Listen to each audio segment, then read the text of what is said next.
Good morning, everyone. Welcome to our first of two meetings here today. Welcome to our regular meeting of council for Tuesday, December the 9th, starting here at 9 a.m. with our land acknowledgement. In the spirit of respect, reciprocity, and truth, we honor and acknowledge the Mokitas and the traditional Treaty 7 territory and oral practices of the Blackfoot Confederacy, Siksika, Kainai, Piikani, Liko, Nakota Nations, Chiniki, Bearspaw, Goodstone, and Tsuut'ina Nation. We acknowledge that this territory is home to the government of the Métis Nation with Alberta District 4. And finally, we acknowledge all nations, Indigenous and non, who live, work, and play on our land and who honor and celebrate this territory. This sacred gathering place provides us with an opportunity to engage in and demonstrate leadership on reconciliation, and we are honored to have you join us on Treaty 7 territory. Looking at our agenda, first to council, are there any additions that anyone would like to see to the agenda here this morning? Looking to administration. Thank you. With that, can I have the motion to approve the agenda, please? Councillor Randhawa. Thank you, Your Worship. Good morning, everyone. I move that the Council approve the December 9, 2025 regular meeting of Council agenda as presented. Thank you. Comments, questions? Call for the vote. And that's carried unanimously. Thank you. For our moment of reflection today, we actually have a presentation that we're going to be doing because one of the things that we appreciate is the work that our fire services do here in our community. So I'm wondering, I'm going to put them on the spot because I didn't necessarily get a chance to connect with them right before the meeting. A little hectic here this morning as we're getting going, but I'm going to call on our fire chief, Chief Zebedee, to just talk a little bit about what we're doing here this morning and the presentation that's being done. Good morning. Good morning, Mayor and Council. So this morning we've got a couple members that weren't part of our presentation that we did a couple weeks ago. So this is a presentation after a high acuity medical call that occurred within the city where the crew actually had to do some pretty interesting maneuvers on a patient and actually regained a pulse and breathing back on the patient after this event happened. So our MFR agency, which is Medical First Responder Agency, come down, I guess it was 2 weeks ago, and did a presentation for some of the crew members, and a few of the crew members weren't there. So you have a couple that are on shift today. So we thought it was very fitting that they come up and be recognized for all the efforts and the great work that they do and they continue to do within the city. So I like how you call it interesting maneuvers. Yes. In saving someone's life. Yes. The fire department certainly has a way with words. We certainly do. Yes. And so what I wanted to comment on, and I'll read the names out here in a minute, is, and I said this at the original presentation there that was done a couple weeks ago, is that one of the things that I acknowledge with our fire department is the incredible work that they do of being involved in our community. They're at the events. We saw the department at events this weekend, getting photos taken with Santa, being out during the summer. There's the incredible events where we see our fire department helping setting up a spray park, essentially, where we have the hoses going and then involved in the water fights.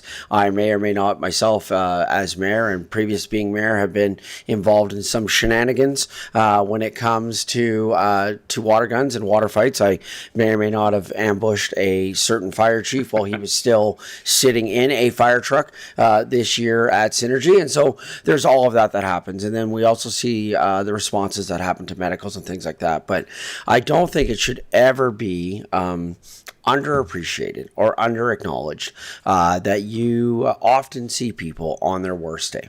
And you are seeing someone who's having the worst day that they can have, and you're showing up on what can be that individual's worst day.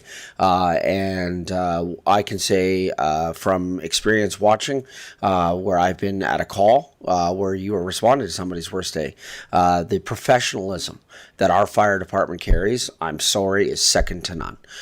We have an incredible fire department who are incredibly professional, and the level of service that our fire department offers when it comes to medical response is I think, actually second to none.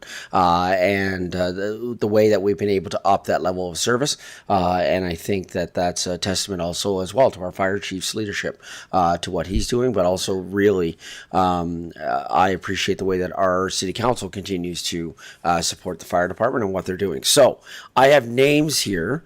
Process wise, should I just read said names and what the awards are for and what we're doing? Sure. All Yeah, right. I'm good with that. Okay, so what we have is Chestermere Fire Department Medical First Response Crew. I apologize if I do not get the names correct. I apologize in advance.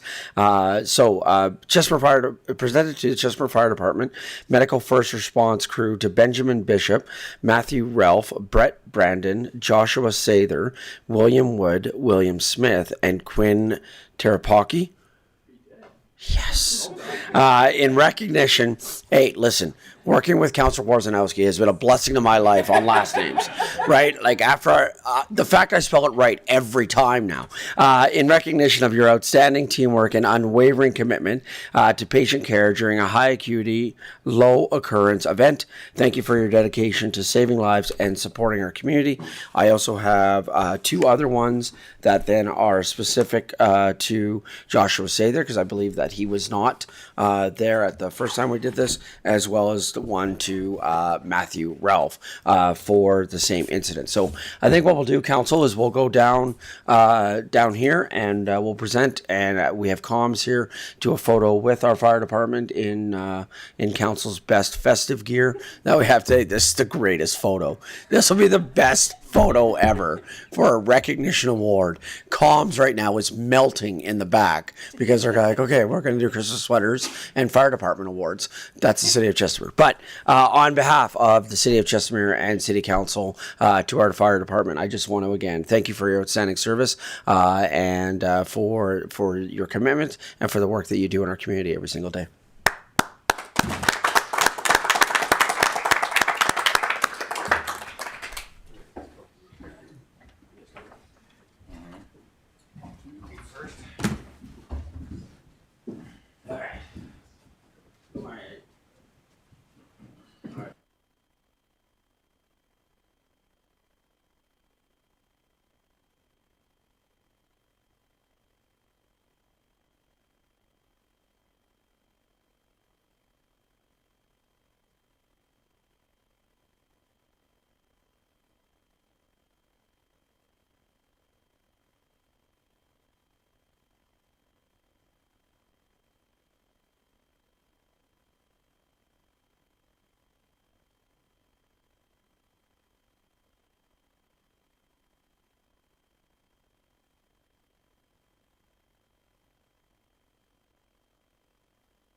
Awesome. Thank you for that fantastic way to start our council meeting here this morning. Moving on then, now we're going to move to public input, looking at to legislative services. I don't see any names on the sheet from my vantage point. Do you have any? Okay, thank you. Approval of the minutes. We have the approval of the November 25th regular meeting of council. Can I have Councillor make the motion to approve the minutes, please? Councillor Sambo. Certainly, Your Worship. I move that Council approve the November 25th, 2025 regular meeting minutes of Council as presented. Comments, questions from council and or administration? Mr. Edney. Thank you, Mayor Dean. It's something I noticed on all of the council minutes. It's not actually in the minutes, but just on the also present. It has just Director of Strategic Initiatives. It's Director of Strategic Services, if we can just update that quickly. And I do have a change when we get to one of the other minutes here. Thank you. I have one for the November, because this is for the November 25th one, so I have one for November 25th as well. This seems a little self-serving for me to be the one bringing this up, but under moment of reflection, we make a highlight as to what was happening. I'm wondering if, Mr. Edney, if it would be appropriate under 6.1 to acknowledge what happened as to what the Paul Harris Fellowship Award actually is, just for future councils or anybody who's looking at the minutes, because I think it should reflect, that moment should reflect what was actually done in that moment. Mr. Edney? Yeah, thank you, Mayor Dean. Yeah, good suggestion. I missed that. I apologize. But yeah, it should say, we should write a couple sentences saying what happened for awareness. Okay, thank you. So then how should we proceed with this one? Should we table it, bring it back, let the edits happen, and then come back, or make the edits now? Is it the Rotary Club presented Mayor Dean Fellowship Award for great service? Do you want to do that, or do you want me to check? Mr. Edney, what am I doing? Am I turning on your mic? Yes. Okay. Sorry, thank you, Mayor Dean. Yeah, just quickly chatting with Councillor Sandbo. Even if we put something, to the effect of the Rotary Club came and presented Mayor Dean the Paul Harris Fellowship Award for his dedication and service to the community. Josh, you got all that? I don't know if that fully captured it, but Yeah, so under Paul Harris Fellowship Award. Janelle's writing or Councillor Sandbo's writing something quickly here. Thank you, Councillor Sambo.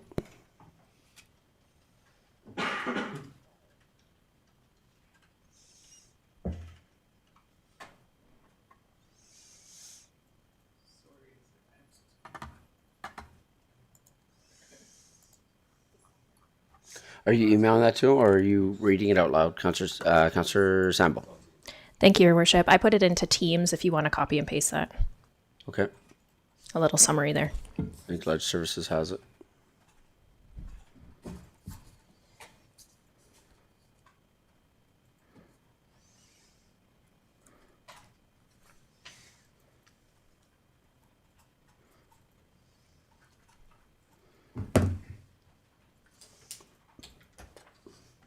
Good. Okay. Thank you. Any other comments, questions with regards to the motion? So can I just be reminded, please, who it stated? Councillor Sambo. Councillor Sambo, can I get you to restate the motion, please? Certainly, Your Worship. I move that Council approve the November 25th, 2025 regular meeting of Council minutes as amended. Change reference from Director of Strategic Initiatives to Director of Strategic Services. Under item 6.1, add Rotary Club of Chestermere presented Mayor Dean with the Paul Harris Fellowship Award, the highest honor given to non-Rotarians for his community service. Thank you. Comments, questions from council? Call for the vote.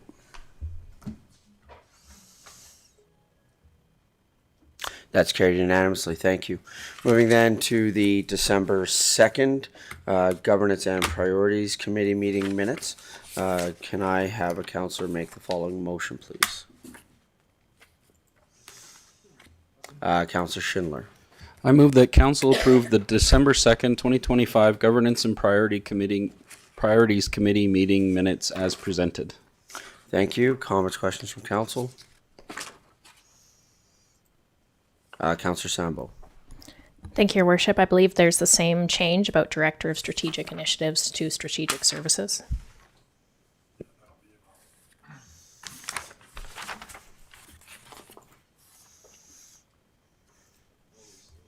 Thank you. Councillor Schindler, can I get you to restate the motion, please? Of course. I move that council approve the December 2nd, 2025 Governance and Priorities Committee meeting minutes as amended. Change reference from Director of Strategic Initiatives to Director of Strategic Services. Thank you. Comments, questions from council? Call for the vote. And that's carried unanimously. Thank you. And then going to the Tuesday, December 2nd, special meeting of council. So we're going to do as amended right away, right? So can we have the amendment? Thank you. Can I have a counselor make the following motion, please? Counselor Schindler? This is the same one. Okay. I move that council approve the December 2nd, 2025 special meeting of council minutes as amended. Change reference from Director of Strategic Initiatives to Director of Strategic Services. Thank you. Comments, questions from council? Call for the vote. And that's carried unanimously. Thank you. And then finally, we have the December 3rd special meeting of council with the amendment. First of all, going to Mr. Edney. Yeah, thank you, Mayor Dean. To council, I just noticed one issue in here, and I apologize. Last night I didn't have time to figure out what the right solution is.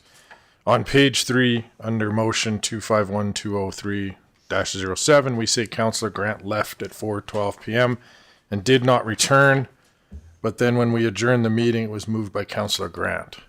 So I'm not sure if Councillor Grant came back or somebody else adjourned the meeting, but does anybody remember? Without checking the video. Counselor Grant. This was the Wednesday. This is the Wednesday that I was on Teams. I think I was probably mistakenly recorded away, if I can recall. I'm going to recommend we table. Give Ledge Services an opportunity to take it back, and we just bring it back to the January meeting, because this doesn't materially affect any of our legislative procedure right now. So I'm going to suggest we just make a motion to table the December 3rd, 2025 special meeting of council minutes to the January 7th regular meeting of council. Don't think it's the 7th, is it? 13th. I think it's you the are right. 14th. You are right. It's January 13th. You are correct. I have something else in my mind for January 7th right now. Yes. Thank you. Can I have a counselor make the following motion, please? Counselor Randhawa. Thank you, Your Worship. I move that the council table the approval of the December 3rd, 2025 special meeting of council minute and bring back to January 13, 2026 regular meeting of council. Thank you. Call for the vote. And that's carried unanimously. Thank you. Moving now to item 6.1.1, which is a municipal incentive for economic development presented by Nimish Patel, Manager of Economic Development. Before we proceed with the presentation, I do believe that we need to lift from the table this particular item. So can I have a counselor make the following motion, please? Counselor Randhawa. Thank you, Your Worship. I move that the council lift from table agenda item 8.3.1 from the December 2nd, 2025 meeting, being the businesses, rational and expansion initiative. Incentives. Incentive. Thank you. Yeah, sure. Comments, question? Oh, sorry. Call for the vote. That's carried unanimously. Thank you. So, Mr. Patel, you're up.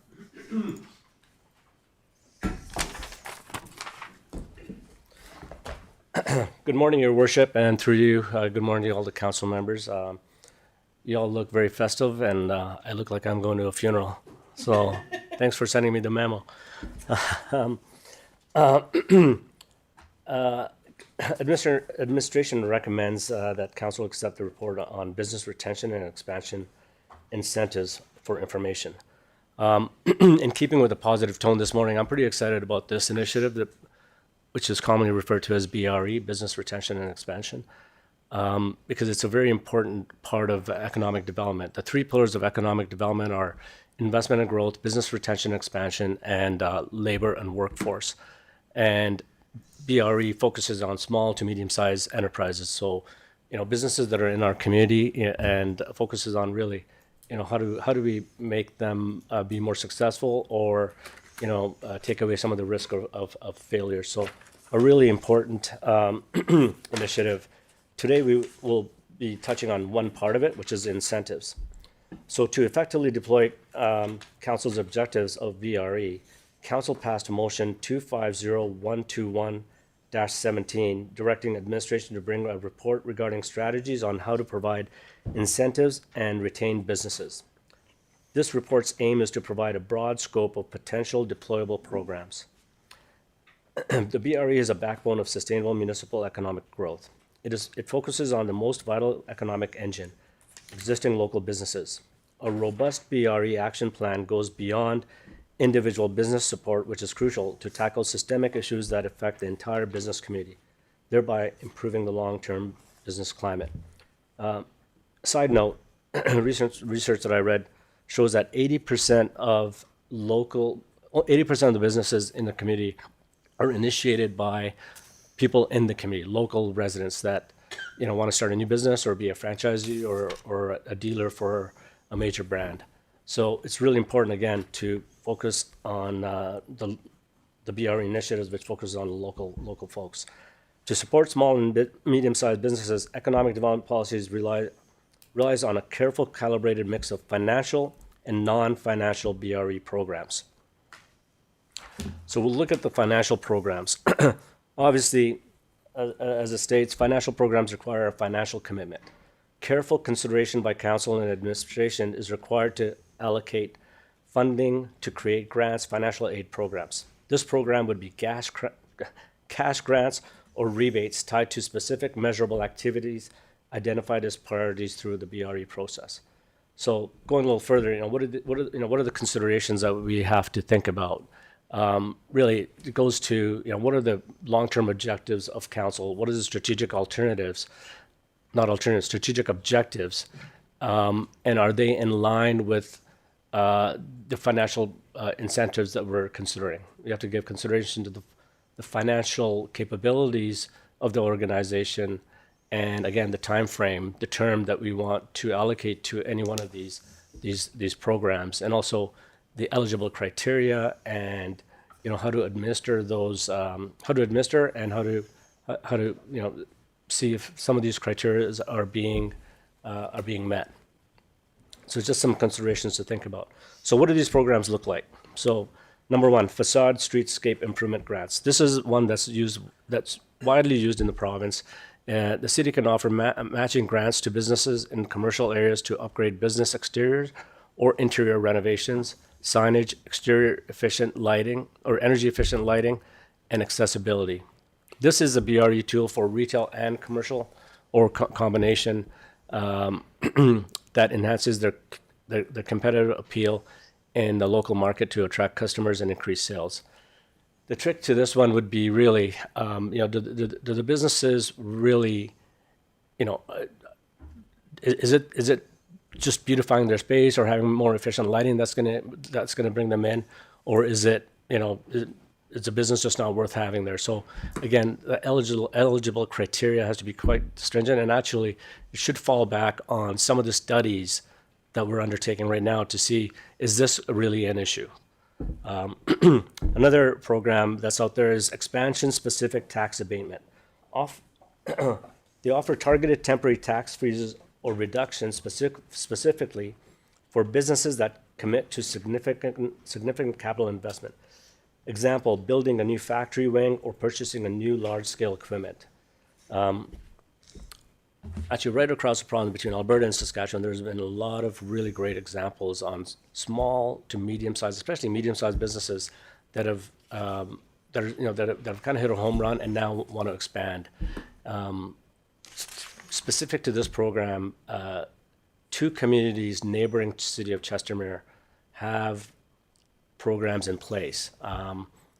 One of them, the hurdle rate is about a $10 million investment or $10 million capital commitment with a 100% tax rebate year one and ratcheting it down by 20% over the next 5 years. Another community has a 40% tax rebate on property tax, and that's over the next 4 years. So it's something to keep an eye on, and something that's out there and give it consideration. Micro loan or revolving loan funds is another program that I have to look into it a little bit more, but I know it was out there. It's a public-private partnership where the city can partner with local banks to create a municipal RLF. This provides gap financing or lower interest loans to existing businesses for equipment purchases or facility upgrades, especially for those that don't qualify for traditional bank loans. So again, this would be, tapping into the entrepreneurial programs at various financial institutions, and maybe it's also a way for them to get involved in the BRE in our community. Number 4, technology and digital adoption grant. I'm really excited about this one because, anyways, I'll mention that, but funding to purchase technology infrastructure, software, example, e-commerce platforms, advanced manufacturing tools, or specialized training. This program helps existing businesses modernize. It increases productivity and stay competitive, and preventing preventing businesses' failure due to obsolescence. I came across this program last year when I was at a EDA conference, and they had a little session on smart cities. I think it's a common initiative in the planning community, but economic development has also picked it up. And really, what I got out of it was, improving fiber optics, improving anything to do with technology, modernizing the city's technology offering, and the end result was free internet access to its citizens and businesses. And I know I spoke to Mac Langan regarding our manager of IT about this, and he's already worked up a certain model. So we were kind of going along the right trajectory, and I think there's a lot of opportunity, and I think it's very, very, very positive for the community. And I think we can also piggyback on the data center project and the fiber optics infrastructure that they're working on and working with those companies. Workforce training and grants. The city would participate in a cost-sharing programs to train existing employees in new skills or reskilling for expansion. This initiative directly addresses the most common barrier to expansion, talent, without the business having to absorb the full cost of upskilling. It's a public-private partnership to subsidize or provide tailored skills training programs with local colleges or workforce boards to meet the needs identified in the BRE survey. We've been working with one of the initiatives is to really engage post-secondary institutions, and we've been fairly successful. In fact, just last week we had a meeting with one of the post-secondary, well-known post-secondary institutions, and we talked about exactly something like this. And I think we're going to be having a follow-up meeting in January to establish what this looks like. What format. So at least we're moving in the right direction. Again, workforce training is a very important part of, I think, the future of Chestermere, because we have a lot of large projects that are within 10, 15 minutes drive. And I think Chestermere is going to be already being looked at as one of the areas to focus workforce and labor initiatives. Fee reduction waivers and utility operational cost support, very similar. This is where small businesses, especially those at a startup phase, have financial limitations. Waiving of certain fees, things like licensing fees, renewables, or one-time grant to support expansion can go a long ways for a small business. It can be structured to some sort of a condition, like a job creation or something else. We can really kind of dig into that, but some of these programs are out there. Another consideration along the same lines is city can offer utility incentives, reduced electricity, water, or waste disposal fees for certain periods of time, given energy efficiency rebates. Again, this helps small businesses provide flexibility with expansion and being competitive in their market. So there is no number 8. It's actually just critical success factors. Obviously, these are financial incentives that we're talking about. So really the critical factor is, do we have the financial capabilities? Do we have the level of administration that's needed, human resource? And that's vital for efficient deployment. So I'll move on to non-financial programs. So I'm really excited about this because non-financial programs are often the most impactful and sustainable. There's some research behind this if we really need to dig into it. As they focus on improving the business environment and require minimal direct cash outlay. So what do these things look like? So obviously, being proactive and business visitation programs like business walks. Council Sandbo and I participated in a business walk this past spring with Community Futures Group, where we visited door to door all the retailers around the city. But that's just the tip of the iceberg. I think we can do a lot more there, and there will be quite a bit of this over the next 6 months because we're undertaking two studies that council approved. A retail gap analysis study and a market growth analysis. And part of that, number one, actually, phase one of that is public engagement. We're visiting with businesses, having an open forum, and also having consumer surveys. So there's going to be a lot of that. So perhaps the city administration can piggyback on some of that or follow up after those studies are done. Business spotlights and celebration. I saw something really interesting where a community did a video collage of all the businesses, and I think, this is where economic development can work with our comms and marketing department to highlight some of the businesses. So I think phase one would be just a collage. Phase two would be, interviewing the entrepreneurs, the owners of the businesses to highlight, what their offering is, and just, the idea here is to really elevate their profile and make the market aware of the business in their community. Number three, Mayor, Council, and Business Spotlight Roundtable. I think this is just sort of similar to what we've been doing with the Dirt to Door, which has, I think, been very, very successful. It increases business government relationship and B2B connections. I think this can take various different formats. We can do a annual economic development update breakfast where we can bring in a speaker, or we can just have it similar to twice a year or even once a year, similar to Dirt to Door. We have an open forum discussions where businesses can talk very openly with administrations as to what their challenges are, and what we're doing right also, and just so we're aligned and we provide the best service possible for them. Buy local campaign, I think self-explanatory. I think economic development can work on various campaigns, work with comms, marketing, and events to deploy some of these programs. Supplier matchmaking events. The city can host events where major regional anchor companies, some of the projects that we've talked about in the past, can meet and connect with smaller Chestermere businesses, potential suppliers of products or services, to increase local supply chain activity. This helps businesses expand their sales and operational efficiency by finding new partners and markets. Export readiness seminars and missions. I think this is quite interesting because if you look at Chestermere, we may think that we're not a major export market. True, but what's interesting is I was at one of the events recently, a trade that was put on by one of the MLAs in town. It was focused on Pacific, Indo-Pacific region, and I ran to 3 people from Chestermere. So obviously there's some interest, and really there's a bilateral opportunity here, and it's proven out in some of the other regional municipalities where it's not just export related. There's a lot of businesses overseas that want to come here, small businesses, small medium-sized investments that want to come to Western Canada. And I'll just give you an example.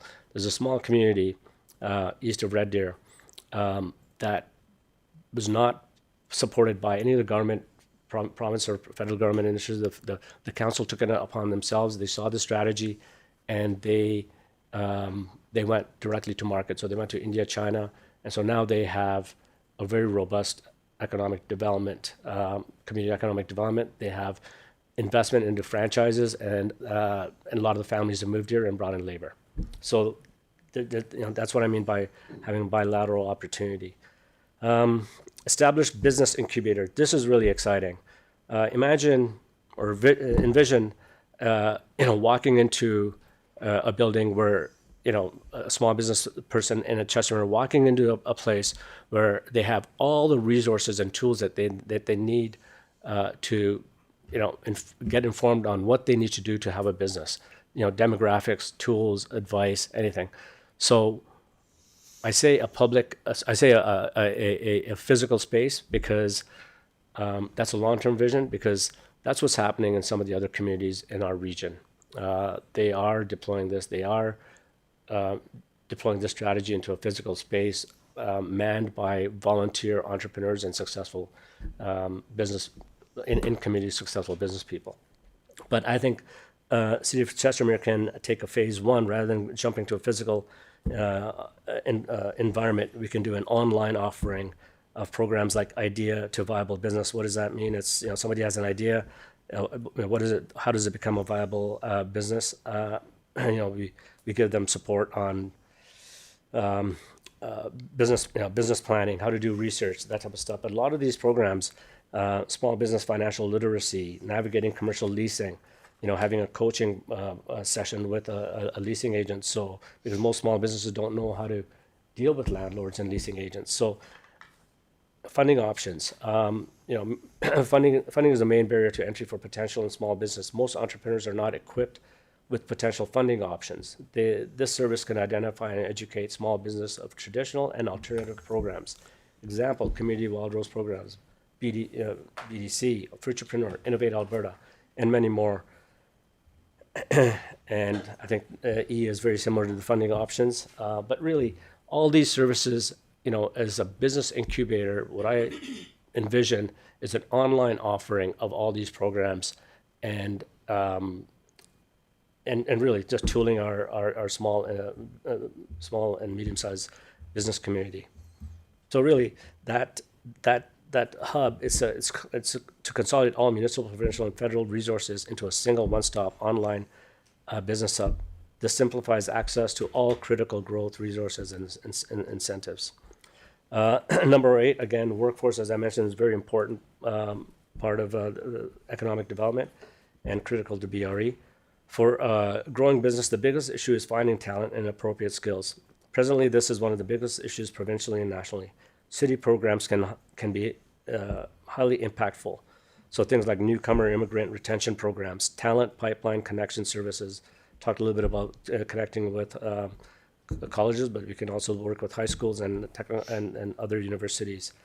Shared HR recruitment resources. City can provide resources to workshops to help small businesses with recruitment, onboarding, and retention strategies. Example, advice on creating competitive compensation packages or implementing inclusive hiring practices.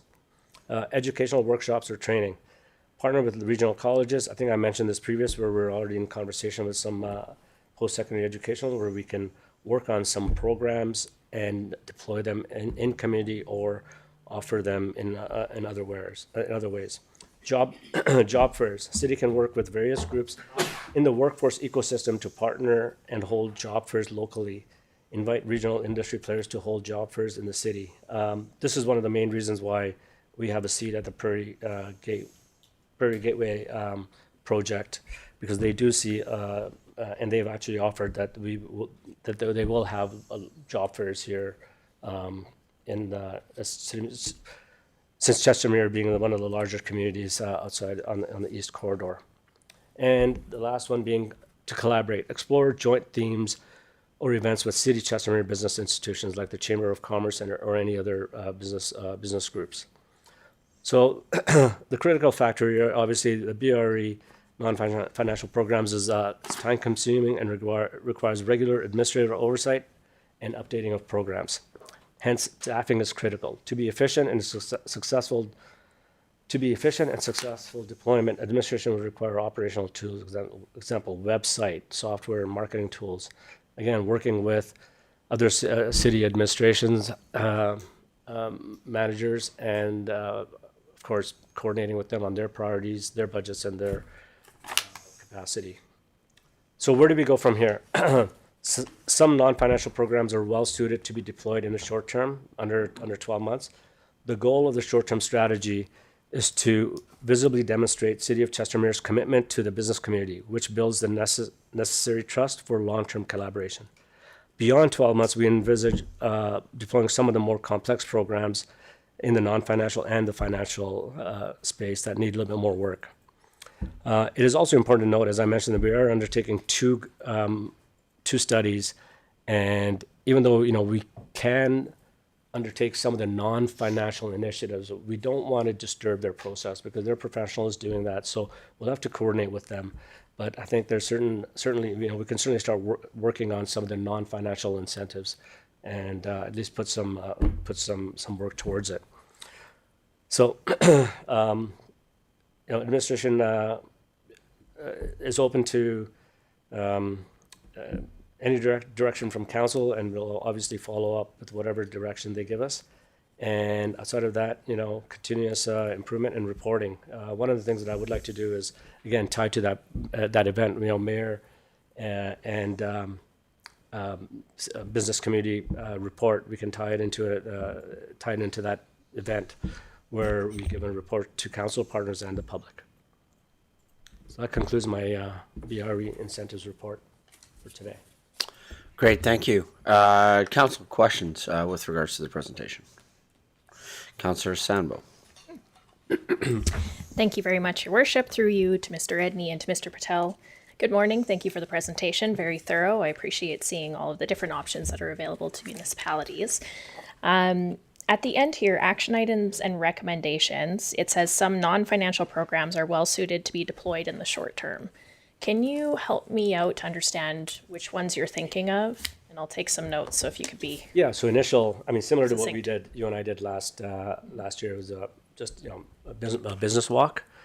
But rather than just going to visit them, having some sort of an approach, having some sort of an objective to it. And I think this is where I would lean on some of the studies that are going to be being launched in January to see, and that's where, I don't want to disturb their process because, they're well versed and they're trained to ask the right questions and approach the businesses in the way they're meant to be. So that's one of them. The business spotlight and Sorry, celebration. Mr. Patel, who is well suited? The retail gap analysis. Gotcha. Proponents that would be doing that. Another one would be the business spotlight and celebration. Again, this is just highlighting, businesses that are in their community. A lot of people that live. I had a conversation with somebody, a business that's out in Kinenberg, and they say, a lot of people don't even know us on the other side of the lake. And she went on to further say, there's some sort of a barrier in Chestermere where people from that side of the lake don't go to Kinenberg, or people that side, they don't shop here. So we have to, for commerce to really work, a small business, you got to get people mobile, right? They got to be able to go like 2-3 minutes across the lake to help. And to do that, I think, the business spotlight and celebration, really highlighting who they are, what their offering is. I bet you people don't even recognize that we have one of the best Italian bakeries in this city, right? I know people that come from like 2 hours away to that bakery, right? Because they're really well known. But I bet you people on the west side here don't even know that it exists.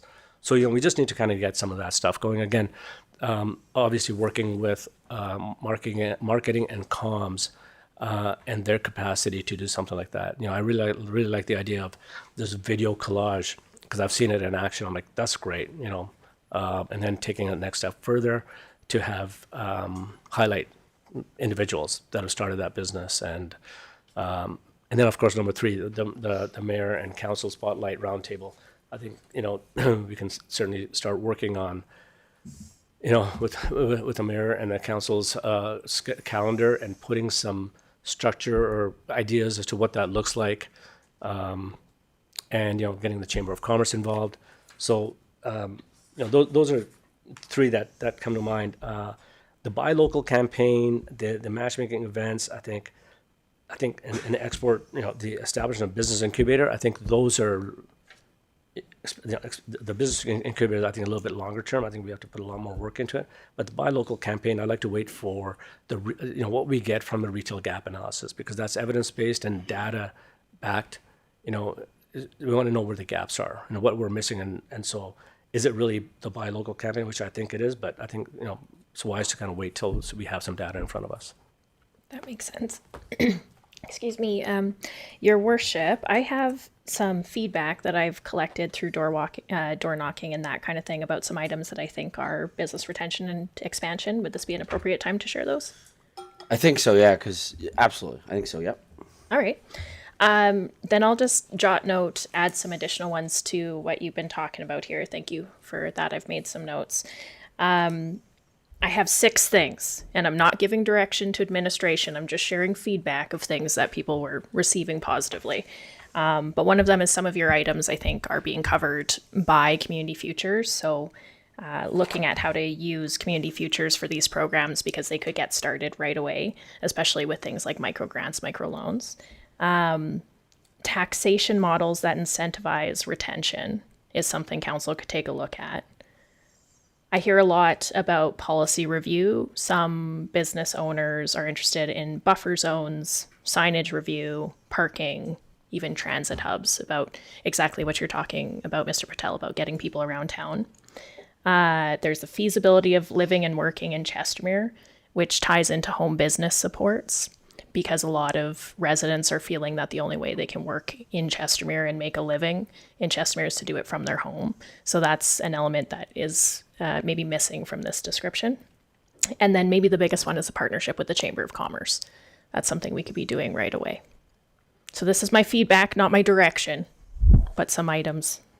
Yeah. Some items I found. Yeah, I have a question I'm going to be bringing to our CEO related to that statement here in a few minutes. I just want to open up opportunity for council to ask some questions here, but I do have a question I'm going to be bringing to our CEO with relation to exactly what you're hinting at in terms of the non-direction / end of the presentation. Mr. Patel. Oh, good. Yeah. Okay. Councillor Warzanowski. Thank you, Mayor Dean. Thank you, Councillor Sambo. I share in some of your sentiments on what you've heard at the doors. And through the mayor, through, Mr. Edney, to you, Mr. Patel, thank you for your presentation. I think these are great incentives, both financial and non-financial. Though I'm struggling and understanding where these, to me, seem like all marginal improvements on how we can retain business. We are a growing community. We have a lot of people that need to be served and in the commerce. All of the examples that you'd shared with the business retention and the success all have a hub that is non-residential, whether it's the town of Cochrane with their mill, whether it's the city of Airdrie and their fabrication on the east side, whether it's Sylvan Lake, they have a huge oil field service business hub based out of those areas. Chestermere doesn't really have any of that. Sure, we do have the potential of a data center, which will certainly create jobs in the near term and then long term as well. My question to you is, do you see an opportunity for us to have a larger,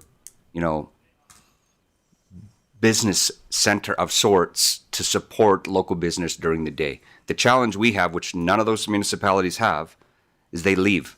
I mean, we leave. Mm-hmm. 70% of our residents work and live outside of Chestermere and do their shopping, do their working, and spend their money outside of Chestermere. That's where I see a major challenge as compared to those municipalities that have stronger business retention. So what are your thoughts on that? Yeah, so a couple of things. So I agree with you that we're the proximity to the city of Calgary and the fact that we don't have natural resources, a hub, as you call it, is a challenge. And so when I envisioned a business hub, an enterprise center, as I mentioned, some of the other communities, Okotoks is coming out with one. Again, they don't have something like a hub. I really like that strategy. Cochrane, they do have a hub, but they're actually focused on tech. So, and it goes to what Councilor Sambo said regarding something to work, something that the feasibility of, I forget what you mentioned, but I think it had something to do with, how do we support businesses that are at home? Things like the small businesses are no longer store facing. There are actually things like e-commerce, and entrepreneurialism is coming from there, right? So, Councilor Woznowski, I don't envision us having a physical structure or physical space. I envision this an online offering, right? We want to have it right now. Economic development does not have a vehicle to get information out to the public. We don't have a space on the internet. I envision an economic development portal, an economic development website, perhaps dedicated, really content rich with this type of stuff, right? So all the stuff that I mentioned that's in a hub can be provided. All that information can be provided on an online basis. So that's the phase one. As the community grows to, let's say, 45, 50,000, then we can maybe potentially think about transitioning to a physical enterprise center. And at that time, we can actually have partnership with financial institution, accounting firms. It's been proven, this has been done, where they come in. I mean, it works to their benefit also, to come in and provide some of that coaching and some of that, some of those services. Thank you. Councillor Randall. Thank you, Your Worship, through you to Mr. Edney Namesh. Thank you for the presentation. This is more likely a comment, but if you like to explain a little bit more, if it's in that area, I'd be appreciate. I actually 100% agree with the Councillor Woznowski. Majority of our community moved out during daytime. They work Calgary and areas and stuff. And the other thing is for the business struggle, which one I get to know more with some of the business who's running here, some is home based as well. The rent is quite high than neighboring municipality. Is that right? If it is, what we can do on that one too, because business need to survive into the community. How we can, did you work on that part as well? Yeah, through the mayor to Councillor Randhawa, it's a good question. This kind of falls into our financial incentives. How much does the city? How much does council feel comfortable deploying? There's certainly ways that you can help small businesses out. I don't know if we are infringing on any sort of things like rent, again, rent control, rent. This kind of goes into the sort of I think provincial realm as far as I think if we're going to rent control. But I think we can provide some of the other some of the financial incentives that kind of take away some of the burden of the rent. Deputy Mayor Narayan. Thank you, Your Worship. Through you and through Mr. Edney to Nimish. These are all good suggestions. I'm just trying to think, are we doing any of these right now? And because I don't know if they're panning out well. How do we measure success? How do we know if these things are actually working? Yeah, through the mayor to Councillor Narayan. I don't see any of these being deployed right now, at least not from economic development. I don't think they've been done in the past. I looked for any documentation on a report like I suggested. I mean, this is a high-level initial report, and as I mentioned, we have to give careful consideration, and one of those consideration is to eligibility criteria, but also what our success metrics are for each one of those, whatever direction we decide to go. And I think, I'm just thinking, Councillor Dean, you mentioned, where do we go from here?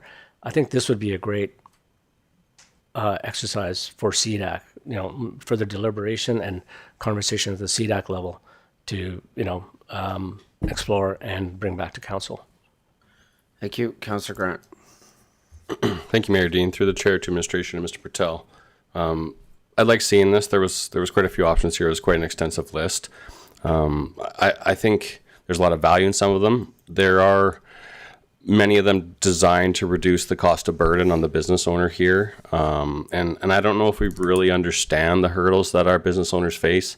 I think largely anecdotally, we think it's the least price of space in Chestermere. At least that's my assessment.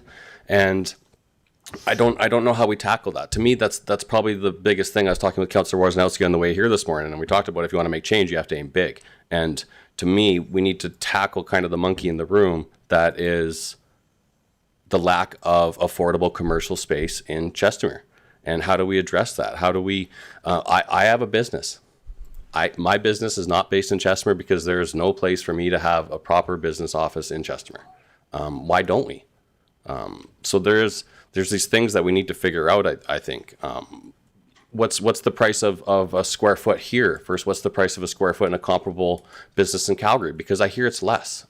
We need these metrics so we can start looking at these other people and going, what's going on here? My last comment is, I don't understand how we don't have commercial developers knocking down our door.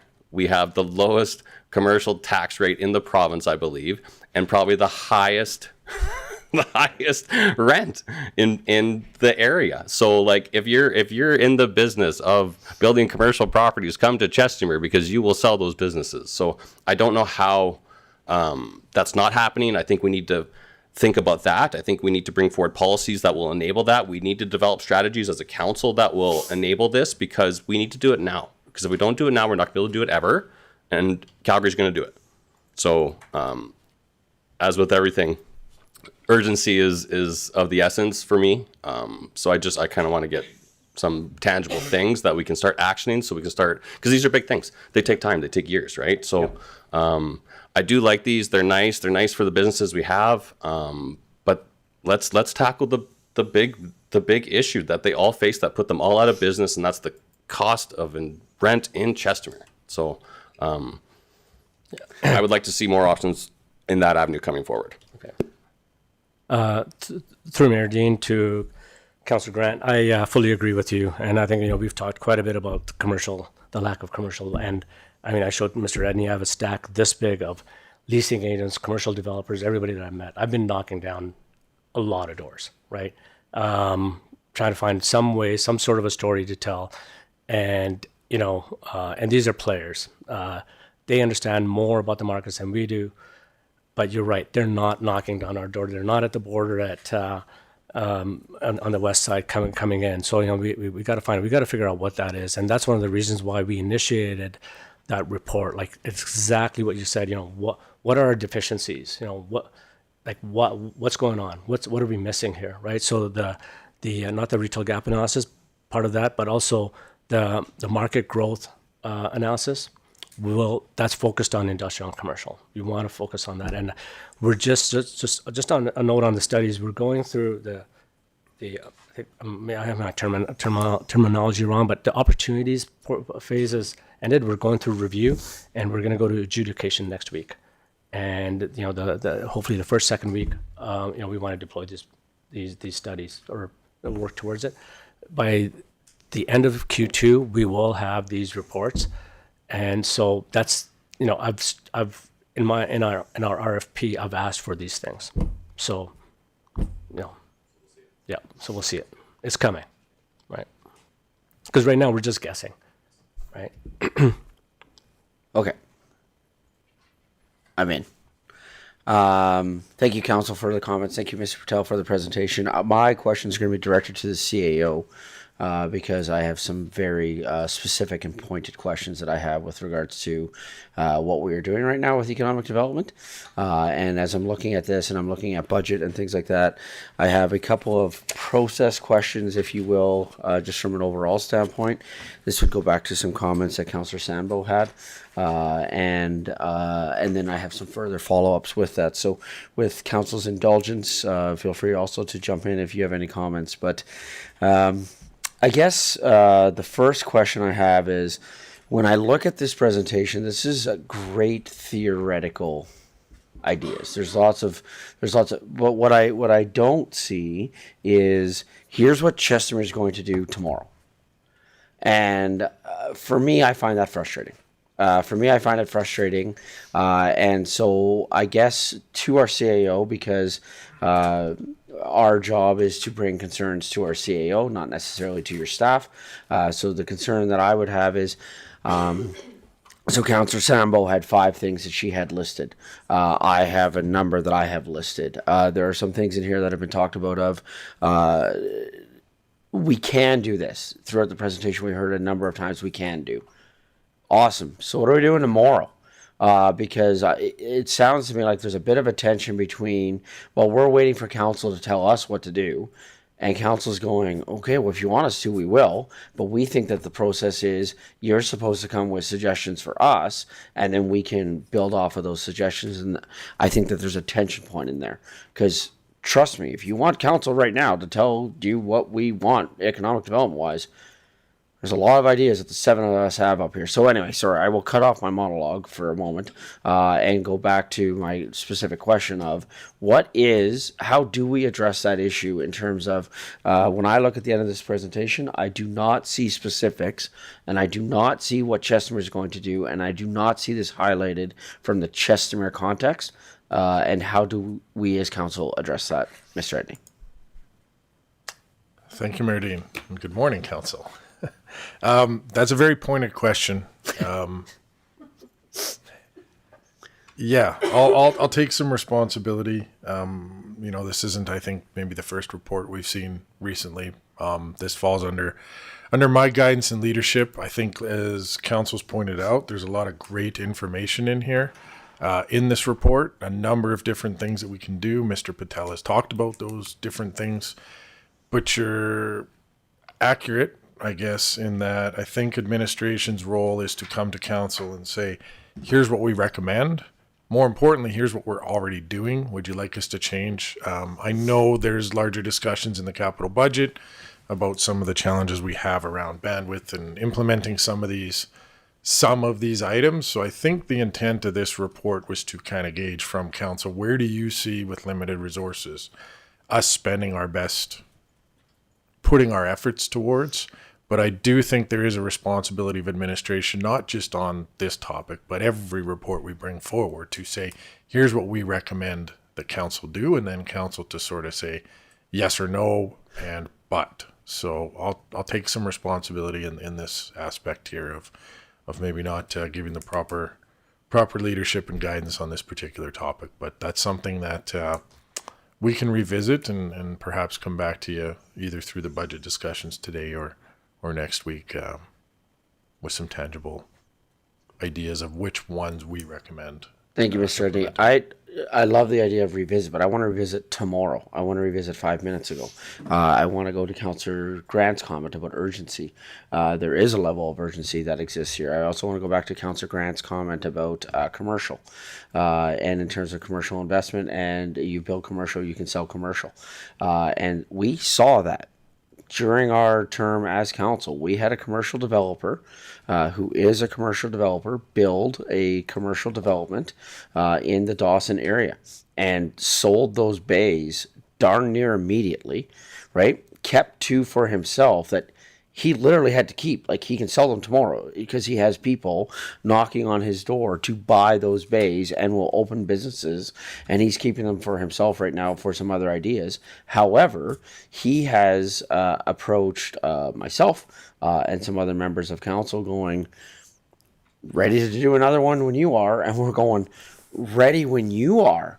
And he's working with some other developers. And so I just wonder what the connection point too of happening with that, because to Councillor Grant's point, we have seen a number of businesses open within the last 18 to 24 months.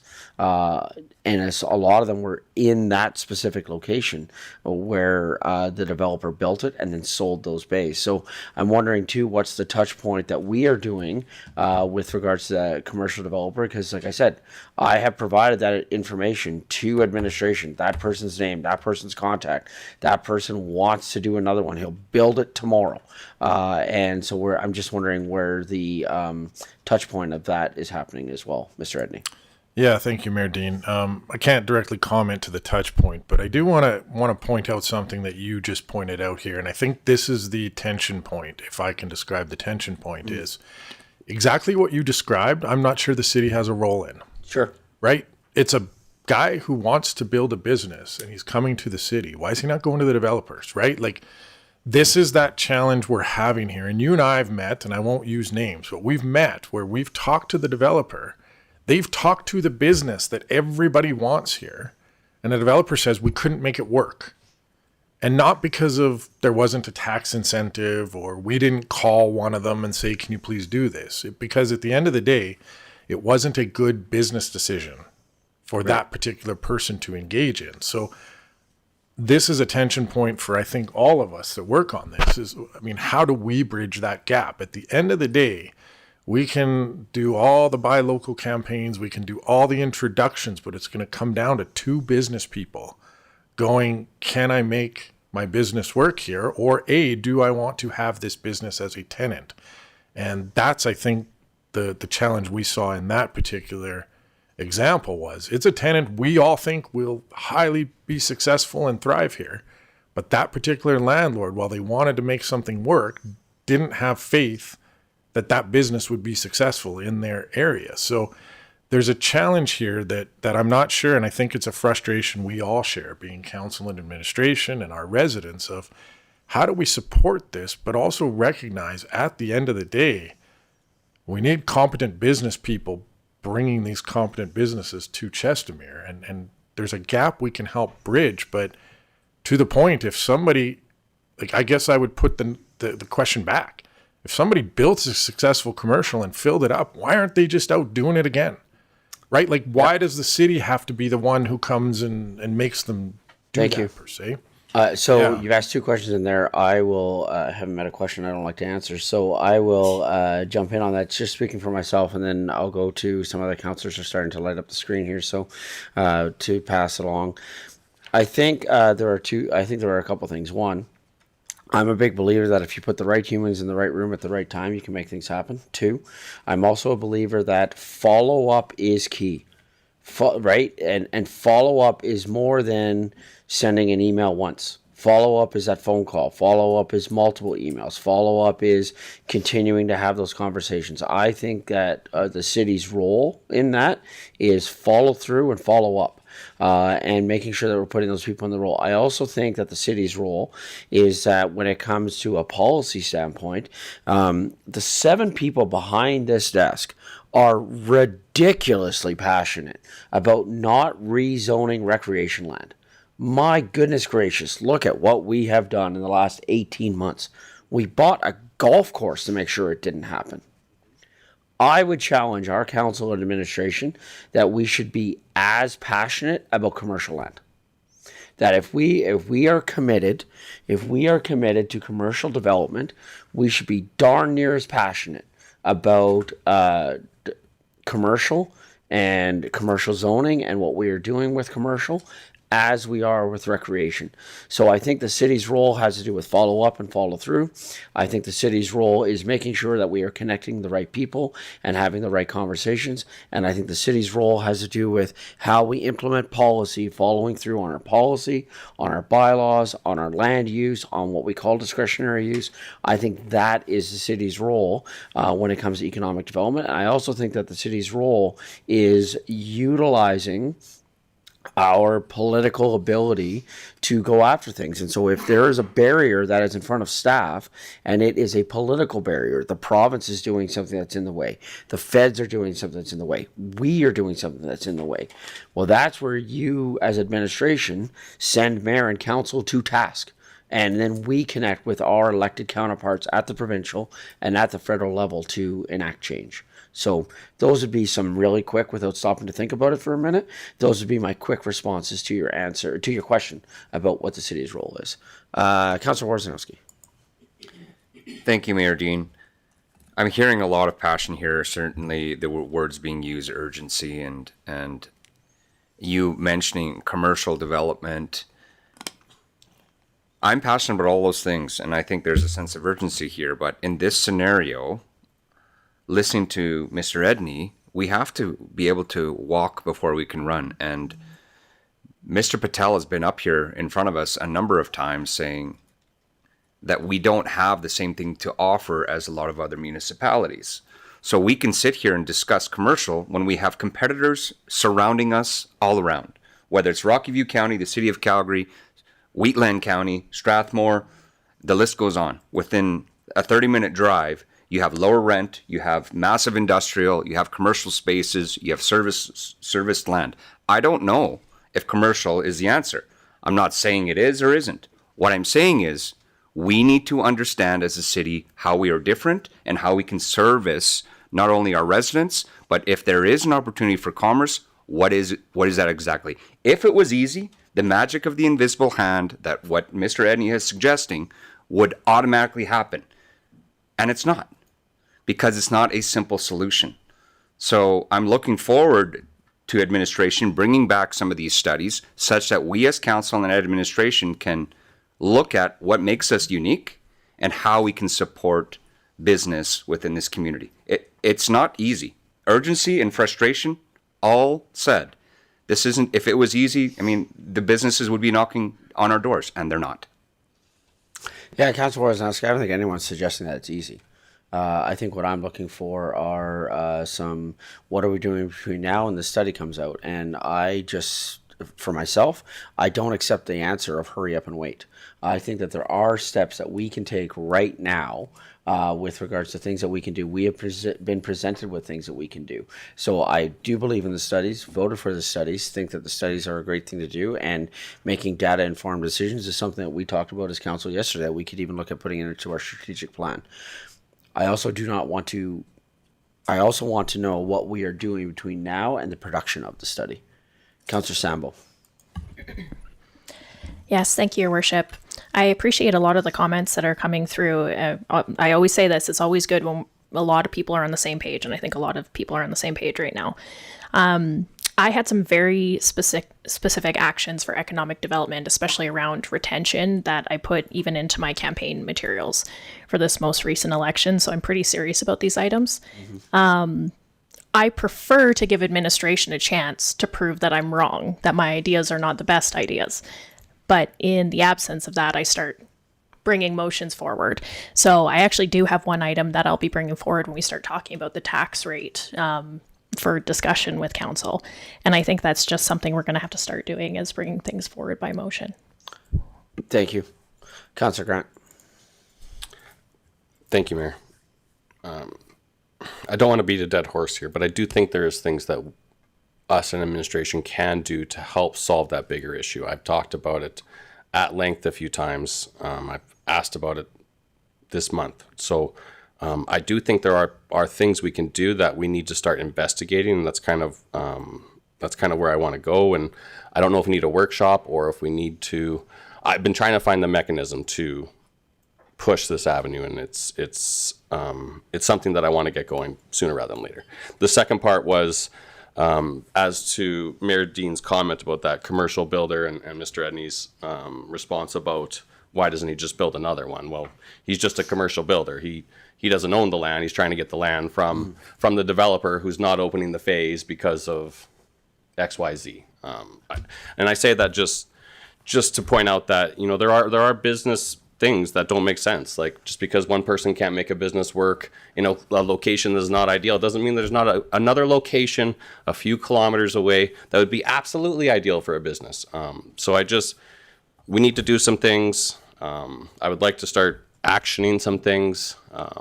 So I think council needs to have a workshop or a discussion or something about how we can actually, I'm interested to hear the motion come forward. But again, I think there are things we can do. We just need to start getting specific and giving specific direction. And I think that's kind of where we're at. So. Great, thank you. So we have a conversation that's going to be coming up about CDAC here in a minute. So I'm going to suggest, in the interest of everything we have on our agenda here as well, that we accept this information. There's going to be some CDAC conversations coming forward and some motions coming forward from there. So unless somebody else has a different motion specific related to the BRE right now, I would suggest we hold off further discussion until we do CDAC here in a moment and then go from there. So just looking to council, if anybody had something else that they wanted to bring forward before we accept for information. Thank you. Can I have a councillor make the following motion, please? Councillor Sambo. Certainly, Your Worship. I'll move that council accept the report on business retention and expansion incentives for information. Thank you. Comments, questions from council? Call for the vote.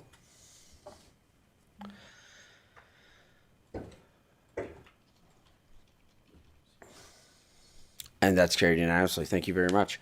I know that we need a break, but we have a manager in the room, and that particular item that manager is going to be bringing forward is like a 30-second item. And so I'd love to be able to allow that manager to go back to other tasks and not have to wait for council conversation. So I'm going to skip down to 6.2.1, which is a not-for-profit committee appointment, because I believe that this is going to be a very, very short item. So, not-for-profit committee appointment. This is being presented by Miss Ruby Barr, Manager of Community Support Services, and Emily White, Legislative Assistant 2. Good morning. Good morning, Mayor and Council. I'm Emily White. I'm Ledge Assistant 2, and I accompanied by Ruby Barr, who is the Manager of Community Support Services. Excuse me. And she's also one of the nonprofit committee's administrative liaisons. So she's just here to help support in today's presentation. So today, administration is just looking for a motion from council to appoint the Punjabi Berserk Society to the not-for-profit committee, as they recently came forward asking if they could join the committee and represent their organization at the committee. They came forward since we did initial appointments a few weeks ago. And the Punjabi Berserk Society is a society that is dedicated to creating a welcoming safe space for Punjabi seniors in Chestermere. That is their primary focus. And they just want to create a meeting place for daily activities and cultural engagement in the community and the celebration of historical days and festivals. So again, we're just looking for a motion to appoint the Punjabi Berserk Society to the not-for-profit committee. Thank you. And the way that this happened is this particular society booked a 15-minute meeting with the mayor. They came in, they saw me, they presented me with their letter. They gave me their corporate number, all that kind of stuff. So they are a registered charity, proper registered charity with a board, all that kind of stuff. They came and they approached. They were just looking for ways that they could be plugged into the community. I said, well, the first way is be on the not-for-profit committee. And the second way is that way, then it provides you the opportunity to the resources that we provide. So, provided that to administration, so I just took that. They provided me with a letter. I gave that letter to administration, and then administration's coming forward with this. So again, I see this as a very quick item, simply adding them to the not-for-profit committee. So can I have a councillor make the following motion, please? Councillor Schindler. I move that council appoint the Punjabi Berserk Society to the not-for-profit committee effective December 9th, 2025. Thank you. Comments, questions from council? Councillor Grant. Thank you, Mayor Dean. Through the chair to administration and Ms. White, I think this not-for-profit collective is fantastic and it does some great work. My only question is, how do other not-for-profits join? Is there a process? Do they just send the city an email? What do they need to have to become a member? Through the CEO, through the chair to Councillor Grant, yes, they can certainly get a hold of either Legislative Services, myself, or get a hold of Ruby Barr, who will work internally with me, and we can work with them to get an appointment. It's a relatively quick process to get done. And then we would also work with the mayor and council who sit on that committee to ensure that that is an organization that they would like to see and be represented. Great, thank you. Any other comments, questions? Call for the vote. And that's carried unanimously. Thank you. With that, we'll take a quick break and come back at 10:30. Thanks, everybody.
Good morning, everyone. Just coming back from our morning break and now going to item 6.1.2, which is Chestnut Economic Development Advisory Committee, terms of reference review.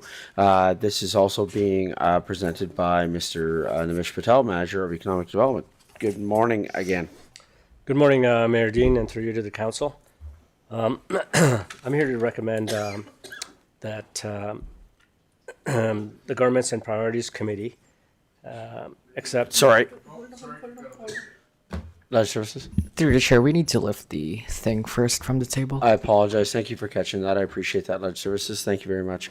Can I have a councillor make the following motion, please? Deputy Mayor Narayan. Let's move the council lift from the table agenda item 8.2.4 from the December 2nd, 2025 meeting, being the Chestermere Economic Development Advisory Committee terms of reference. Thank you. Thank you again, Legislative Services. Comments, questions from council? Call for the vote. That's carried unanimously. Thank you. Now, Mr. Patel. All right. Good morning, Mayor Dean, and through you, good morning to the council. I'm Nimish Patel, Manager of Economic Development. I'm here to recommend that the Government and Priorities Committee accept the report for Chestermere Economic Development Advisory Committee, CDAC, terms of reference for information. To effectively execute council's goals, strategic plans, and vision for Chestermere Economic Development Advisory Committee, council directed administration to bring back policy 851, Chestermere Economic Development Committee, CDAC, terms of reference for review. There must be alignment of Chestermere Economic Development Advisory Committee terms of reference, purpose, objectives, mandate, criteria for public members, participation, composition, and the implementation process. To effectively achieve the objective of attracting small business, commercial, and industrial, the terms of reference must possess a balanced blend of relevant professional experience and strategic perspective of City of Chestermere's economic prosperity.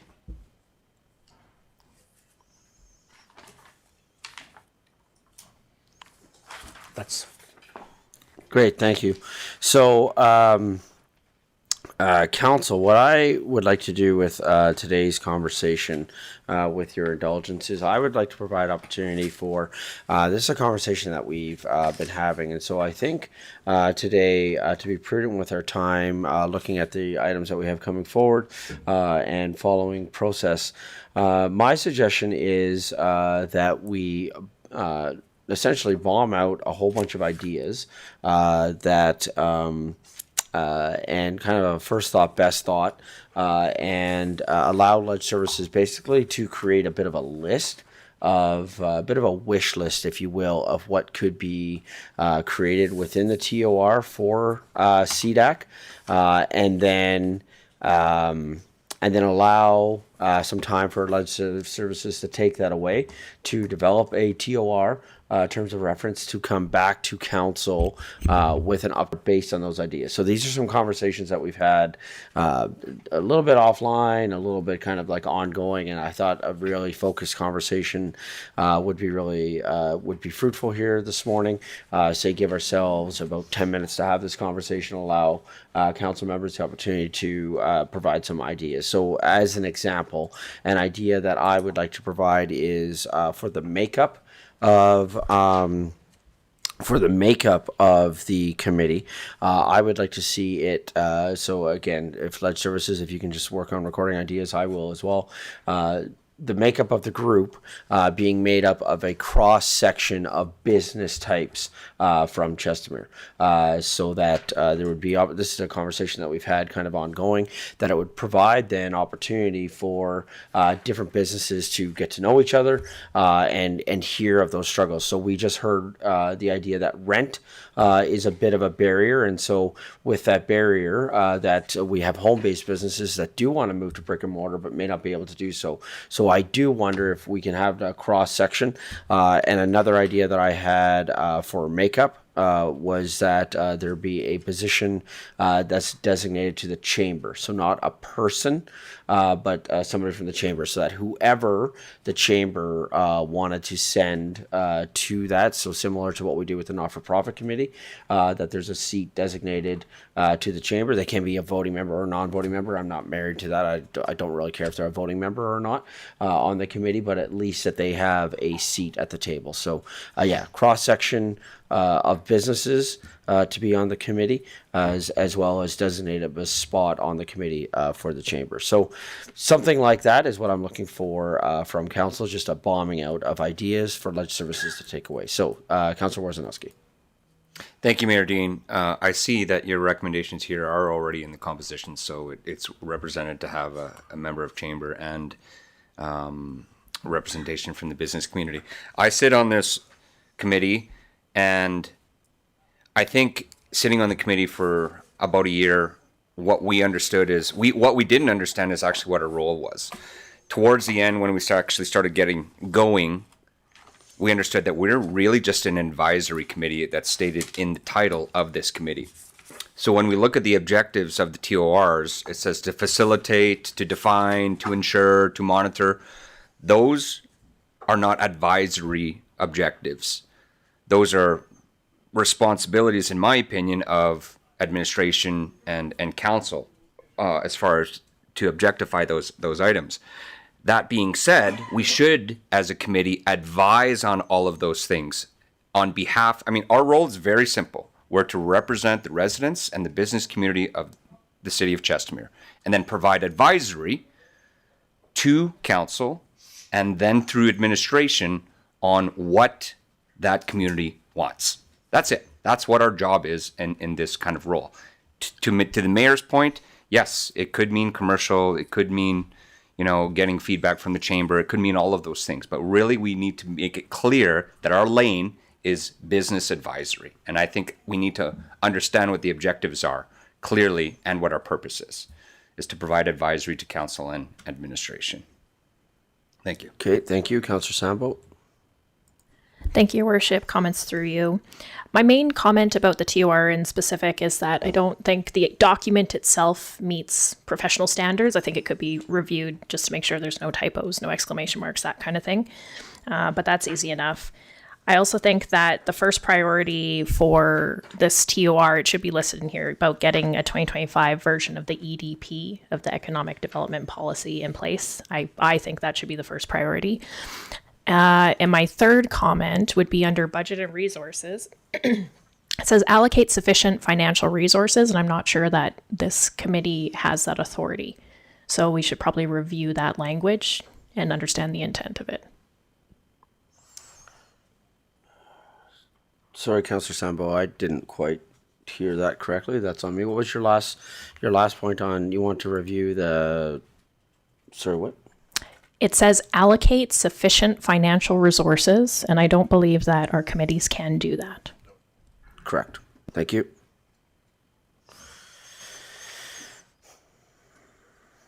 Thank you. Other ideas with regards to the work of the CDAC committee? Councilor Schindler. Okay, I have a few. I think that for this committee, as Councilor Warzanowski has said, they seem to have a need for direction. So we should probably ensure that we give them clear direction going forward as to what we want them to accomplish. And with that, establish a clear schedule for reporting so that we can get feedback from this committee regularly. I feel like all our committees need to really start coming back and reporting what they're doing regularly, either the chair or another representative. A quick change to, or a quick comment about the budget and resources. It says, this may be just language, explore opportunities for additional funding through grants, partnerships, and external sources to maximize impact and sustainability.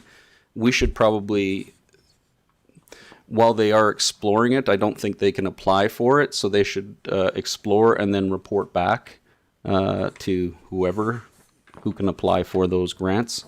Because, I mean, just exploring is great unless we get that information back. I'm going to go back to a previous committee bylaw that I would like to see some things for all our committees, including robust training for its members, so that they know exactly what they're supposed to be doing.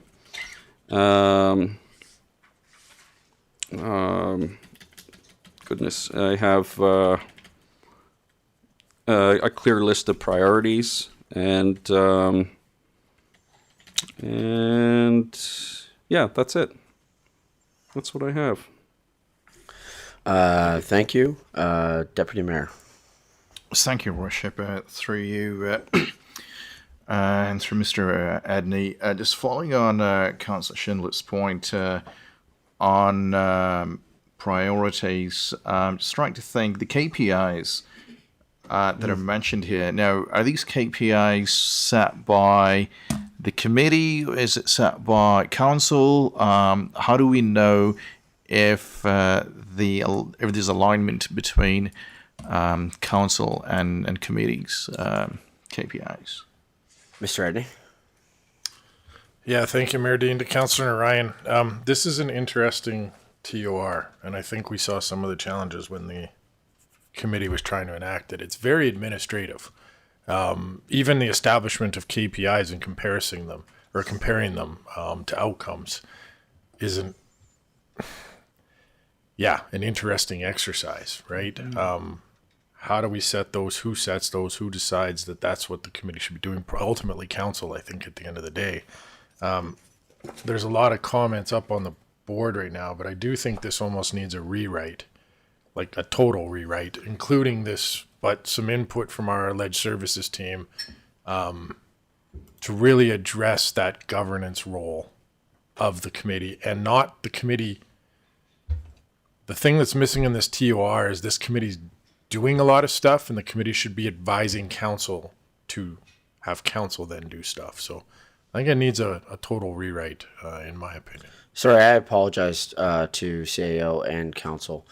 That's what I meant when I said, let's have some ideas come out for lead services to come back with the TOR.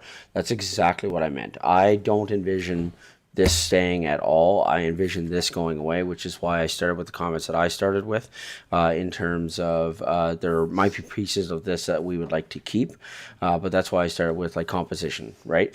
I understand that that's in here.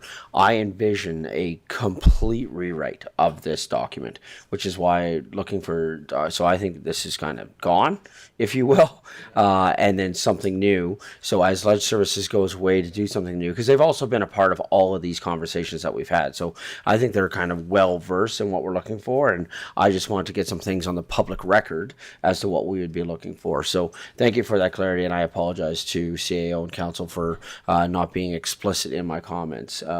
That's exactly what I meant. We should completely rewrite this TOR. Councillor Grant.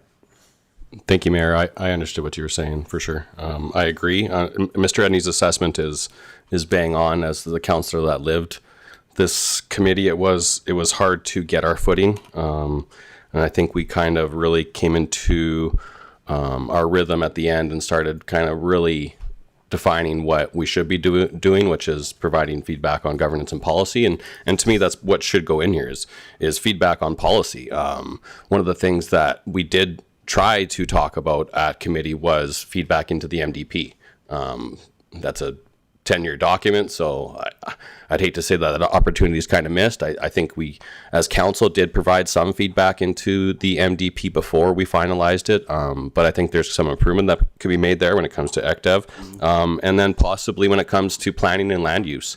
One of the ideas that we had come through committee was the idea of more live-work build types being implemented in Chestermere, where it's a new trend that you're starting to see in some rural communities where there's a business and they run their business out of the back and they live on the front or above it, and it helps with a lot of the stuff we propose to or we espouse to to have, which is provide economics to like homes, right? We're trying to provide secondary suites so that it's more affordable. This is a method of affordability that I think would be attractive to many business owners. It'd be attractive to me, as I mentioned before. We are missing that type of commercial space in Chestermere. So I'm not sure if you caught those comments, Josh, about the additions to the TOR, but if council's okay with that, I think we should have feedback into policies, i.e. MDP, So advisory. Yeah. So sorry, Mayor, did you have a comment? Yeah, you're reading my mind on that one. Absolutely. I wrote down ideas for policy, location of like-minded businesses, land use bylaw, MDP, Yeah. all of those things. Yeah. Okay, perfect. Thank you. Okay. To further on that point, I would say what things that I would like to see, just commenting, listening to council, to make recommendations to council on economic development is going to be their role. To Councillor Grant, what you just said, to review and comment on studies conducted by the city related to economic development. So what I mean by that is we mentioned the 2 studies that are going to be coming back in Q2. I think it would be great for CDAC to then be able to take those, review them, and provide feedback on those studies. The training for the members I made mention of. So then chair or vice chair to be a member of council, which is already in our policy, and the idea of speaking to other policies. Councillor Grant, to your other point too about the MDP, while it's not awesome that we want to open it all the time, if there's a need to open it to make an addition, council has that authority to do so. So absolutely, I would see a big role of this being able to take policy, bring recommendations forward to council, and then council can say yes or no, which is why I go back to that composition. I think if we have such a wide breadth of that composition that exists that is from across businesses, I think that'd be good.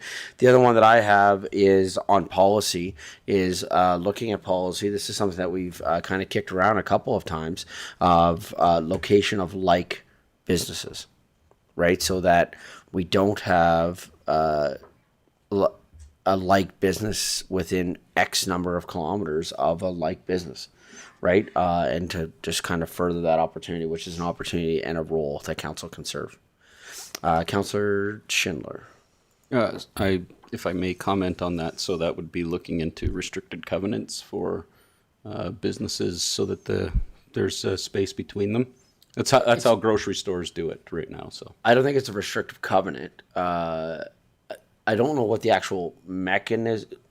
Mr. Shadow, can you just speak to what the actual mechanism is of that? Through the chair to Councillor Schindler and Mayor Dean, I'm not exactly sure how would we want to limit similar businesses locating next to each other.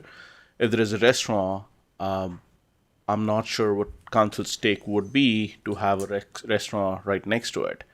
I think from my perspective, it sort of creates competition, creates value in having some of these businesses, located in close proximity. But again, I'd like to understand council's viewpoint on what exactly you mean by locating. Are you talking about specific businesses, or is it all businesses? Otherwise, we'll be limiting a lot of businesses going next to each other if we take that approach. sorry to interrupt. I think we're actually getting into the weeds on that one, because I don't think that has something to do with CDAC. But we can certainly have conversations about that. I think it has to do with CDAC, and I think CDAC should have that conversation. CDAC should have that conversation. That's what I'm So saying. we should put that in their list of priorities. Yes. Sorry, I was speaking specific to, I don't think As that a the mechanism is a restrictive covenant, but I think CDAC should have that conversation as to what that could look like for policy. Yeah, I was just I'm familiar with this because there was just a news item, Manitoba removing restricted covenants from grocery stores so you can have grocery stores going much closer. Anyways, goodness, I forgot what I was going to say. Can you come back? I'll come back. 100%. Yeah, Councillor Sambo. Thank you, Your Worship. Comment through you to Councillor Schindler's point. I won't get too in the weeds, but since I'm not on CDAC, so I won't be directly doing that work. The feedback from the business walks with Community Futures, 61 businesses, and one of the most common requests was buffer zones. I can foresee some issues with navigating that and what do you consider like businesses, but that was feedback from the community. We also hear it just from residents. You know, there's a common joke about got some new commercial going in, there's going to be a liquor store and a nail salon. You know, people have some of these jokes going around. Thank you. Any other comments, questions from council with regards to what could go into the role of CDAC? Okay, I would go to Mr. Edney and Legislative Services. What kind of a timeline do you think you need to be able to take this away and come back with a updated terms of reference for council? Sorry, Councillor Schindler first. If they're good to go, I can go after. But so I'm thinking about this being a larger conversation about, as this is being crafted, about where we want to go, and it as like who Chestermere is and where we want to go as I don't know if this is a cultural look or something to that effect of how we want this board to proceed going forward. And might follow after our strategic plan review or something like that. But I think that's certainly a really important aspect to crafting this and this new TUR. So I don't know how much time we need to do this, but I want to do it right. Okay, thank you. Back to administration. In terms of coming back with a proposed TOR for council to look at and then approve, do you think we could have it for the gap for January 20th? No. So gap for February? Mr. Edney? Yeah, thank you, Mayor Dean. There's a lot going on in the rest of the year here and into January of all the different things that have come up over the past few days. I'd suggest, end of February, if we could put that in the motion. Kind of listening to Councillor Schindler, we may need a little bit more time, but I think we can come back with a draft by the end of February and then have some input from the Governance and Priorities Committee. Okay, Councillor Grant? Thank you, Mayor Dean. I'm just wondering about the interim. Well, that's the problem, is that without the TOR, we wouldn't have a CDAC until February then. That's what I'm saying, yeah. Thank you.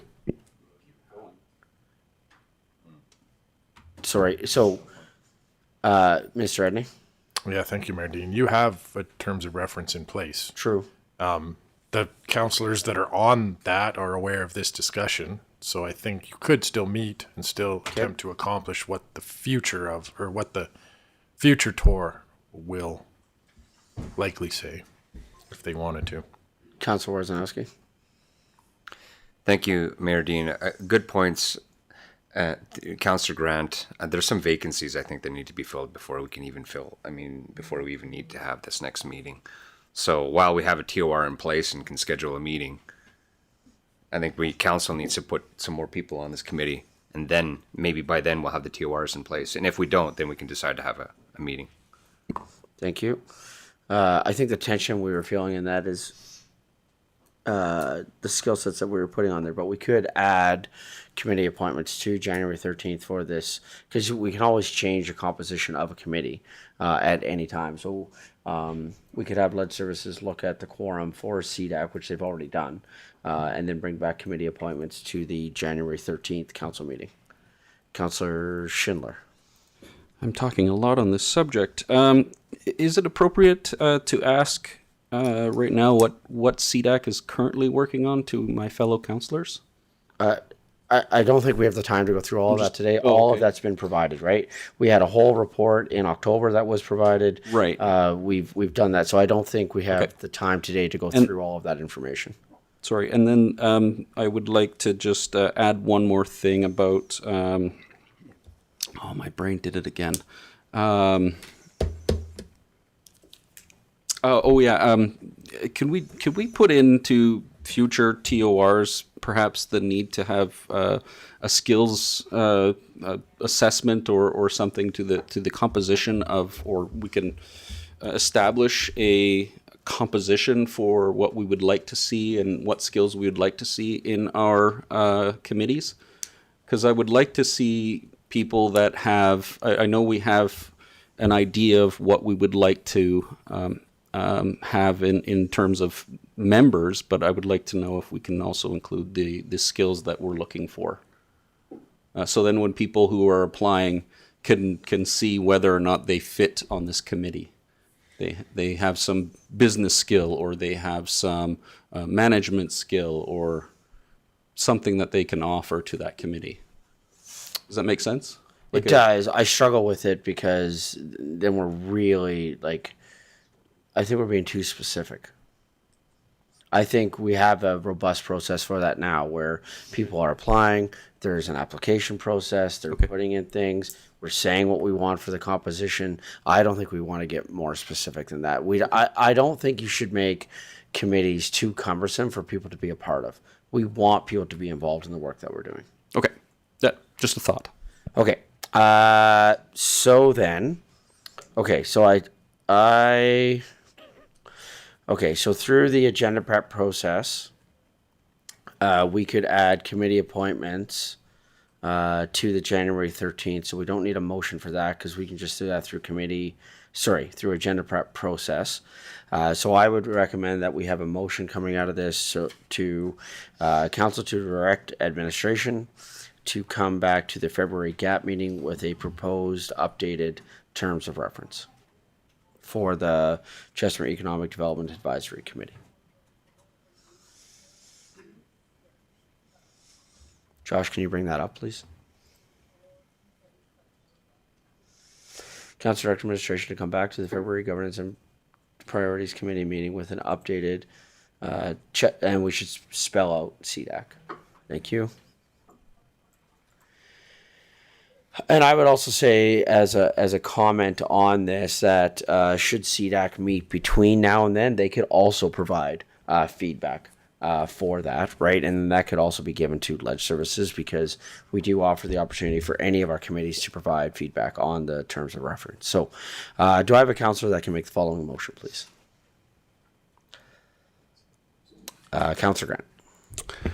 Thank you, Mayor. I move that Council direct administration to come back to the February 2026 Governance and Priority Committee meeting with an updated Chestermere Economic Development Advisory Committee CDAC terms of reference, TOR. Thank you. Comments, questions from council? Call for the vote. And that's carried unanimously. Thank you. Because we made a motion with direction, I don't think we accept information now because we made it perfect. Good. Okay. So then we're going to move down to item 6.3.1, which is the Miro outline plan being presented by Josh David, Planner 1. Good morning. Good morning.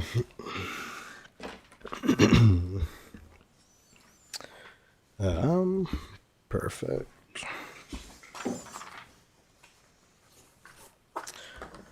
Good morning, Mayor and Council. My name is Josh David, Planner 1 with Community Growth and Infrastructure. Before moving forward, I'd like to acknowledge that all of my comments pertaining to this presentation shall be made through the CAO to the Mayor and all members of Council. So here's just a quick overview of what will be discussed during the presentation. So I'll go through the motion requests, the application, our approval process, the circulation and engagement, the applicant's proposal, the policy review, the implications, and our recommendations. So the motion request for today, administration is presenting on two separate processes concurrently, being the land use and the outline plan. Administration recommends approval of the outline plan, however, recognizing that council has previously preferred to hold the public hearing for the land use prior to making a decision. Administration respectfully requests that the outline plan be accepted for information today. And for the land use amendment, that council give first reading to bylaw 02925, being amendments to the land use bylaw 02024 as amended, as shown in attachment A. And that council approve the scheduling of a public hearing for bylaw 02925 for January 13th, 2026 at 11 o'clock a.m. So just an overview of the application. The applicant for the proposal is Carswell Planning on behalf of the landowners listed for approximately 25.4 hectares or 62.8 acres of land in the East Acreages area, as shown in blue on the map there. The proposal is for the mural outline plan and to concurrently amend the land use bylaw to redesignate the site from its current LLR or large lot rural residential designation to multiple residential, commercial, and public service land uses. And then just for further clarification, we'd like to provide information on how the approval process will work for the two concurrent applications. The approval process and timing for the outline plan is depicted in the light blue, and the land use amendment in the darker blue. For an outline plan to be approved, it needs to be adopted by resolution of council. It's being brought forward today as a request for information to help provide the necessary background information for the land use amendment. The land use amendment will require 3 readings and a public hearing, so the outline plan will need to be brought forward before second and third reading can go ahead. This application has been reviewed by all relevant city departments as well as external agencies. The applicant posted a public notice sign on the site on June 6, 2025, and also held 2 open houses. City administration and council were in attendance, and some members of council were in attendance during the second open house. A full summary of both of these sessions is provided in Section 8 of the outline plan and in the What We Heard report, which is included as Attachment C in the agenda package. So now on to the proposal. The application proposes to redesignate approximately 25.4 hectares of large lot rural residential to residential single detached R1, residential planned lot rear lane R1 PRL, residential multi-unit R3, low-rise multi-unit residential R4, local commercial, and as well as public service. The mural outline plan proposes to accommodate 485 residential units at a gross density of 7.2 units per acre UPA. The full build-out anticipates accommodating a population of up to 1,552 residents, and that's assuming 3.2 residents per dwelling. Approximately 67% of these residents will live in single and semi-detached homes, while the remaining 33% would live in multifamily townhouse or apartment. And that just outlines the units per the proposed land uses. These are the documents that this application was reviewed against. They include the recently approved Municipal Development Plan, MDP, as well as our land use bylaw, and there's no area structure plan for this area. The proposed outline plan area falls within the acreage infill land use, as shown in map 2 of the new MDP. This application adheres to the main objectives of section 4.4.6 of the MDP, which states that the purpose of acreage infill is to guide the redevelopment of acreage infill areas in a manner that creates a comprehensive neighborhood with a mixture of housing, recreation, educational, as well as commercial opportunities. This application also aligns with acreage infill policy 4.4.6.1, which states that the acreage infill area shall be primarily residential with other complementary land uses, including home-based businesses, education, parks, and recreation. Small-scale commercial uses are also appropriate in specific locations. The overall intent of the transportation system is to enable people to reach their destinations both locally and to the surrounding areas of East Chestermere as efficiently and safely as possible. Externally, this is accomplished by a transportation network that emphasizes connections to East Lakeview Road to the west, Range Road 281 to the east, and Township Road 241A to the south. The proposed transportation network and accompanying documents have been reviewed by administration, and for further detailed transportation information is included in the outline plan in section 5.4.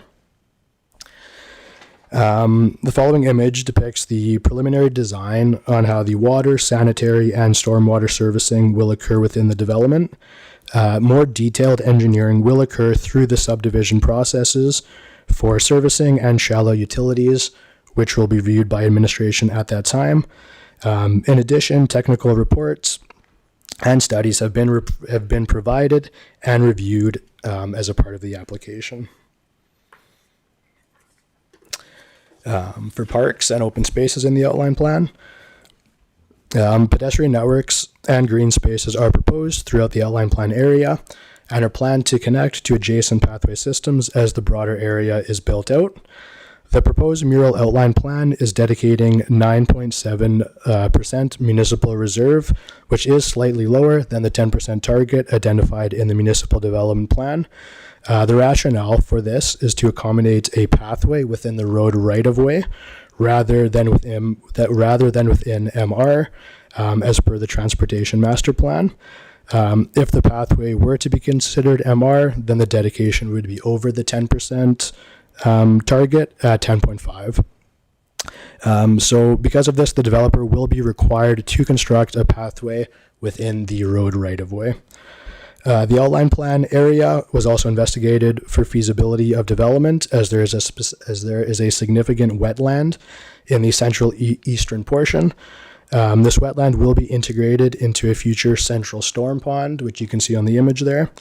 And any future activities on the site will need to go through all necessary Water Act approvals through the province. The proposed mural land use redesignation and outline plan aligns with higher order statutory plans, which were previously endorsed by council, and also meets the City of Chestermere's technical standards. Therefore, administration recommends that council proceed with the recommendations listed here and set a public hearing to receive community feedback on the proposal. Thank you, Mayor and Council, for your time and attention, and I welcome any questions or feedback you may have. Thank you. I have two quick questions to kind of start us off. I thought we were just accepting this for information. That's correct, yeah. Right, because this says council approve mural outline. Yeah, the motion today will be just to accept for information. Our ultimate recommendation would be for acceptance, but today it's just for information. Thank you. The second one, I know that this will come here in the next presentation, but council, I'm going to highly recommend that we move the public hearing from January 13th to January 27th when we get to that motion. Reason being is I don't think we want to do public hearings the first meeting back after holiday break and those sorts of things, and just some things that are happening internally administratively as well. I would recommend that we do that. So with regards to the presentation, open up the opportunity for questions from council. Okay, seeing none, can I have the motion then to accept for information, please?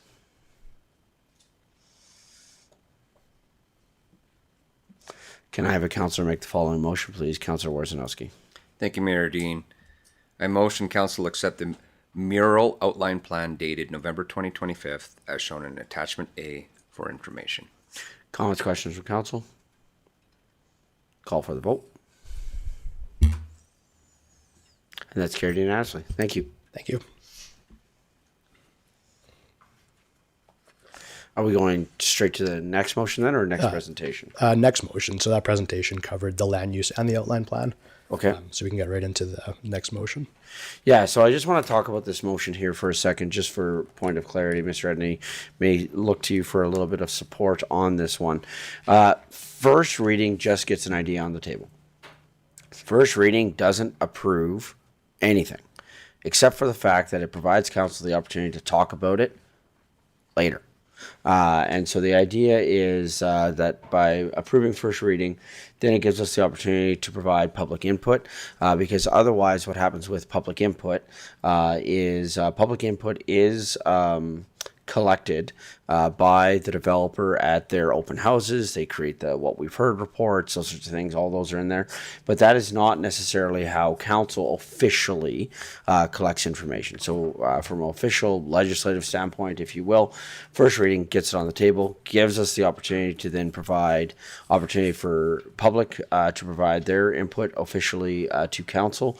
With the changes from the province, there are now multiple ways that can be done, whether that's in person, in writing, by phone, or joining online for the meetings. So just so that we are clear that that is what happens with first reading. Mr. Edney or Mr. Chadwick, any further comments on that? Mr. Chadwick? Through the chair to Mayor Dean, you're correct. The first reading only opens up the floor for collecting more information for council at the stage of public hearing. So whenever council chooses to schedule public hearing, council will have an opportunity to hear from public, administration, ask any questions of administration from the applicant if they'd like to present, based on which council can then choose to go ahead with third reading or not, and render a decision on the application. So at this point, it's mostly just accepting the information that's provided, and fundamentally saying we are open to listening to this application at the stage of second hearing and third hearing. Great, thank you for that, appreciate it. So can I have a councillor make the following motion, please? Deputy Mayor Ryan. It's moved that council give a first reading to bylaw number 02925, being amendments to bylaw number 020-24, being the land use bylaw as amended as shown in Schedule A of Attachment A, bylaw number 029-25. Thank you. Comments, questions from council, please. Call for the vote. That's carried unanimously. Thank you. And can I have the next motion for booking the public hearing? Yes, thank you. Can I have a councillor make the following motion, please? Councillor Randhawa. Thank you, Your Worship. I move that the council approve the schedule for a public hearing for bylaw numbers -029-25, being the Morel Land Use Bylaw Amendment for January 27th, 2026 at 11 a.m.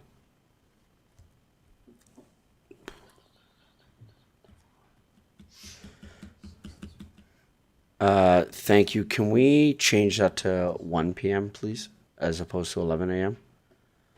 We may have another presenter coming at 11 a.m., and I would like to keep that opportunity open. Thank you.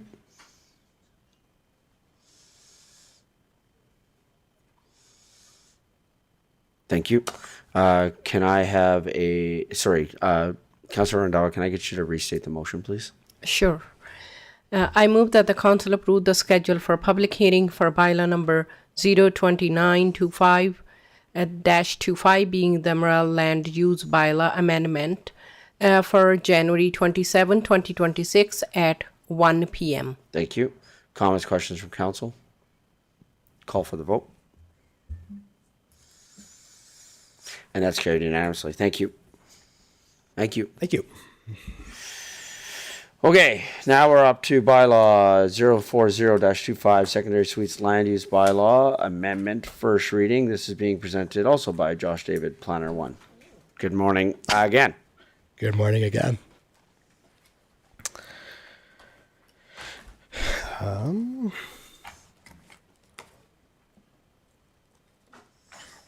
Perfect. Good morning, everyone, again. Josh David here, Planner 1 with Community Growth and Infrastructure. Before moving forward, I'd like to acknowledge that all of my comments pertaining to this presentation shall be made through the CAO to the Mayor and all members of Council. Today, administration is presenting secondary suites land use bylaw amendment options for Council's consideration. So again, we'll just quickly go over the agenda for the presentation. So there'll be the motion requests, the policy review, parking requirements, land use districts, our proposal, other options for council's consideration, as well as the implications and our recommendations.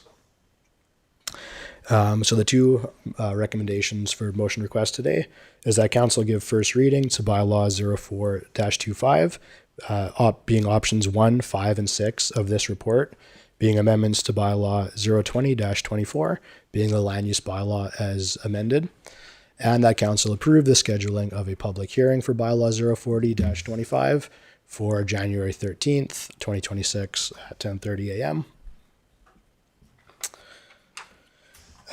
The proposed land use bylaw amendments have been reviewed against the newly approved Municipal Development Plan, MDP. The MDP outlines several policies related to secondary suites.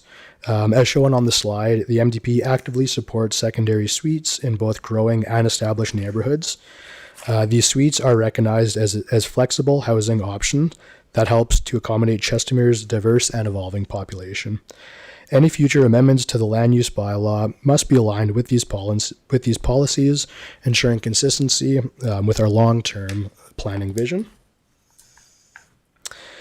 So the land use bylaw, as was discussed at the last council meeting, distinguishes between secondary suites and basement developments. For example, any home may contain basement bedrooms. However, only homes with a secondary suite are required to provide additional on-site parking.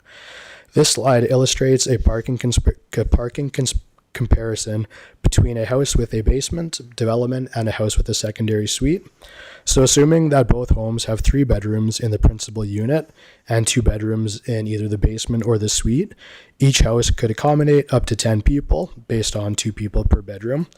In both cases, the room in the basement or secondary suite may be rented out. However, a home with a secondary suite must provide at least 3 on-site parking stalls, whereas a home with just a basement development with essentially the same density could be approved with only 2 parking stalls. And this slide lists all the districts where secondary suites are currently permitted as a discretionary use, including on the lakeshore lots. Based on administration's research, administration is recommending that the following options be adopted. So option number 1 is to allow secondary suites in the residential plan lot front drive district, R1 PFT, as a discretionary use. So the purpose of this district is to provide for compact single detached residential development with modified lot width and side yard standards in a front drive format without lane access. Secondary suites are appropriate in the R1 PFD district as the front driveway does provide for on-site parking. Option number 5 is to amend the land use bylaw by implementing additional parking requirements for secondary suites. So this amendment would mean that secondary suites must have at least 1 parking stall or space per bedroom, in addition to the parking requirements for the principal dwelling. All parking must be located on property, as on-street parking is not counted towards the purpose of a secondary suite application. Option number 6 is to amend the land use bylaw by adding boarding house in order to address shared accommodation in the city. So the land use bylaw does not currently have a definition for shared accommodation, and the proposed revision would add the following definition to the land use bylaw, which would address any dwellings that have 3 or more tenants. Other options that council may consider. Option number 2 is to maintain the current land use bylaw and allow administration to render decisions based on the merit of each application.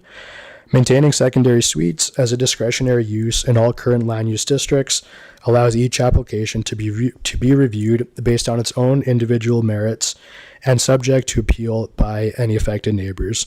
Historical data shows that out of 287 issued secondary suites, only 9 have resulted in appeals, of which just 2 were upheld. Option number 3 would be to restrict secondary suites on lots that are smaller than the standard residential single detached R1 minimum lot size. So this would mean that secondary suites would only be allowed on properties with a minimum lot area of 454 square meters and a minimum lot width of 13.75 meters in any residential district. This would prohibit secondary suites on all lots with a frontage of less than 13.75 meters, including those in cul-de-sacs. It is important to note that key stakeholders such as home builders and developers were not consulted on the proposed amendments outlined in this option. And then option number 4 would be to amend the land use bylaw by restricting secondary suites from all current land use districts. Restricting secondary suites may give the impression of lower community density. However, it would also limit homeowners' ability to generate supplemental income, as well as reduce legal rental opportunities, which could potentially result in more unauthorized suites. Such illegal developments could also raise significant safety and building code concerns. It would also undermine efforts to manage parking and density. Furthermore, this approach would directly conflict with several MDP policies. For example, policy 4.4.2.3, which states that growing neighborhoods shall accommodate housing for a wide demographic, including seniors housing, secondary suites, and purpose-built multi-generational homes. And please note that similar to option 3, home builders and developers were not consulted on this proposed amendment.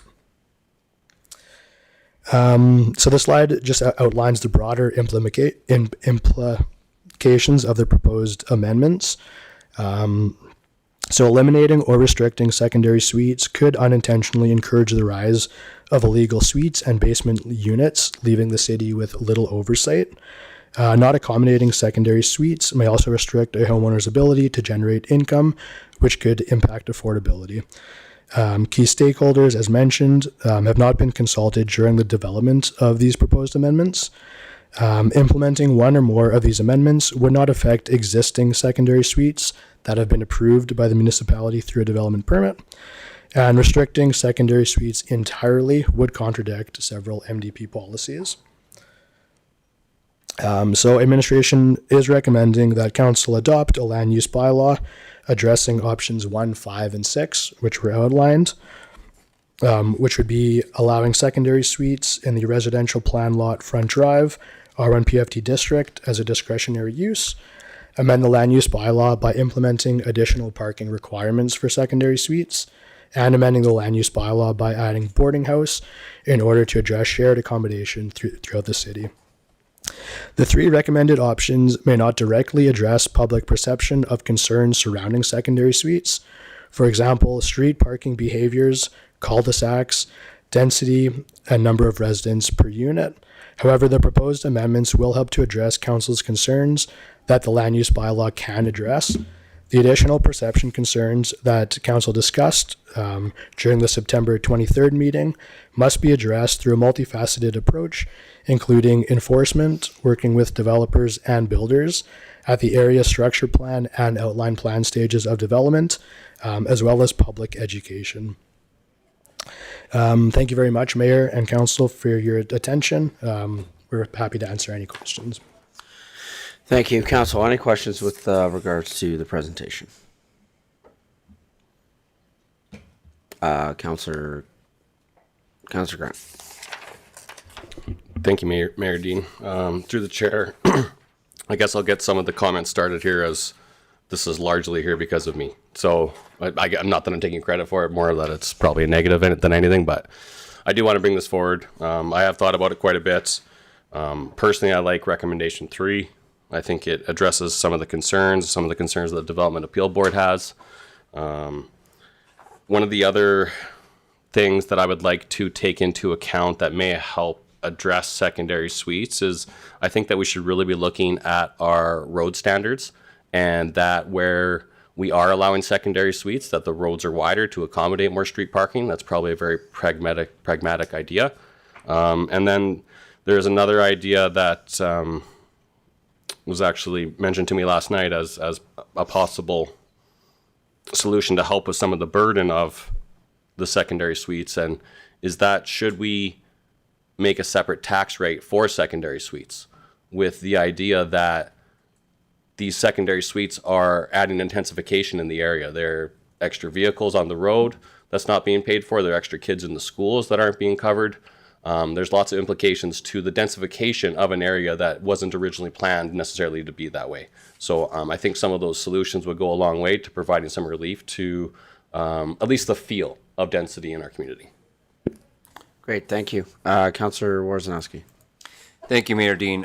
Just further to Councillor Grant's commentary, I think this is one that's going to be debated. So I'm glad that it's up here for RFD for first reading. I'm just through the chair suggesting that maybe we should just, if there's no other commentary, let's get to it and start debating, because some of the things that you're saying, Councillor Grant, we should probably be discussing during debate. Thank you. Any other questions, Councillor Schindler?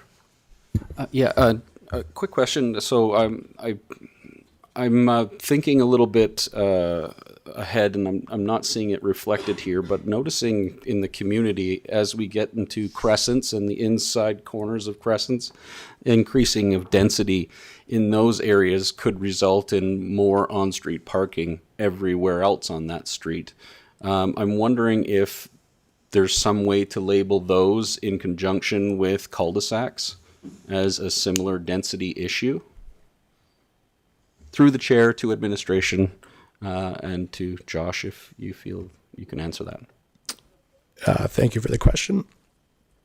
Option 3 would address that by restricting secondary suites in lots that have a minimum lot width of less than 13.75 meters. That would address any parcel with a shorter frontage than that. So it's not specifically targeted for cul-de-sacs, but it would apply to any parcel that would be narrower than that. I'm not sure if that answers your question or not. Okay. So, sorry, Councillor Schindler. So because yes, we can get lots that are bigger than those 13.5 meters in these corners, as it were. But I'm wondering if there is a way to put in enough parking on the street in front of it. So, for example, some of these houses have that pie shape and they have a sliver of grass, but they're still wide. So you really can't park a vehicle in that corner. And so people nose into it and into those corners. And so you've got people sort of perpendicular parking there. Which would then go into our parking bylaw and all that other stuff. But that said, I'm wondering if there's a way that we can prohibit that in conjunction with the width by speculating that you need to have X number of space for parking on either side of that property. So, Mr. Chadwick. Through the chair to Councillor Schindler, again, going back to the comment, this is just the first reading. I think a lot of these comments will probably be debatable at the stage of second and third reading. We can come back to council with all this information and be happy to provide it at the stage of second reading, which is the actual stage for sort of fact collection and everything. So, thank you, Mr. Edney. Oh, sorry. Thank you, Mayor Dean. Yeah, I was just going to reiterate what Mr. Chandiak said, that the intent here is to pass first reading and have this discussion after the public hearing in January. Yeah. Okay. So with that then, can I have the motion for first reading, please? Can I have a councillor make the following motion, please, Deputy Mayor? Yes, Mayor, the council give first reading to bylaw number 04025, options 1, 5, and 6. Of this report being amendments to bylaw number 020-24 being the land use bylaw as amended. Comments, questions from council? Councillor Grant? Sorry, Mayor Dean, maybe I missed this point. Why are the options 1, 5, and 6 mentioned in the motion? Thank you. Mr. Chadwick? Through the chair to Councillor Grant, those are the options that administration is recommending, we are recommending. But council has the option to sort of pick any options or create any other options that council thinks would sort of work best. These are some of the options that we are recommending based on our professional recommendation, so to say. Right. But you would like to see that debated at second reading? Absolutely, yes. Yeah, after the public hearing. Councillor Grant? Thank you, Mayor. That was my point. If we're going to leave these in, then we're going to, I guess, open this up for debate. Or my option might be to remove those options and proceed with all the options until we actually have the second presentation. Thank you, Mr. Edney. Yeah, thank you, Mayor Dean. The intent of this is to give a understanding for the public and the stakeholders of what the intent from administration is recommending to council. So there is something to come comment on of like, it gives a starting point to say, we don't like this, we do like this, I'd like to remove that, I'd like to add that in. That's why those options are in there, to give substance to what the changes of the bylaw being proposed are. Does that make sense? To me, it does, Mr. Chadwick. Through the chair, I think even if council just approves this first reading as it stands right now, the other options are already in the report. If council is more comfortable, they can remove that 4 words there, option 1, 5, and 6 of this report, and that way you can have debate on all the 6 options instead of just 1, 5, and 6. Councillor Grant. Thank you, Mayor Dean. I am fine keeping all the options presented, but I would like the options that I stated today also included in that. So are you recommending a change to the motion to be options 1, 3, 5, and 6? Yes, and then how would you like to address the other 2 options that I presented or that I mentioned today, as far as it relates to the road standards and the separate tax? Thank you, Mr. Chadiak. Like I mentioned before, if you remove the options, council will have the ability to sort of debate all the options, and then adopt whatever council feels is most suitable in the current situation. Thank you. So then your suggestion is to go council get first reading of bylaw 04025 being amendments to bylaw 02024 being the land use bylaw as amended. Is that what you're recommending we do? Sorry, Mr. Chadwick. Through the chair, that would be correct. Okay, and so then at that time, so then when it comes to public hearing and second reading, Councillor Grant could bring forward the other options that he would like to see, and then the debate around those would happen at that time. Is that correct? Through the chair, that would be correct. Okay, thank you. So Deputy Mayor, if it's okay with you, can I get you to restate the motion, but we'll remove options, we'll do that. Deputy Mayor, are you okay with that?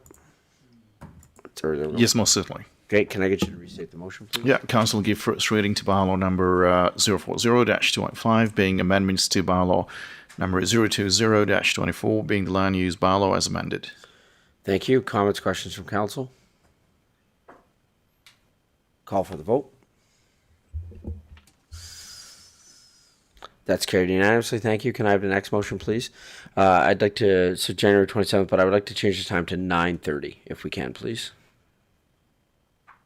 Does that work for administration? Thank you. Like I said, it's not confirmed yet, but we may have another guest coming, and that guest is booking for 11. So that's what I'm trying to work our public hearings around that particular guest. Mr. Edney? Thank you, Mayor Dean. Do you think an hour and a half is enough? Well, before it was 30 minutes. Right? Because if we had gone with the motion before, this one was going to start at 10:30 and the next one was going to start at 11. So I think giving ourselves an hour and a half is at least a buffer. And then if we have our other guests come, there is some flexibility in there where this could be extended, say, to 11:15. Okay. So I do think that there is some flexibility with our other guests, yes. Okay. Okay, thank you. Can I have a councillor make the following motion, please? Councillor Grant. Thank you, Mayor. I move that council approve the scheduling of a public hearing for bylaw 040-25 for January 27th, 2026 at 9:30 a.m. Thank you. Comments, questions from council? Call for the vote. That's carried unanimously. Thank you very much. Thank you. Okay.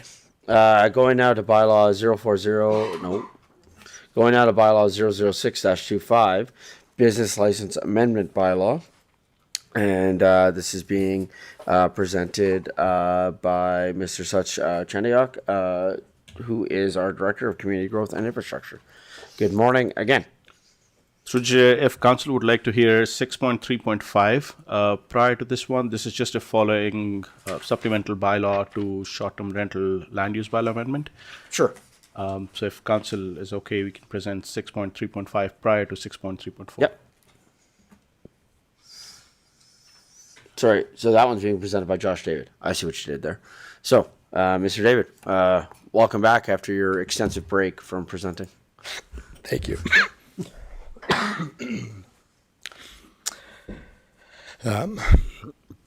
Hi, good morning, everybody, again. Excuse me.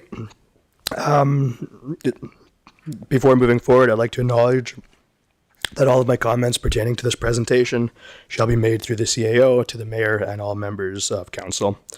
Today, administration is presenting short-term rentals land use bylaw amendments for council's consideration.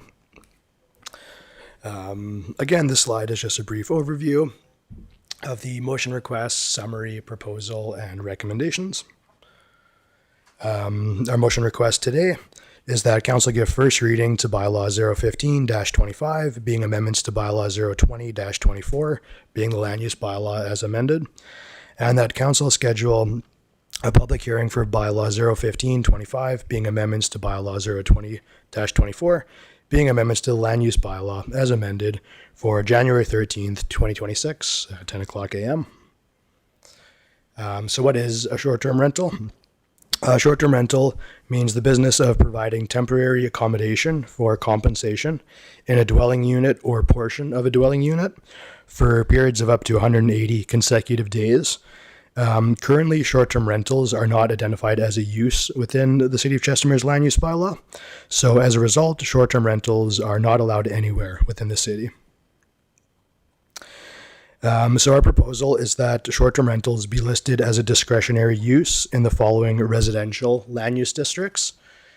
So that would be residential single detached, residential estate modified, residential plan lot rear lane, residential plan lot front drive, residential semi-detached, residential multi-unit, and low-rise multi-unit residential. Please note that on July 22nd, 2025, Council approved a land use bylaw amendment to prohibit short-term rentals in the residential Lakeshore R1L district.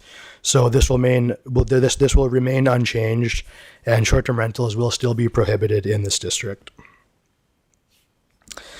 Our second proposal is to adopt general regulations for short-term rentals.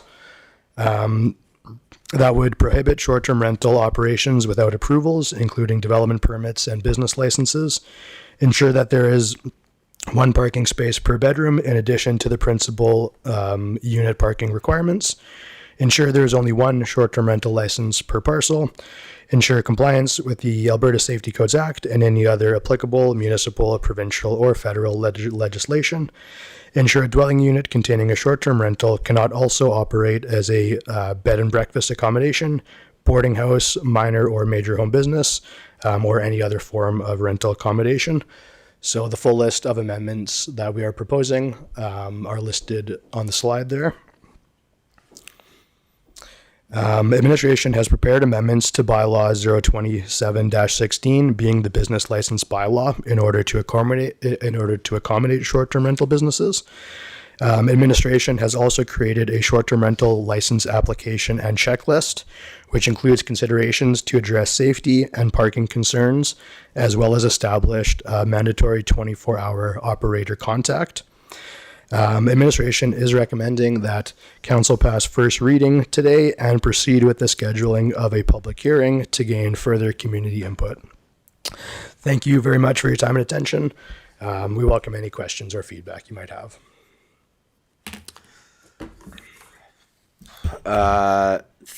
Thank you.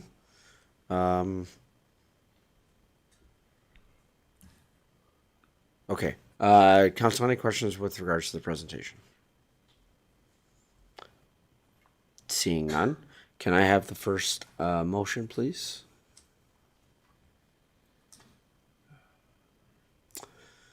Can I have a councillor make the following motion, please?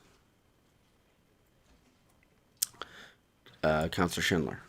I move that council give first reading to bylaw number 015-25, being the amendments to bylaw number 020-24, being the land use bylaw as amended. Thank you. Comments, questions from council? Call for the vote. That's carried unanimously. Thank you.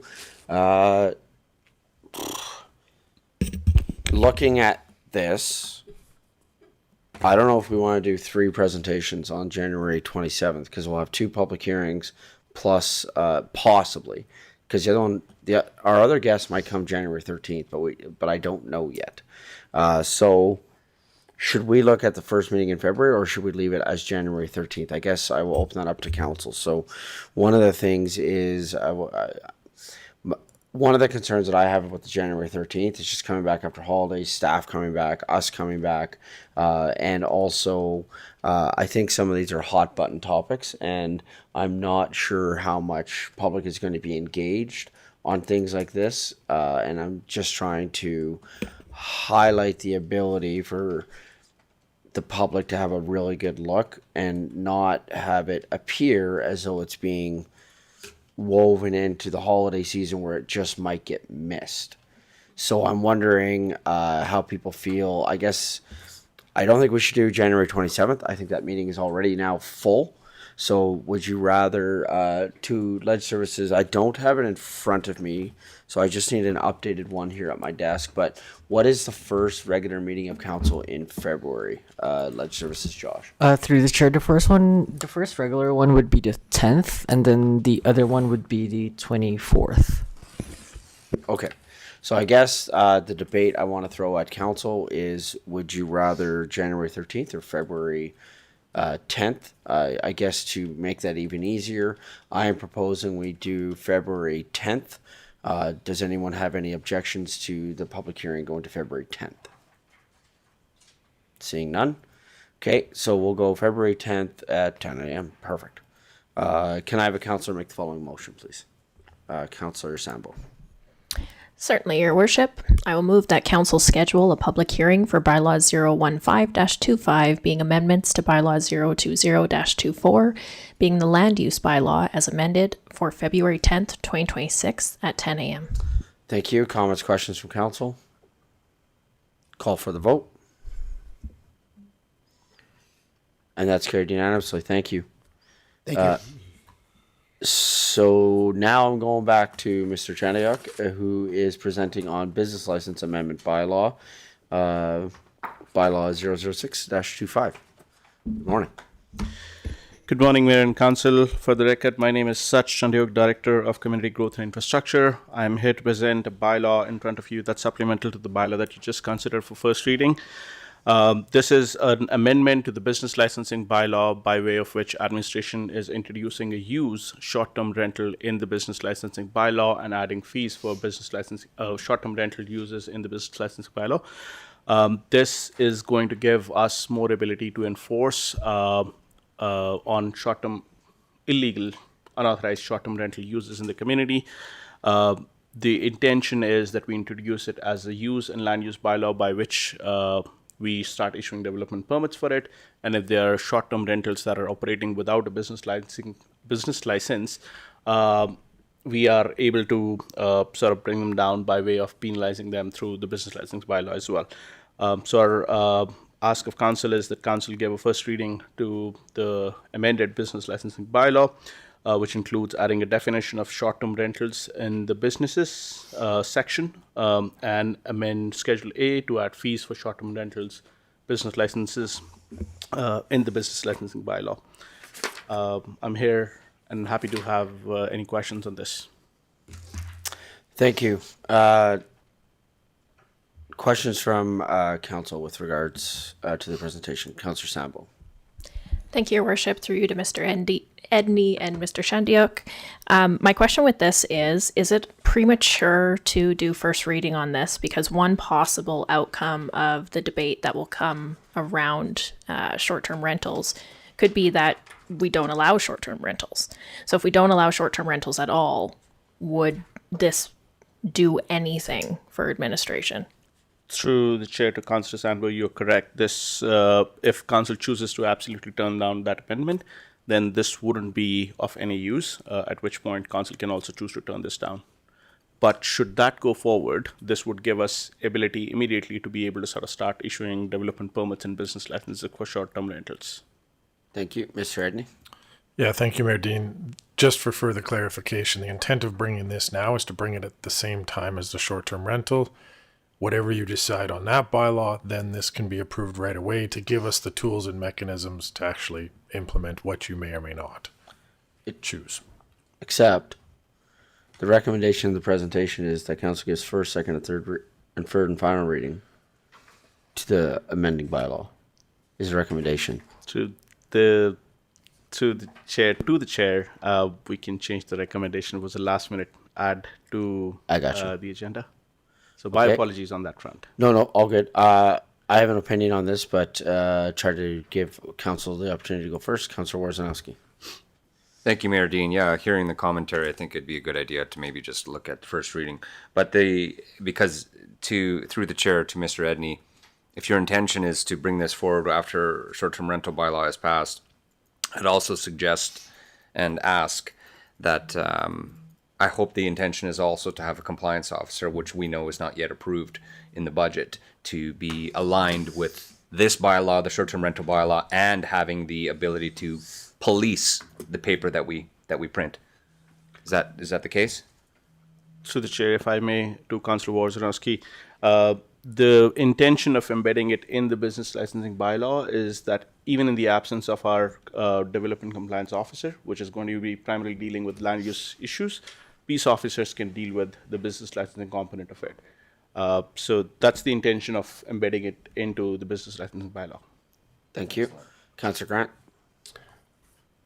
Thank you, Mayor. Through the chair to administration, Mr. Shandyhook.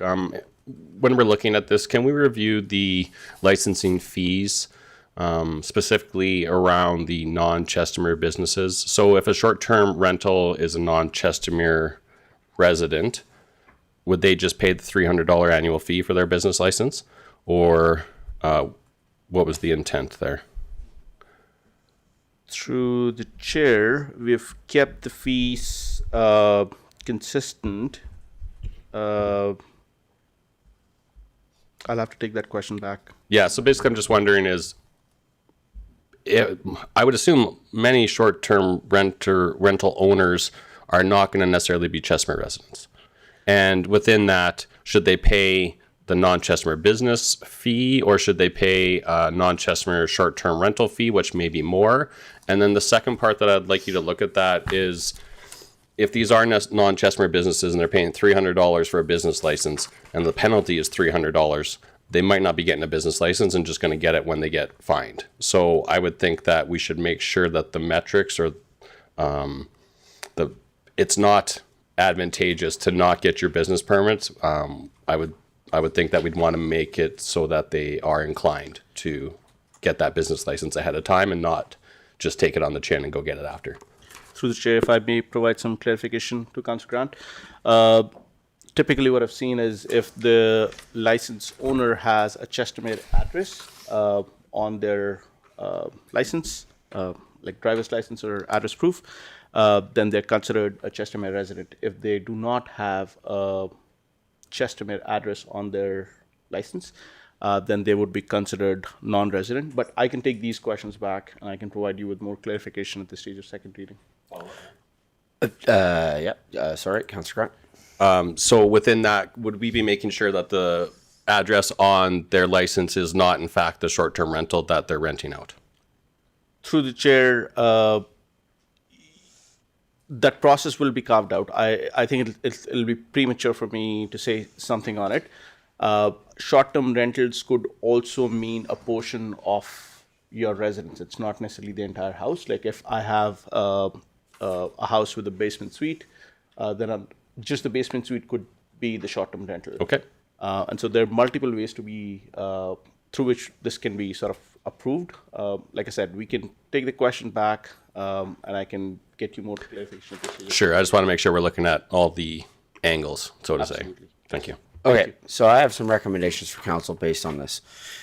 Two recommendations. Number one, I think we should table this item because to all of the points that are made, while budget's going to happen this afternoon, compliance officer is a part of that budget and will be finalized this afternoon in terms of what we're doing with the interim budget here this afternoon. Even if that is approved, the chances of that human being out doing that work between now and February 10th is not high.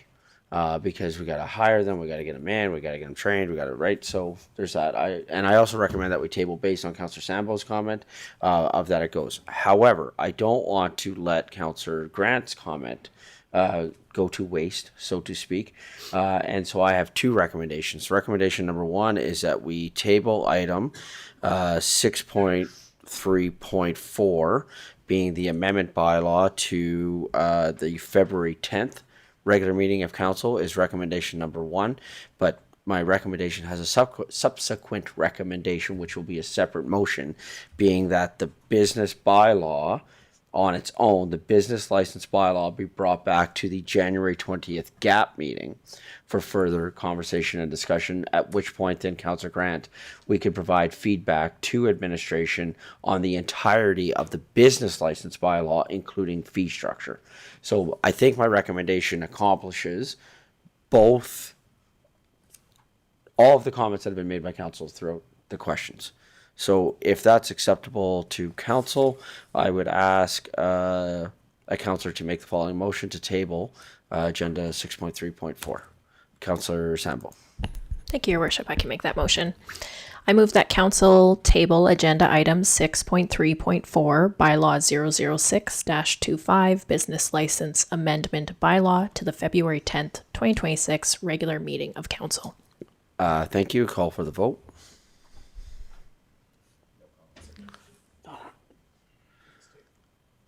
Thank you. And then can I have the second recommended motion that I had, which was to bring the, it's bylaw 027-16, the business license bylaw, back to the January 20th governance and priorities meeting for presentation.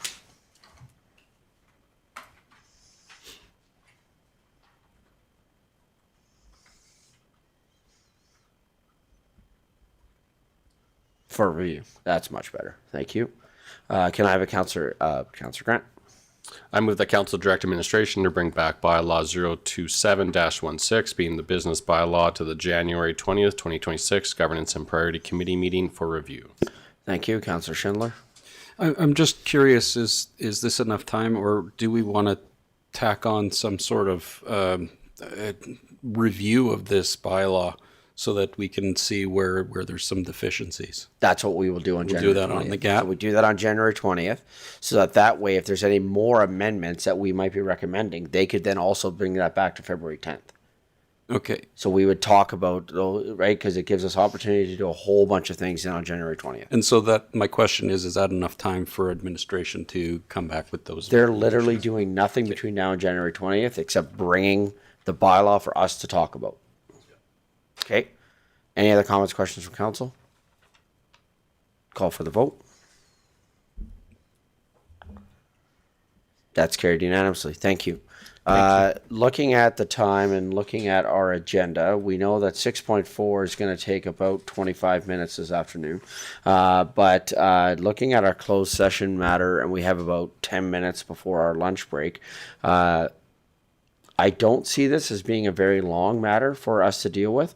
So my recommendation to council is that we go into in-camera, have that conversation, come out of in-camera, and then break for lunch. And then I would anticipate us coming back between 1 and 1:15 for our budget conversations. Mr. Edney, I know you're crossing the room to connect, but does that work? Okay, thank you. Can I have a councillor make the motion to go into in-camera for item 7.1, please? Thank you. Can I have a councillor make the following motion, please? Councillor Sambo. I move that council move into closed session at 11:53 a.m. to discuss the following: legal matter, Access to Information Act, Section 29, advice from officials. Thank you. Call for the vote.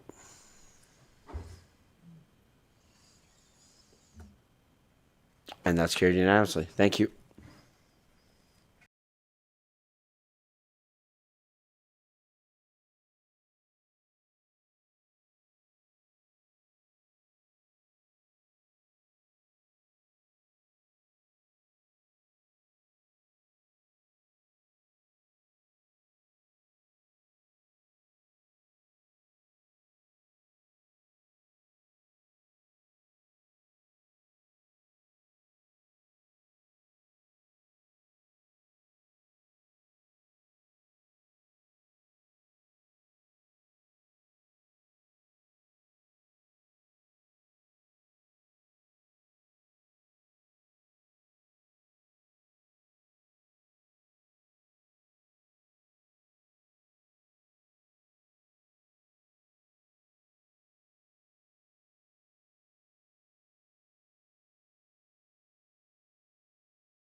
Thanks, everybody. We're just coming back from our in-camera session. Can I have a counselor make the motion to come out of closed session, please? Counselor Sambo. Thank you, Your Worship. I move that council come out of closed session at 12:04 p.m. Thank you. Call for the vote.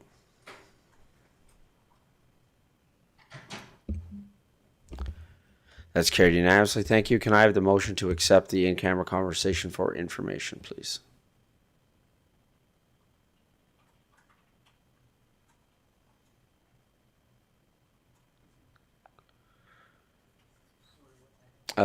Item 7.1, legal matter.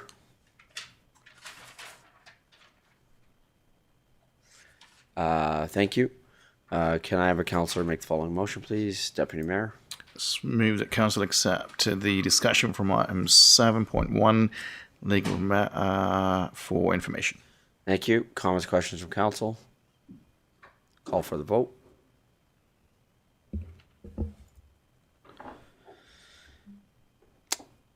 That's carried unanimously. Thank you. We will now take our lunch break and come back at 1 p.m. Thanks, everyone.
Good afternoon, everyone.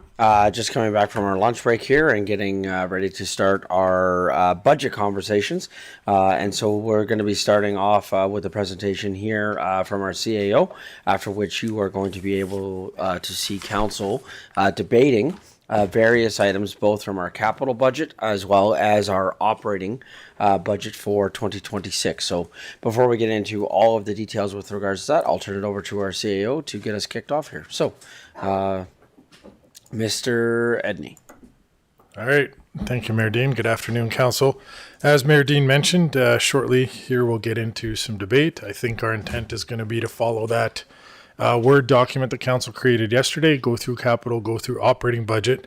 Obviously, not much has changed on the capital budget yet. That's for Council's deliberation, but I just wanted to present some updated numbers to Council and the public as you start to get into the operating budget. Just for consideration. So as we worked through over the past 3 or 4 days, through the public presentations and some of the discussion, it just became apparent that there were some things that were either double counted or missed. We had long discussions of those. So what I've done yesterday after the meeting is went through and captured these in the operating budget slides. So I got a couple of updated operating budget slides back here. I don't think these are the things that necessarily council debates. I mean, you can debate, but these I would call more of oversights, potentially by administration in the budgeting process. So real quickly, there's two things, revenue and expense changes. When we look at the revenue, we talked about in the HR budget and the safety budget, it was accidentally double counted the refund from WCB. So that was a net change in revenue of decreasing the revenue numbers by $108,877. As we worked through the RCMP budget with Staff Sergeant Clausen, we have about 16 members working right now. She's expecting 5 to be back by the end of March. So it was administration's recommendation while we were budgeting for 19 officers, we should budget for the 21 officers. Which adds about $521,000 to the budget. Again, we can talk more about that when we talk RCMP, but we do have a request with the federal government to have 25 officers in place. And as I mentioned before, we budget for what we expect. Our expectations have changed since that conversation with her, so I've made that adjustment.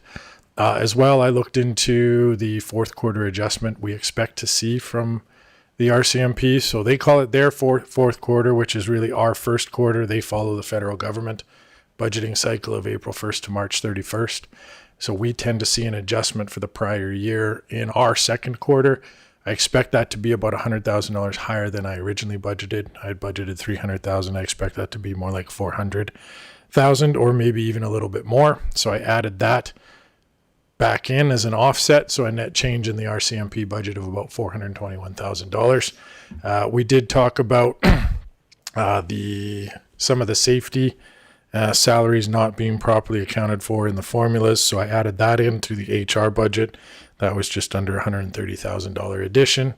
We removed the request for the emergency management coordinator. We discussed that at last meeting. I got some exact numbers, I guess, on the golf course debt. Originally, I had just put in $300,000. Now that we're further down that road, we know it'll look more like $332,000. So I added that in there. In the golf course, again, it's a net in and a net out. And then just one small little oversight as we were going through. I didn't budget enough in the council budgets for the FCM, AB Munis, etc. I've got some of those invoices in, so just added those in there. So a net change in expenses of about $533,000. So overall, that takes the original. This is now the new updated revenue page. Again, not a lot of changes. This is the updated net overall change. So we've gone from a position of roughly a $220,000 expected surplus to about a $423,000 expected deficit. I was talking with Mayor Dean here just before coming up to do this presentation, and I just want to clarify for council, again, a couple of things. So first is the MGA does not let a council budget for an operating deficit. However, there's a reason this process is the interim budget. We have a number of items that will happen between now in April when you approve the final budget.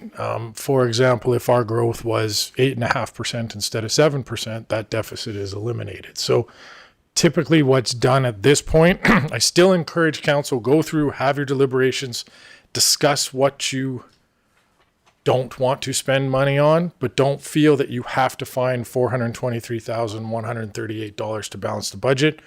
What the best practice is, we put in that transfer from reserve number. Whatever that difference is when you're done your deliberations, we put as a transfer from reserve to get us through to the final budget. When we then have our actual assessment numbers, we have our actual schedule of fees, all those kind of things put in the model that either change that number or eliminate it. So just a little bit of preface, again, encourage you, decide what you want to spend money on, but we don't have to get that number to zero. We will put an offsetting number in the transfer from reserve for the interim budget to allow the process to go forward. So on that note, I just wanted to give you that update. I think we'll move into deliberations, and Mayor Dean, if I'm right, we'll start with capital and kind of just go down the list of the projects you had. I do want to thank a couple people first. Council, I do appreciate yesterday. I know you were eager to get into deliberations and start making some decisions. I did request that we take a pause to today to allow managers, directors to be prepared. If you have questions for them, or you're looking at cutting something that a manager just goes, maybe I didn't explain that right, it's essential to my services, give me a second to just explain why that needs to stay in the budget. So I really appreciate you taking that pause to do that. I also want to thank all the managers for adjusting their schedules very quickly to be here to talk in case council has any questions for them. So on that note, I'll stop talking and let council start your deliberations. Thank you. And just as a point of clarity before you run, Mr. Edney, the expectation though is not that a manager has to or is doing any form of a presentation right now. If council just wants to debate and go, council can debate and go. Managers are here if there's a further question that we may have, but we don't necessarily need to call upon the manager. We don't want you to feel excluded, but we don't necessarily need to call on the manager at this point. They've done their presentations. They've given the information. If council feels like we have everything that we need, we can simply go ahead, have the debate, start the vote, and away we go. Exactly. Okay, perfect. Okay, thank you. So with that, I'm going to suggest that we essentially start from the top of the list that we had created yesterday. Again, just as a quick, for those that may have missed yesterday, what we did was we took the capital budget. We took all of the items from each department that was presented to us, and any item that was up for debate, if a councillor wanted to debate it, it was moved on what's called the projects up for debate, with the assumption that what's staying in the 2026 capital budget are the items that are obviously listed under stays in 2026 capital budget. So right now, then the options would be to remove an item from 2026 or move it to the 2027 budget, or simply to eliminate it altogether. So with that, the first item that I see on our list is first arriving applications and TVs from our IT department.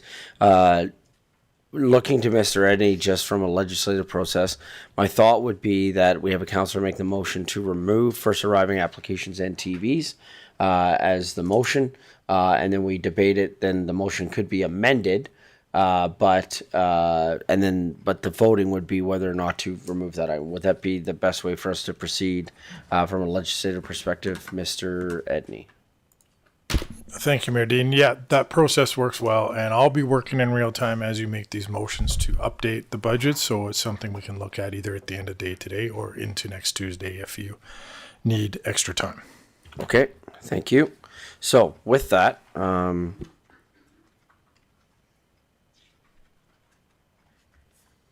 I have a councillor, please, make a motion to remove first arriving applications and TVs from the 2026 capital budget? Councillor Sambo. I'll move that council remove the first arriving applications and TVs from the 2026 capital budget. Thank you. Comments, questions from council? Councillor Sambo. Thank you, Your Worship. I suppose I can comment that for me, I would be wanting to add this to 2027. Not that it's not necessary, it just seems a little premature. If I'm remembering correctly, this was for the new fire hall, so it may be a little bit early. Yeah, I have the same feeling, is that while it would be utilized right now in the current fire hall, as in they could use it, it's really going to be utilized in the second fire hall, of which we don't necessarily have a full timeline on yet. And so that was my understanding as well. Councillor Schindler. Thank you for calling on me. I would like to hear from our fire chief as to how this would change operations or improve them. I don't think we had that chat before. We had requested it, but it didn't happen. And I see our fire chief here. Is that a possibility? Sure. Mr. Zebedee?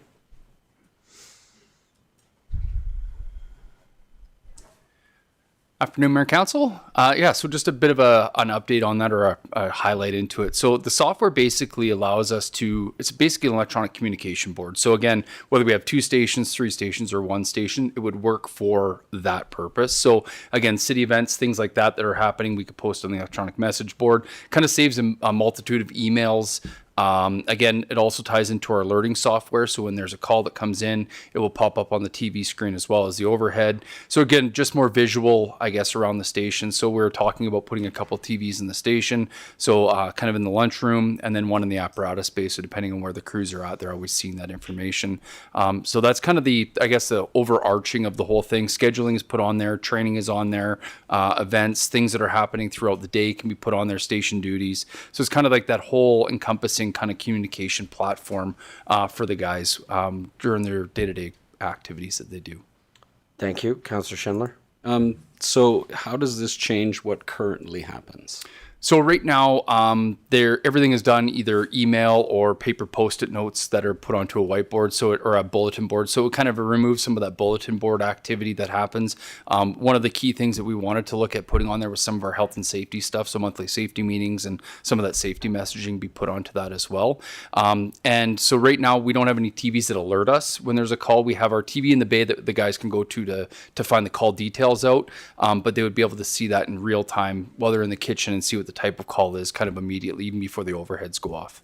There's currently a television there that displays things. Yeah. Is this a different one? Will you be replacing that one? So it is a different one. The one that's in the bay is linked directly to dispatch with our CAD. So when the call comes in, the address populates, as well as any details on that particular call get populated onto that TV. So any of the notes from the actual dispatcher. So that's kind of where all the detailed information comes in. This is more of that alerting piece, I suppose.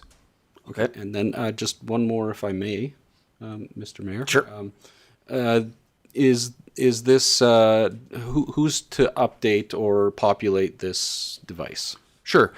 So the alerting would come directly from dispatch, and then any of the other items that would put on there would be done either by myself if I had a message to put out to all staff, or it could be Carrier and Kyla, the admin assistants, would be helping with that, along with the platoon chiefs or captains. And then it's a direct tie into our First Do software, which is the software platform in which I guess is kind of all our everything. So it does our calls, training, asset management, inventory, all of that stuff. So it has a direct tie into that. So the two are sharing information consistently. So it's constantly there's no updates on that side. It's all happening in the background, if that makes sense. Yes. It sounds like there's an efficiency. There certainly is efficiency in that. And some of the other things that can tie into it is we can do dashboards to show where we're at for call volumes, shoot times, all those response times. So it kind of gives guys a reminder of where things are at as well. Okay. Thank you. Okay, Councillor Sambo, you had made the original motion, but it sounds like you wouldn't mind seeing this being amended to move to the 2027 budget.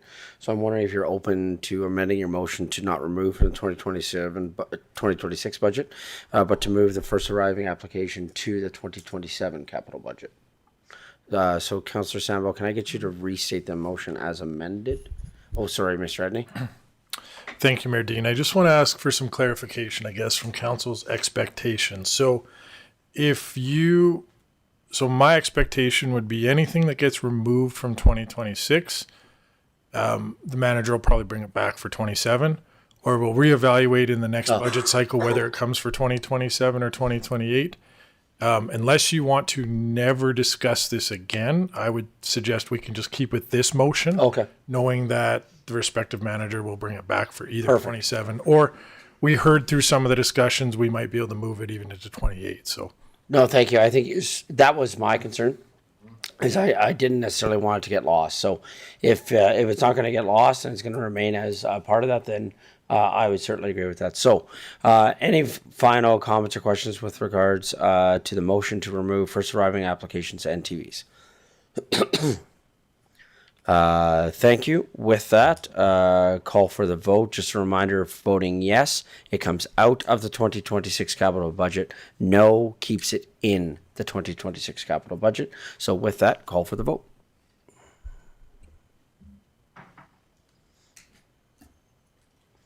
And that is carried by majority to remove from the capital budget. Thank you. So next item for IT was, I apologize, sorry, can we bring up the list again? Thank you. Private 5G network.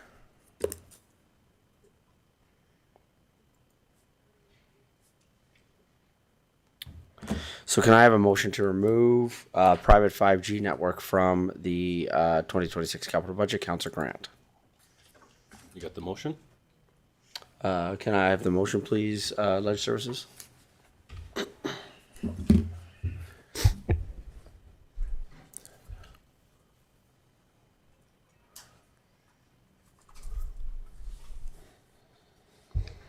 Good, Mayor? I think so, yeah. Thank you. I move that council remove the private 5G network from the 2026 capital budget. Thank you. Comments, questions from council? Councillor Schindler.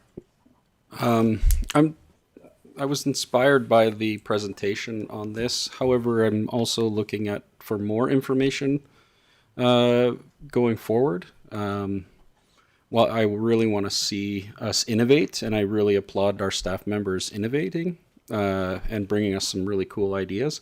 I'm wondering if there can be a further presentation for this in the new year to see because we've just got a basic overview and how we can, I want to see how we can expand it and how it would benefit us both economically, both, what are the future plans going forward. So I would like to table table this motion until the new year, until we can get something. Or not table. We can't really table it, because if we table the motion, right, then it stays in the budget. budget. And we're trying to make decisions as to whether or not something stays in the budget. So Correct. You're welcome to make it is not my job as chair to stop motions from being made. So if you want to make a motion, I do not want to be out of order. I do not think, though, that we should be tabling a budget item currently, but if you want to go ahead and make that motion, then we can make that motion, and then we can vote as to whether or not we're going to table something. I would suggest it would complicate the budgeting process. I will hear what my colleagues have to say first. Thank you. Councillor Narayan. Sorry, Deputy Mayor Narayan. Thank you, Your Worship. Through you to Mr. Edney and members of council. I'd like to keep this in for 2026, especially because we've been talking a lot about economic development, and I think this has a lot of potential for that, and for all the reasons given by administration, I'd like to keep it. Thank you. Councillor Warzanowski. Thank you, Mayor Dean. I'm listening to both the councillors who have spoke on this, and I certainly understand that you have to pay to play, and the 70K is probably to get some of the answers that Councillor Schindler may be discussing. I mentioned earlier today in other council session that we have to find out what is unique about Chestermere, and this may or may not be it. I'm on the fence, to be really honest with you.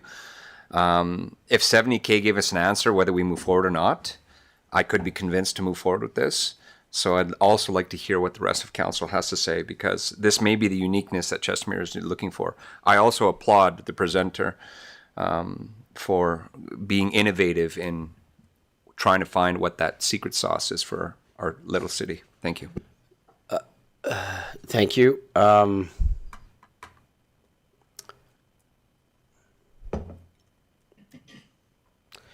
We have a motion inside of a motion if we need to go in camera, correct? Yep. Can I have a counselor make a motion to go into in camera right away, please, for budget deliberations?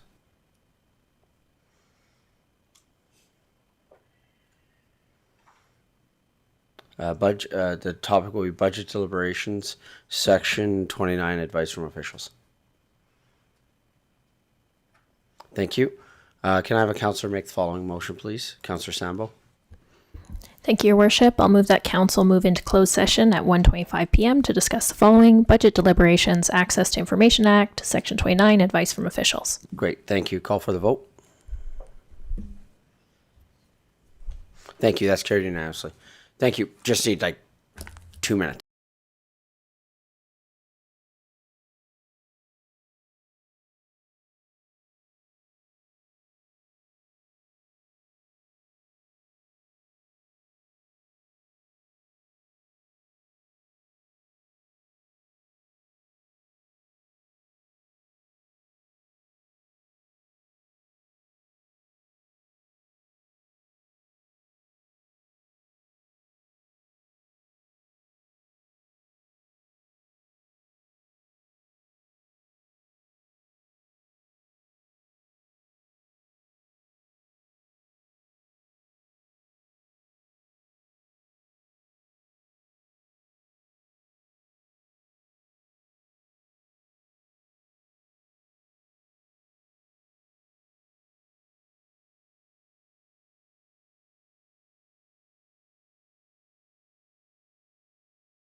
And that's carried unanimously. Thank you. We'll take a quick 5-minute break to let people transition back in and recommence at 1:35. Thanks, everybody.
Good afternoon, everyone. Just coming back from our quick break and quick advice from officials.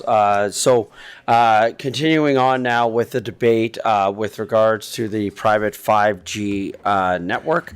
So we have the motion on the floor to remove it from the 2026 capital budget. Are there any other comments or questions from council with regards to this matter, Councillor Sandbo? Thank you, Your Worship, and my questions through you to Mr. Edney and then on to whoever else might be involved. I'm not in favor of this motion. I'd like to see it stay in the capital budget.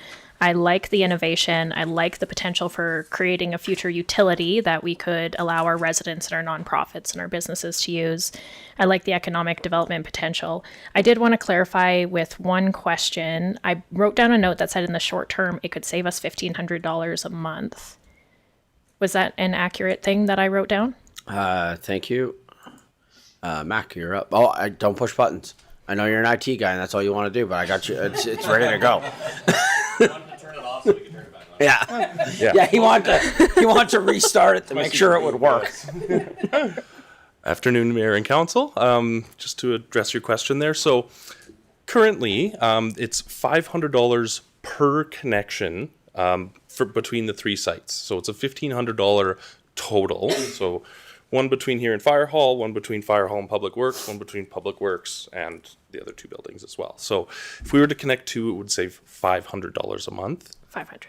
Okay. To start. This is just the proof of concept. If we did flesh it out, we would be able to, the full savings would be the $1,500 a month at a minimum, because in addition, we already use quite a bit of SIM cards for connectivity, as well as a bunch of other mobile connectivity that is quite expensive as well. It's just much more difficult to narrow down exactly what that number would be. But right now we're paying close to $50,000 a year in our mobility charges, which I think would be able to significantly reduce if we didn't have to rely on the data part of it as well. Great, thank you. Yes. Thank you, Councillor Grant. Thank you, Mayor Dean. Through the chair to administration and possibly Mac if he pops back up again. What is the potential future investment required to achieve what you're espousing? So right now, I don't have a solid number for you. It would really depend on sort of the scale that we would want to push this out. In my original presentation, there was sort of three priorities. So it would really depend on how far you would want to extend the functionality. If we wanted it just to connect municipal sites and services, it would be considerably less than if we were implementing a full-on commercial ISP alternative. Okay. High numbers would be about $2 million. Okay. And then my follow-up question to that is, do we have a business case together to actually provide us any kind of information that this is a viable investment to make?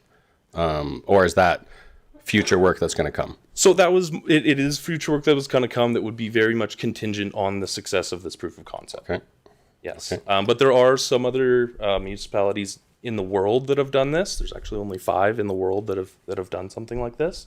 Again, it's more commonly used for industrial applications like shipyards or entertainment-based things like sort of NASCAR and Indy racing on large scale.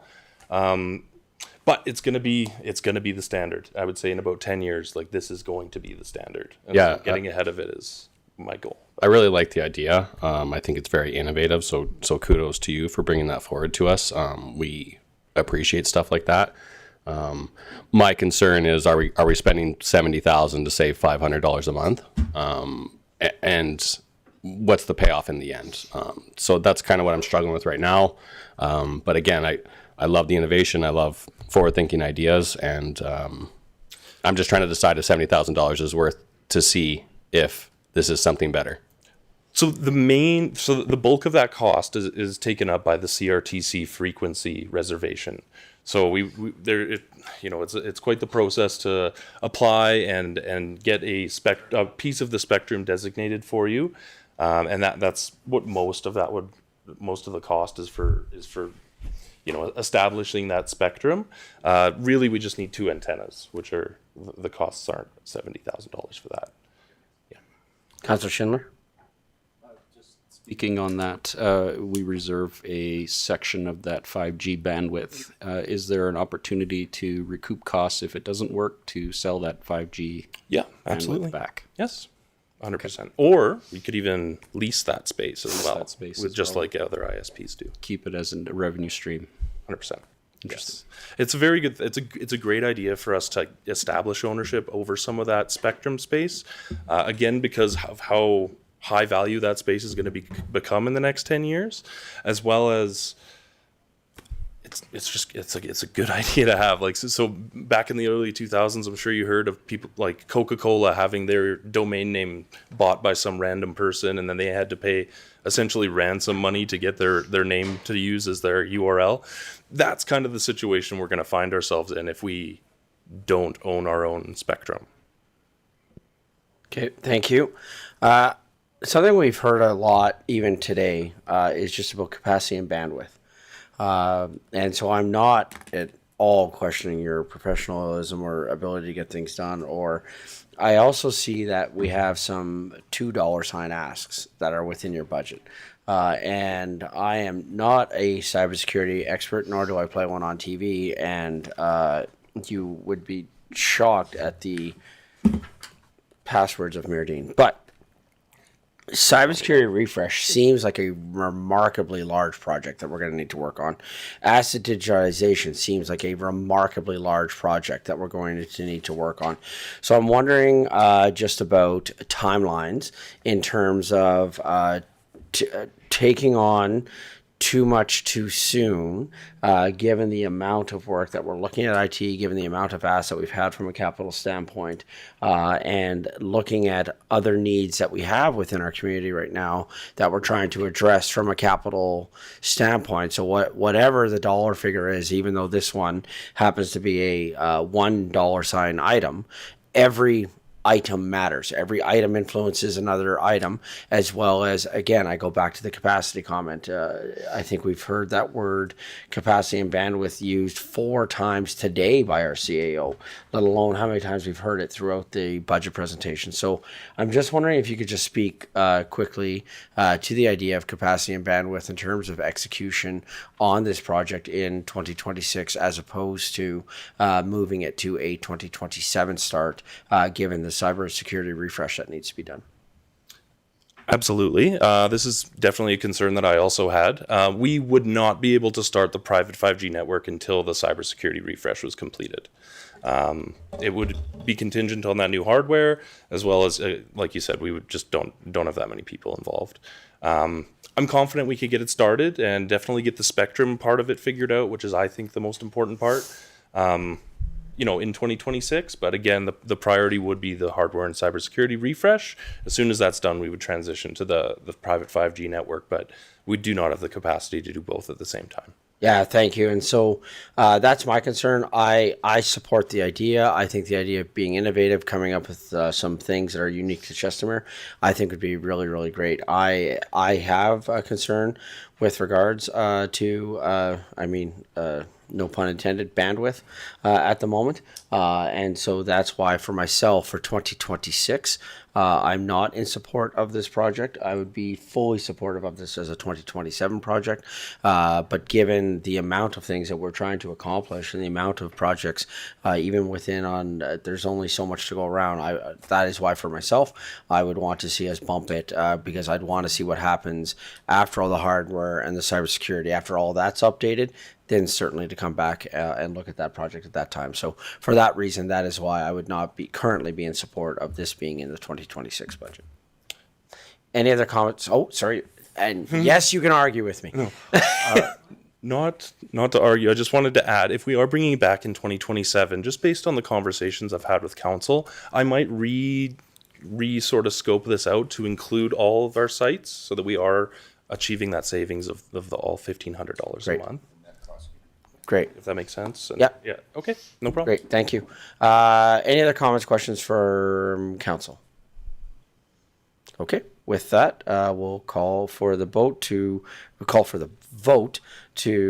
remove private 5G network from the capital budget.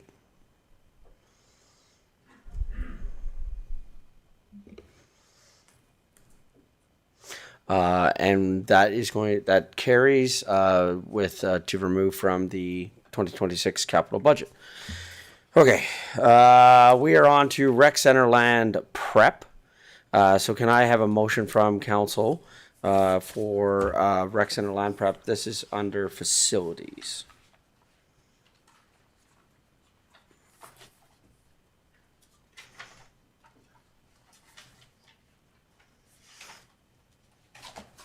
Okay, can I have a motion from council to remove this item from the 2026 capital budget, please? Councillor Schindler. I move that council remove the rec center land prep from the 2026 capital budget. Thank you. Comments, questions from council?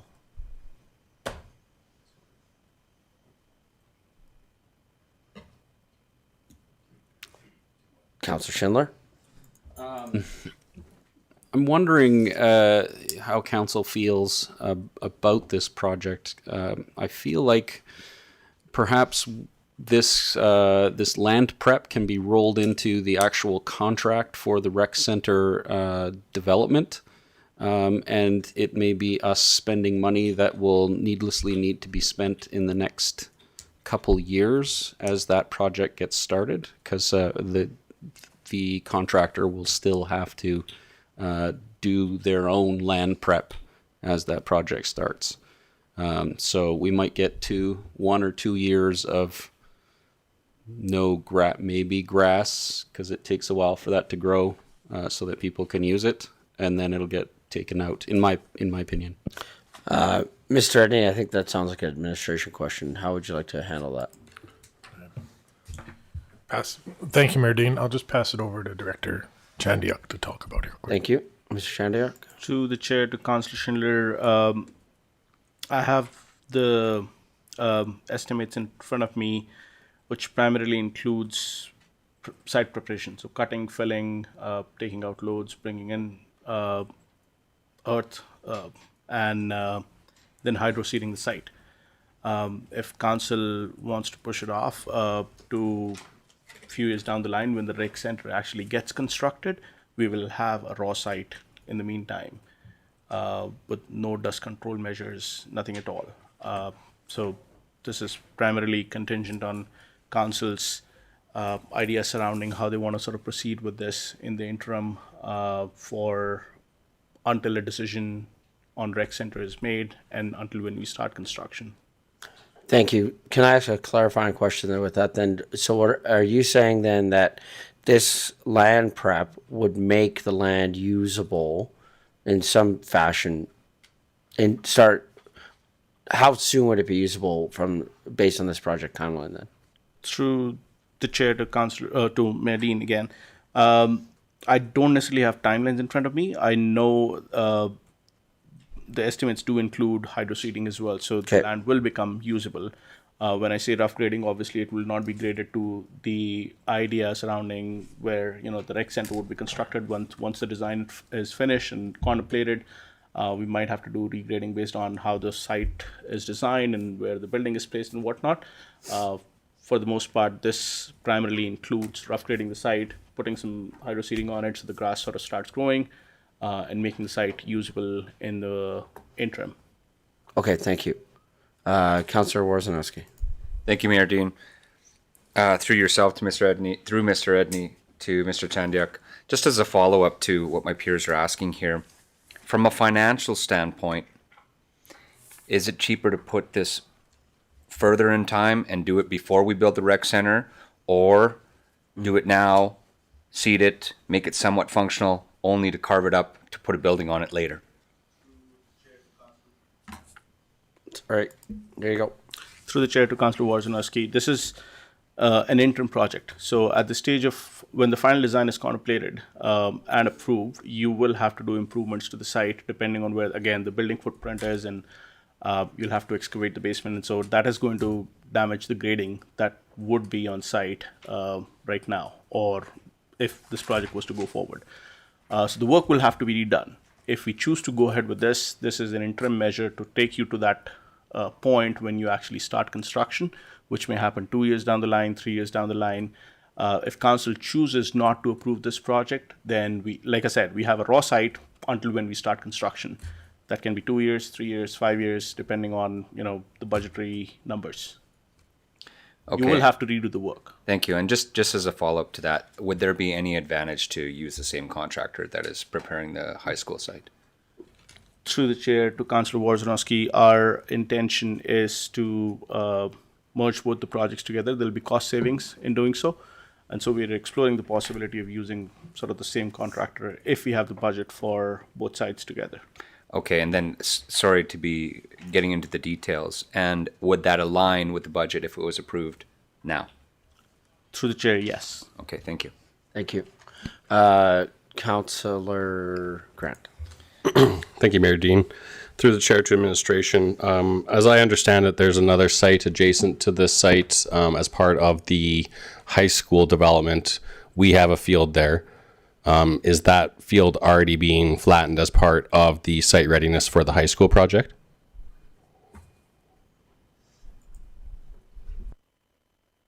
To the chair, I don't have that information in front of me. I have the numbers for high school site.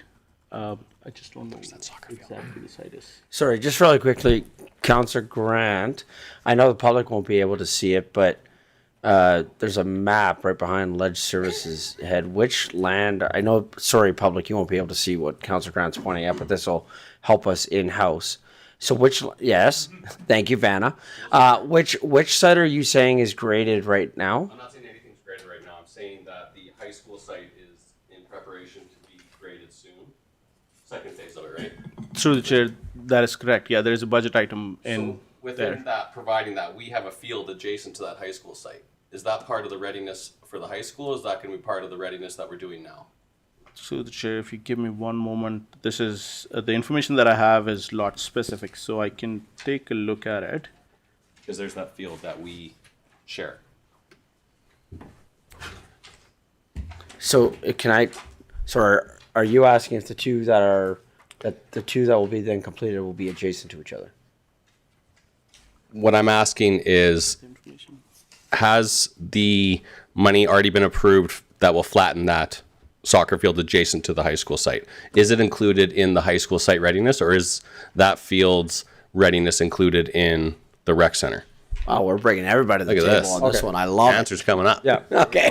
So just to clarify, the portion you're talking about is the northeast corner, correct? Yes. Okay, so that's part of the high school field readiness. Okay. which is part of phase That's what I thought. Yeah. Yeah. Okay. Does So, that answer your question? so that, yes, that did answer my question. So that money's already accounted for. So what I'm saying is there's already going to be a usable field developed Yes. without doing this. Yeah. Is what I'm getting at. Yes. So that informs my next point of this is $2.5 million, and we're potentially, sorry, Mayor, this is a lot of money, and we're potentially going to be spending more. But I think that if we combined these into the full project, that there would be some savings. I know when I tender larger projects, if I'm tendering a 70, 80, 90 million dollar project, and they're going, oh, you need to get the site readiness done for $1 million, I'm probably taking that on at a much lower rate than I would if I was being asked to do it separately. Yeah, I guess the comment I would have to that is we have a budget number that's in front of us. Part of the reason why we do the process that we're doing is to hopefully have a different final number come back. I would also, to your point, I see a great opportunity in the interim while we're waiting for the high school site, because I do believe that other chunk of land, because I drive by it almost every day, has been seeded by that developer. And so it would give us the opportunity to have a very big green space in the interim, providing some playfield space for youth in that community just to be able to use. I mean, we talk about the opportunity for unstructured recreation in the interim between now and when the high school comes and when the rec center comes and we figure out whatever we're going to be doing with the developer that owns that land. It provides us with a great opportunity, I guess. So I see great opportunity. I'm going to park my question because I have a parks question that just because I saw parks get all reactionary to what I just said. So that just created a new question for me. So, Councillor Grant, yeah. Thank you. So yes, I agree with what you're saying. That'd be fantastic. If we can save $1 million, I'd like to save $1 million kind of thing. That's kind of where I'm going. And then to your point of developing more green space, even across the road adjacent to the Catholic site, there is already a soccer field there too. Mm-hmm. So there will be 2 soccer fields that will potentially be ready within the next year in this area. Okay, thank you. Sorry. Councillor Schindler. So through the chair to administration, is there any safety concerns with this site as it sits today? Through the chair to Councillor Schindler, I don't think so. Okay. It's in its raw state. There are no holes or basements Debris or anything. or- Yeah, I wouldn't think there's safety concern. Okay. There's some dumping concerns because I do know that one of the things that happens over there, this has happened a few times now, where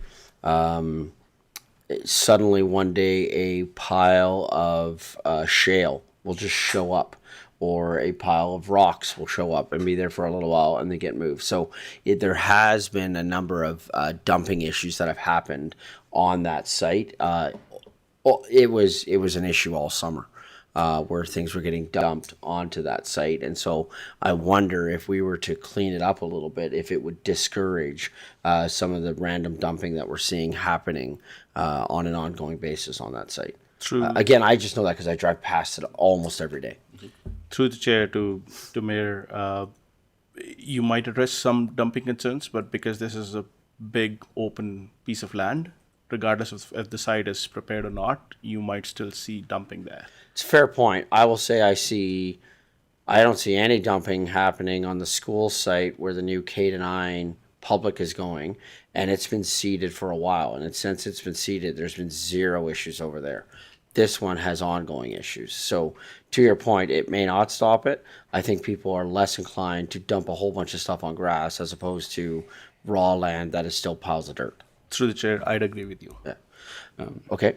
Sorry, and then this might be a parks question that maybe the mayor was alluding to. How long after seeding will this field, should it be graded and prepared for grass, be ready to use? How long until it's ready to use? How many years or months or? Yeah, it would take, for it to be well established, probably a full growing season. I'm a little confused as to if that's the intention for this land or if it's just for dust control and to like essentially prep for construction. Yeah, it seems like there might be a sort of a leaning to make this an usable space.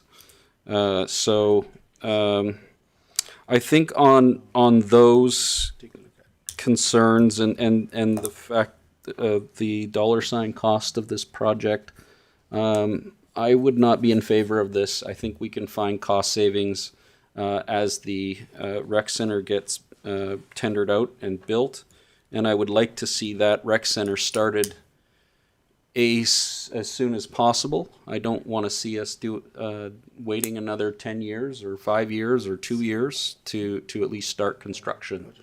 So yeah, that's why I would be voting against this. Okay, thank you. Voting this down. The question, sorry, yes, I alluded to a question, so since you're up here, the question that I had was, will parks be, if this was to go ahead, would parks have any responsibility for maintenance then of that particular site? I believe so. Yes, okay, thank you. Okay, Councillor Sambo? Thank you, Your Worship. I have a question for you. You were talking about this interim period where maybe it could be some rec land, some green space, but what are we talking about in the interim? Because it sounds like even if this was in next year's budget, it wouldn't be usable next year. So it might be for 2027. And I know I certainly have a hope that we can break ground on that project at least in 2027. So I'm not sure what the $3 signs is getting us in this case, especially if we might have to tear some stuff out to break ground. I was trying to be optimistic. I was trying to be optimistic because I think I think an idea that I would love to see us explore is oftentimes, so we've done this in our MDP, right? In our MDP, we've stopped the developers from having the ability to utilize school sites for loan piles in a phase one, right? There's always an interim period that happens in between, right? While all of us are excited to see a rec center. We want to see shovels in the ground yesterday, not tomorrow. At the same time, there is an interim period that does happen. And so I guess what I was getting at is even some conversations we're having for some other park space around the city that can we find ways to just create more opportunity? So perhaps I was being overly optimistic, but there was an idea that if there was a flatter surface that was more grassy than what we have right now, you can tell this is my area of expertise. But if there was a flatter surface that had a little bit more grass on it, I could see youth, young adults out utilizing that space because it's there, right? Right now it is completely unusable, whereas the developer who owns the land that's adjacent to it has started to flatten it and seed it. And so that's why I'm wondering, well, if we were doing that, and to Councillor Grant's point about the high school site, which is in the high school readiness, and we were to do this, it's even more eye appealing. And yes, I would love to see a rec center start tomorrow, but we don't know if it's going to. And so in the interim, it would give some space, but may not be usable right away. But for myself, just creating those big green open spaces as opposed to what it looks like right now, I think that this project at the very least is going to make it look better than it does right now. I think it's also important to bring up that when people purchase their homes in that area, whether we like it or not, they were told that there was a school and a rec center that were coming on a much shorter timeline than has happened right now. And what we've left those residents with currently is a giant, ugly field that is going to remain for another X amount of time. I think people feel differently if they see shovels in the ground. I haven't heard one complaint, for example, about the site where the current K-9 Catholic school is being built, because they're like, we're excited that we're getting a Catholic school, right? So I think that there's a difference between looking at a field that has been better manicured as opposed to what that site looks like right now, given what those residents were sold. Mr. Edney. Thank you, Mayor Dean. So listening to the conversation, I'd like to offer a piece of, advice for council on this particular one. I have 3 different angles, so just bear me out here. Number 1, I'm not a parks manager who grows grass, but I find it really hard to believe that anyone's playing soccer on that field this summer or even next summer. Number 2, I also strongly believe we start to do something related to this site next summer. From a capital perspective. So to Mr. Chandiak's point, all this money ends up getting redone anyways. Part number 3 is I'm not sure administration has done a good job of providing to council what the scope of this project is. There's an assumption we're seeding the whole area. There's an assumption we're not. Are we seeding part of it? What are we doing? This is a $3 sign project that if we spend the money on this, it now reduces the money left in the pot to construct the rec facility. So I would strongly suggest that at the very least we bring this back when we can provide you a better detailed plan for what we're doing and how it fits into the future construction of the recreation center. So you would recommend removing it? I would recommend removing it. Okay. Deputy Mayor. Thank you, Your Worship, through you to members of council, and thank you, Mr. Adney, for the clarification. Yeah, no, I think that piece of land, if it were to be prepped and seeded, it'd make a pretty good cricket field. However, it just doesn't justify incurring that kind of expense for something that could be used for cricket for just a year or 2. So yeah, I guess remove it. Deputy Mayor, well played. Okay, so with that, any other comments, questions? Call for the vote.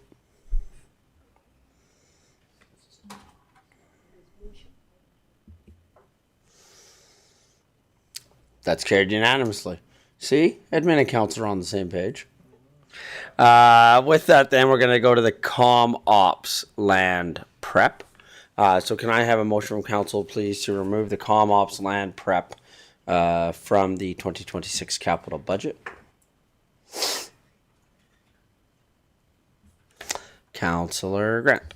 I motion that council remove the comm ops land prep from the 2026 capital budget. Thank you. Comments, questions from council? Councillor Grant, I was surprised you turned your mic off. Sorry. Well, Yes, this one I did know- bring it forward. so- I know that you're really passionate on this project, and so I am looking forward to what you have to say. No, honestly, Sure. I know that this is something you're really passionate about, and I think it's going to be very valuable for the public to hear your opinions on this one, because I know that this is something that you speak about a lot in terms of our planning. So, Yes. looking forward to the commentary you're about to share. Thank you, Mayor. I appreciate that. So through the chair to administration, on this comms ops land prep is my concerns largely circled around developing these I don't know if they're temporary. That's part of my question is how long are we planning to use these? But a lot of it relates to what we're using it for and where we're setting it up and spending money to deal with short-term problems. You know, I really think that we need to look further ahead and make investments to make longer term investments fruitful. So I would like to understand more on what the length of duration that we're going to plan to be using this field for, and if our intent is to stay there forever, or as the city develops. My concern is obviously that this facility is right in the middle of what will essentially be the middle of Chestermere once Clearwater is developed. So, you know, I have concerns about laying weeds there and melting snow there as a community is built around it. I'm just thinking of Rainbow Road and the constant complaints we get about smells there. I'm concerned that we do this and we start laying weeds down. How are we going to? There's no solutions to mitigate the smell of a weed like there is the smell of H2S in a pipe. So I have concerns about the long-term viability of the site, and I do understand. I know administration is going to come back and say, you know, this is on fire. We pretty much need this at this point. But I really want to get out of that, and I really want to start urging long-term thought on these capital and operational expenses. Mr. Edney? Yeah, thank you, Councillor Grant. And I echo your sentiment as well. I mean, I think that's something we're talking about internally. We've had a lot of discussions in the budget process around thinking holistically about the city and looking out to our 50, 60, 70,000 person timeline and what can we do. I do think you've hit an important part is it's a little bit on fire. I think the manager talked about how we're storing lake weeds, we're storing compost and stuff on someone else's property who's told us to get it off of their property.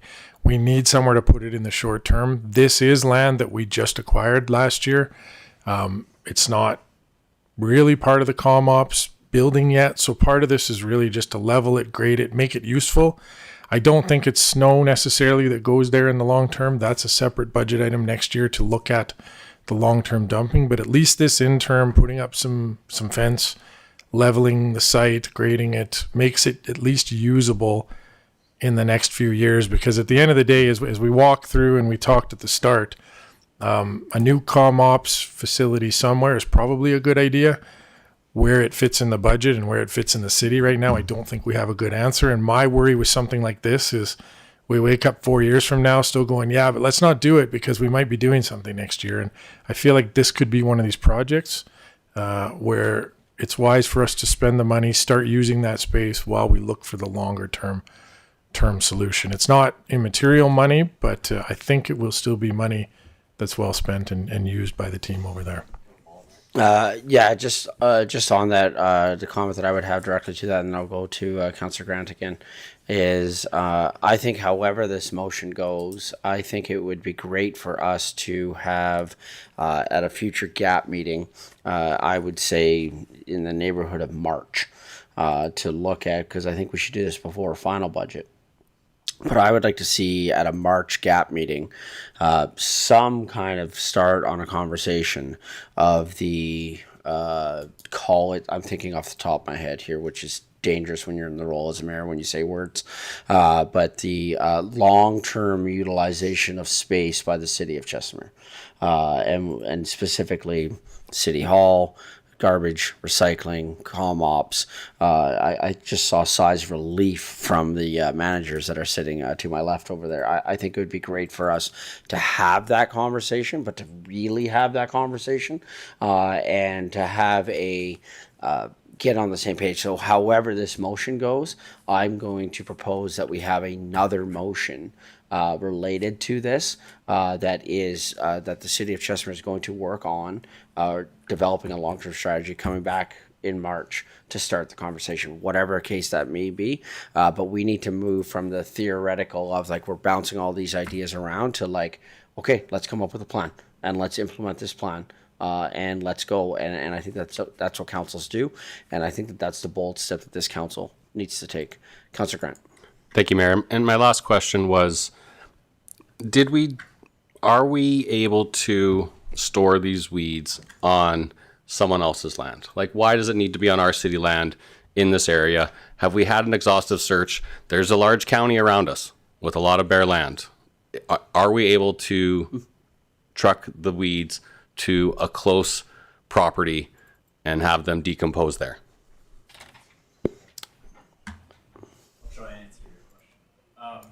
We've looked into disposing them in other ways. We compost all of our organics and all of the lake weeds, which provides compost free for residents to come and pick up at their leisure. The cost to transport this to other dump sites is quite expensive. Without letting the weeds dry, even with letting the weeds dry out so they don't weigh as much, it's still quite costly. So this is something that really doesn't cost us anything other than space. Follow up on that. Councillor Grant. So would these weeds need to be trucked to an approved landfill, or can they be composted in someone's field? Theoretically, they could be composted in someone's field. Okay, there's no environmental. We haven't found anybody that's willing to do that. Enough money. Okay, Councillor Sambo. Thank you, Your Worship. And my comments through you, I will remind administration that they have already committed to bring back a report on facility analysis, this comprehensive project that we were discussing yesterday. And if I'm listening to Mr. Fluker instead of Mr. Edney, that'll be in January. If we're listening to Mr. Edney, it's going to be in February. But we could make a motion to that effect. Given that, and I'm really hearing the comments about this particular project, and I agree with most of them. I'm just not sure what the alternative is right now because that longer term planning hasn't been done. But I wonder if we were to get that report back in January or February, if that wouldn't give us time to bring this back to final budget. And so even if we end up doing this project, maybe at that point we would have a path to a longer term plan. And maybe that's a way to ease into this particular project. Mr. Edney. Thank you, Mayor Dean, and thank you, Councillor Sambo. You captured why my light was on. Yeah. So, with all due respect to Mr. Fluker, this project's not going to be ready in January. I was going to go with Mayor Dean's suggestion of potentially the GAP meeting in March, and then this could facilitate. There's a number of items on your projects up for debate list that this motion could probably just capture. They're even up on the screen right now. Rental space for community support services, HR new office, RCMP second floor. These could all be captured under this comprehensive report, looking at all of our areas and how we use them effectively. So given how much has happened in the past couple days, again, we look at projects sometimes in isolation and go, yeah, that project by itself might be real quick to do, but we sometimes forget we have 25 other projects going at the same time. So I may suggest we shoot for no later than end of March, but we try to come in February if we can.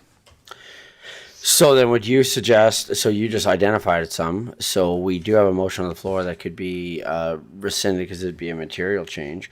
Are you suggesting then that we make a motion to list those projects that you had just indicated and then they could come back for final budget, but to remove them for now, to have this come back at the GAP meeting and then have that conversation there. Would that be your suggestion right now, Mr. Redney? Thank you, Mayor Dean. Yeah, I think inadvertently that's what I suggested, but on second consideration, I think that makes a lot of sense. Okay. So, I see lights that are lit up, but we have a brand new suggestions that's on the floor that would kind of eliminate the debate on this. So I need to go to the gentleman who made the motion, Councillor Grant. Are you okay with rescinding and we restate and go with this new idea that we are proposing, Councillor Grant? Yes, I am. Thank you. Okay, so Councillor Grant needs to ask to have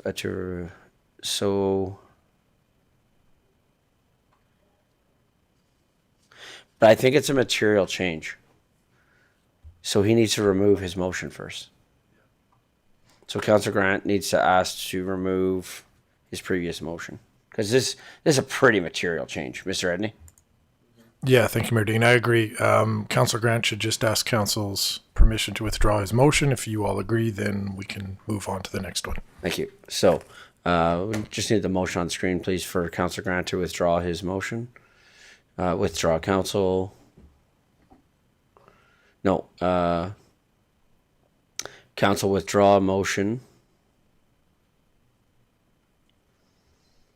Withdraw the motion to remove.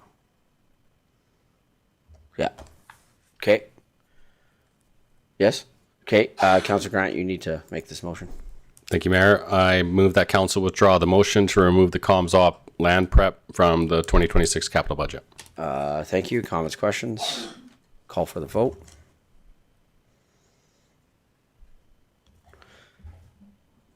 That's carried unanimously. Thank you. So I'm going to suggest we take a quick break to give administration opportunity to work on the projects that they think should come into this motion so that we can come out of break and do that. So I'm going to suggest we take a quick break. We'll come back at 2:25. Thanks, everybody.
Thank you. Just coming back from our break, and we have the motion worked out now with Legislative Services. Can I have a councillor make the following motion, please?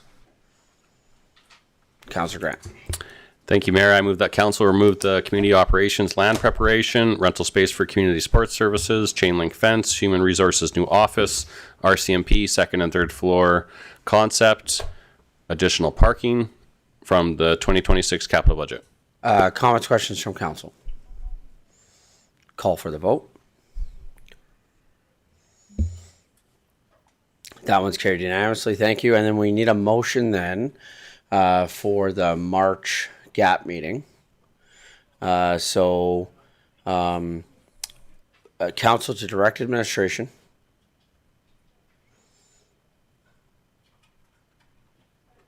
to bring back to council by the end of March a presentation on citywide facility use for city staff and programming. Mr. Edney, does that capture it? So I'm saying commentary on this is I'm suggesting by the end of March, so that if you can come sooner, great. So it doesn't designate that it is the March meeting, but then it at least has to be by the end of March. Okay. Can I have a councillor make the following motion, please? Councillor Sambo. Thank you, Your Worship. I'll make the motion. Could we add something in here specifically about consideration for future needs? Or would that be too extensive for this? Yeah, so I was thinking, I wonder too, if we should include, sorry, can you, no, sorry, yep, there we go, good. Citywide facility use and programming, including, after the word programming, put including, and then list all the things that we just removed out of the capital budget.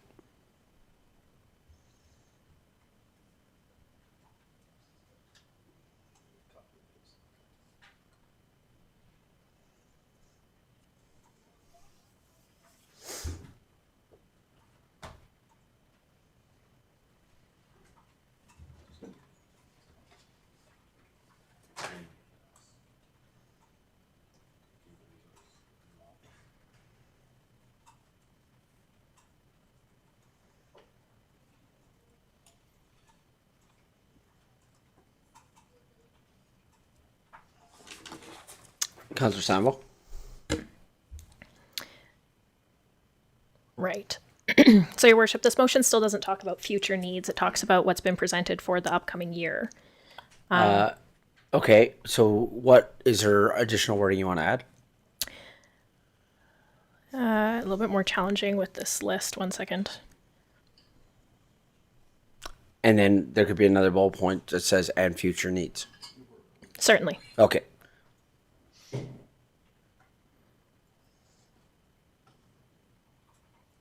Does that work? So I can make that motion, Your Worship. Okay. I move that council direct administration to bring back to council by the end of March 2026 a presentation on citywide facility use for city staff and programming, including community operations land prep, rental space for community sports services, chain link fence, human resources new office, RCMP second and third floor concept, additional parking, and future needs. Thank you. Comments, questions from council? Call for the vote. Fantastic. Crushing it. Okay. Back to the list, my friend Josh. Okay, RCMP fire panel RCMP. I believe that this is one panel that is in the RCMP. Mr. Edney. Thank you, Mayor Dean. I see city furniture growth staff is highlighted green, but it was not part of the motion. We want to discuss that separately. Oh, thank you. Thank you. Okay, so we need a motion then to remove city furniture growth staff from the 2026 capital budget. Yeah, do I get 2 seconds? You can have 4 as soon as somebody makes the motion. You don't need to make a motion. We can't debate. Okay. I need a motion. So can I have the motion to remove city furniture gross staff from the 2026 capital budget? Thank you. Can I have a councillor make the following motion, please? Councillor Grant. I move that council remove city furniture, gross staff from the 2026 capital budget. Comments, questions from council, heading first to the CAO, Mr. Edney. Yeah, thank you, Mayor Dean. I respectfully ask that council doesn't remove this from the budget, at least until after we've had the discussion around personnel additions. We don't have spare furniture at this point.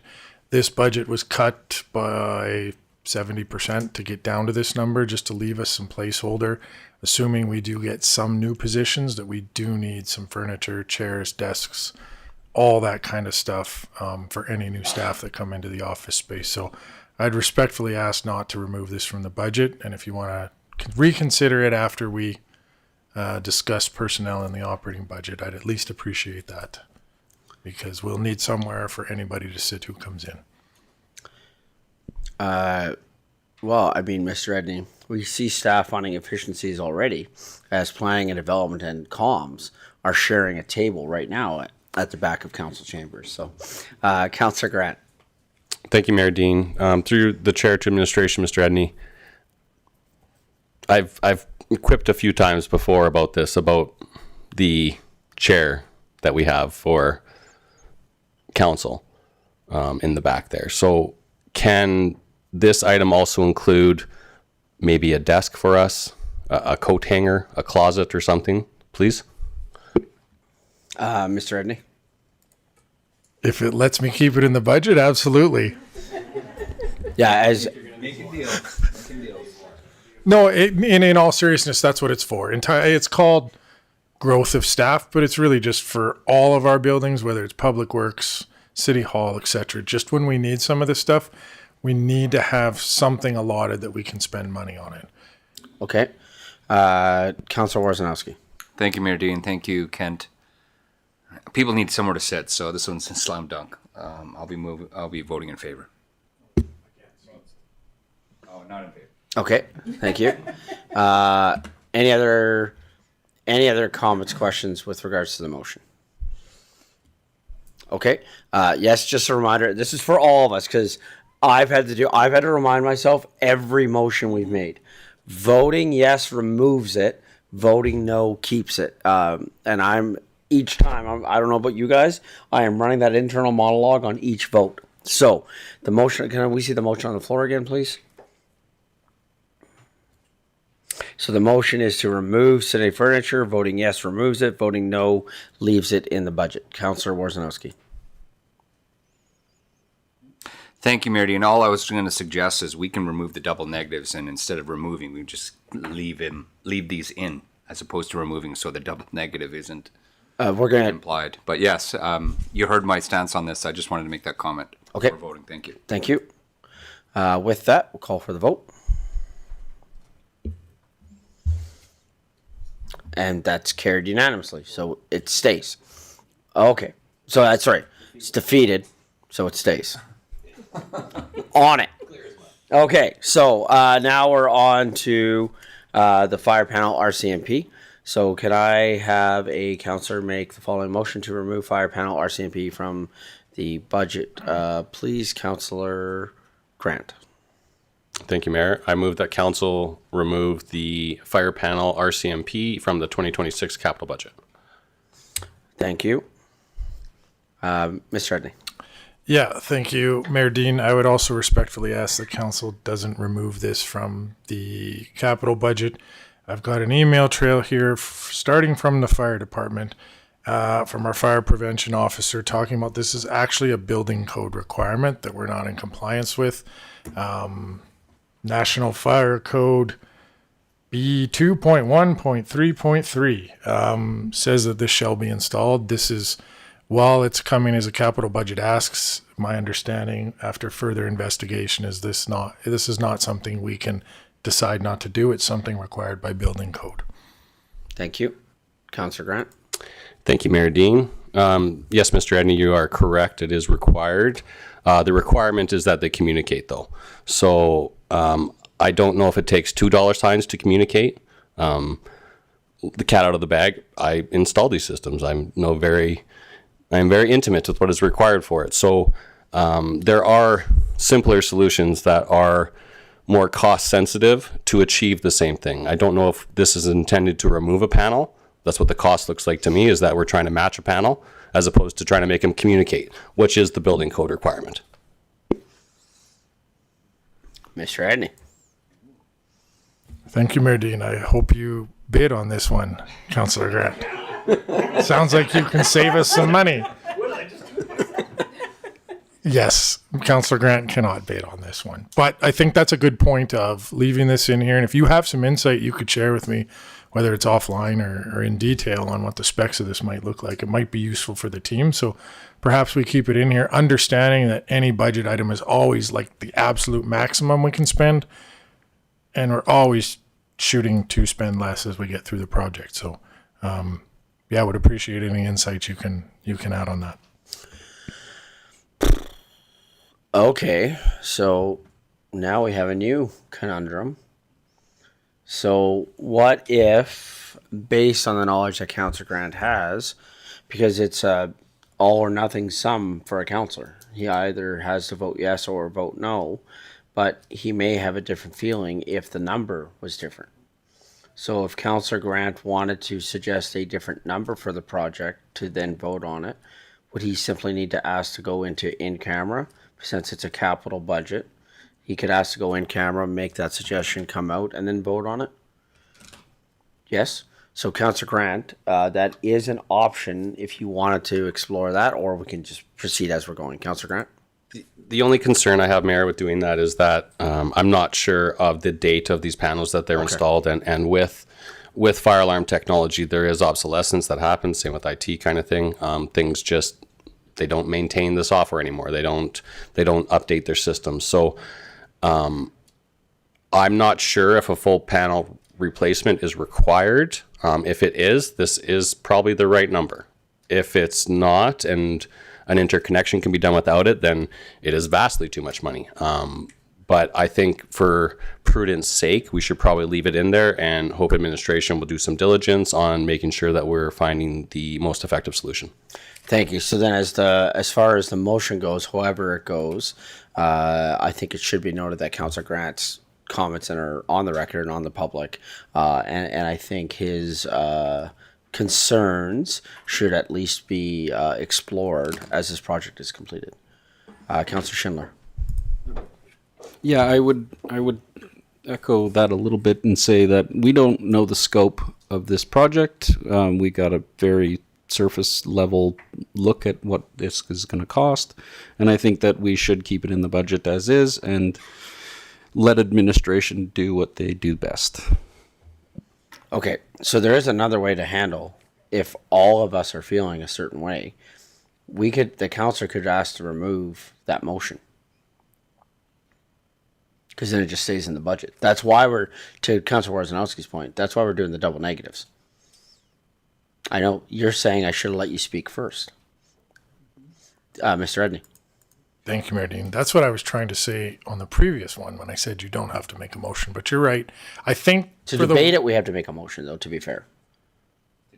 Yeah. Yeah. Yeah. Yes. I think you should still keep doing what you're doing. Okay, thank you. Make the motion, then it's on the record of you talked about it and you made a particular decision. Thank you. Okay, so the motion is council to remove fire panel RCMP from the 2026 budget. Final comments, questions from council? Call for the vote.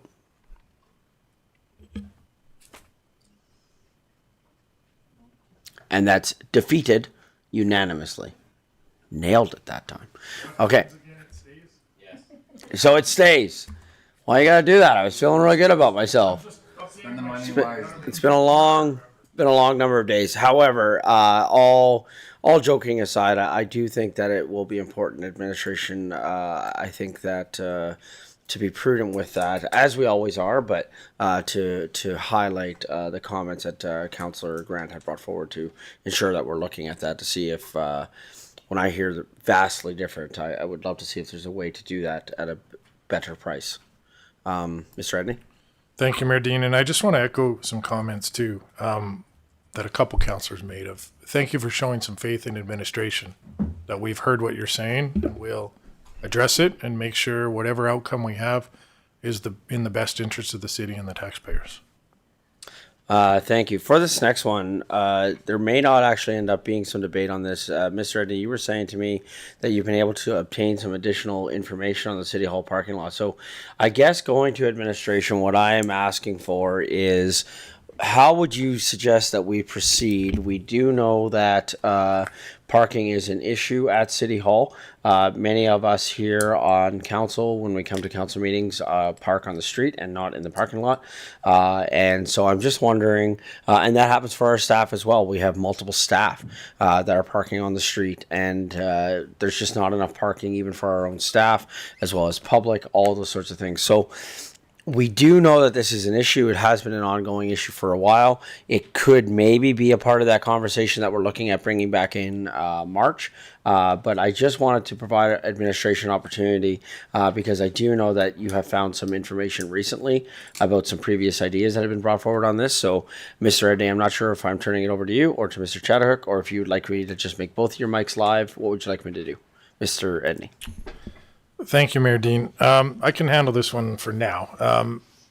As you pointed out, this is an important, I think, lesson in municipal government and how we have to make sure that when council makes motions, we follow through on them until something otherwise changes. So we're working on a project to go back in time to look at all the motions that were made to either start rescinding them or to do something about this. This was a project that was presented to council in March of 2023. There was a motion. The council directed administration to proceed with the parking lot expansion, on a briefing. The administrator allowed it, but then it was not sure exactly what happened. Sounds like it got canceled after the provincial government came in, so we're going to work on determining if that was in fact a project that was canceled or was not canceled. To make a long story short, there's been a design for this done. There was a budget item. I think it was, using dollar signs. I'm not going to use dollar signs. It was $230,000 at the time. That was 3 years ago now at this point. So we would need to go back and do a new cost estimate for this project. After talking with Such, we'd also probably want to revisit the plan that was made. I think he just had some potential concerns with utility right-of-ways and this kind of stuff. So it is a project that the city has put some effort into and identified a need a long time ago. So I think it's one of these where I'm not sure we add it to the budget right now, but perhaps it's another, either we combine it with that report coming in March, now that I'm looking at it, or we just have a separate motion to revisit this for final budget. Yeah, I think it's separate from March because it's a unique situation. And so I have a couple councillors that have highlighted here. So I'm going to come back to you. But just very, very quickly on this, I'm going to turn to Deputy Mayor. Deputy Mayor and I were on the council when this was approved. Our council did approve this project. We knew that there was lots that was talked about, moving trees, the utility was and kind of where this came about was in our weekly meeting, CAO Mayor, and I had brought up the fact, well, this was done. And I don't recall, and so this is where I'm going to turn to my colleague, Deputy Mayor. You and I attended pretty much every council meeting after the removal of council and paid very close attention to what was going on. I do not remember this project being canceled. Deputy Mayor? Yeah. No, Your Worship, I don't remember this being removed either. So I just one of those, I guess, that kind of fell through the cracks. Thank you. So what I would say is that because this is unique, I guess what I would suggest is I think what we need is a motion for administration to bring back a report to council on the City Hall parking lot project by the end of March 2026.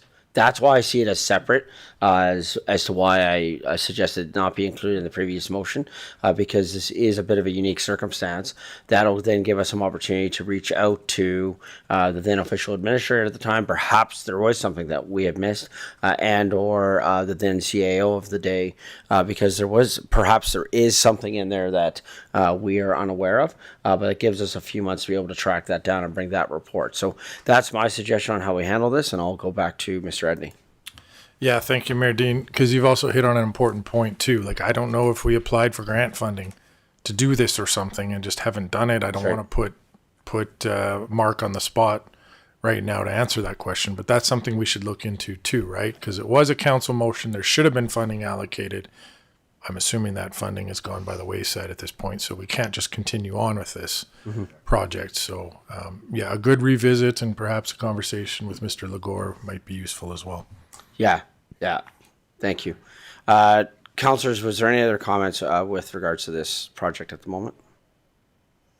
Thank you. Can I have a council director administration bring back a report on the City Hall parking lot expansion by the end of March 2020? Do we need any other specifics in there, or is that that's good enough? Okay, thank you. Deputy Mayor. Let's move the council director administration to bring back a report on the City Hall parking lot expansion by the end of March 2026. Comments, questions from council? Call for the vote. That's carried unanimously. Thank you. Going back to our list here, scrolling down. We are now up to parks, and we are at Splash Park. And so following the same process, Councillor Sambo. Your worship, actually, I was looking at the list above and I'm unclear what the color coding is. Oh, I apologize. All they're doing is putting in green. We've handled it. It's so Got it, for ledge okay. services, because they're gonna, do up minutes and all the motions and everything.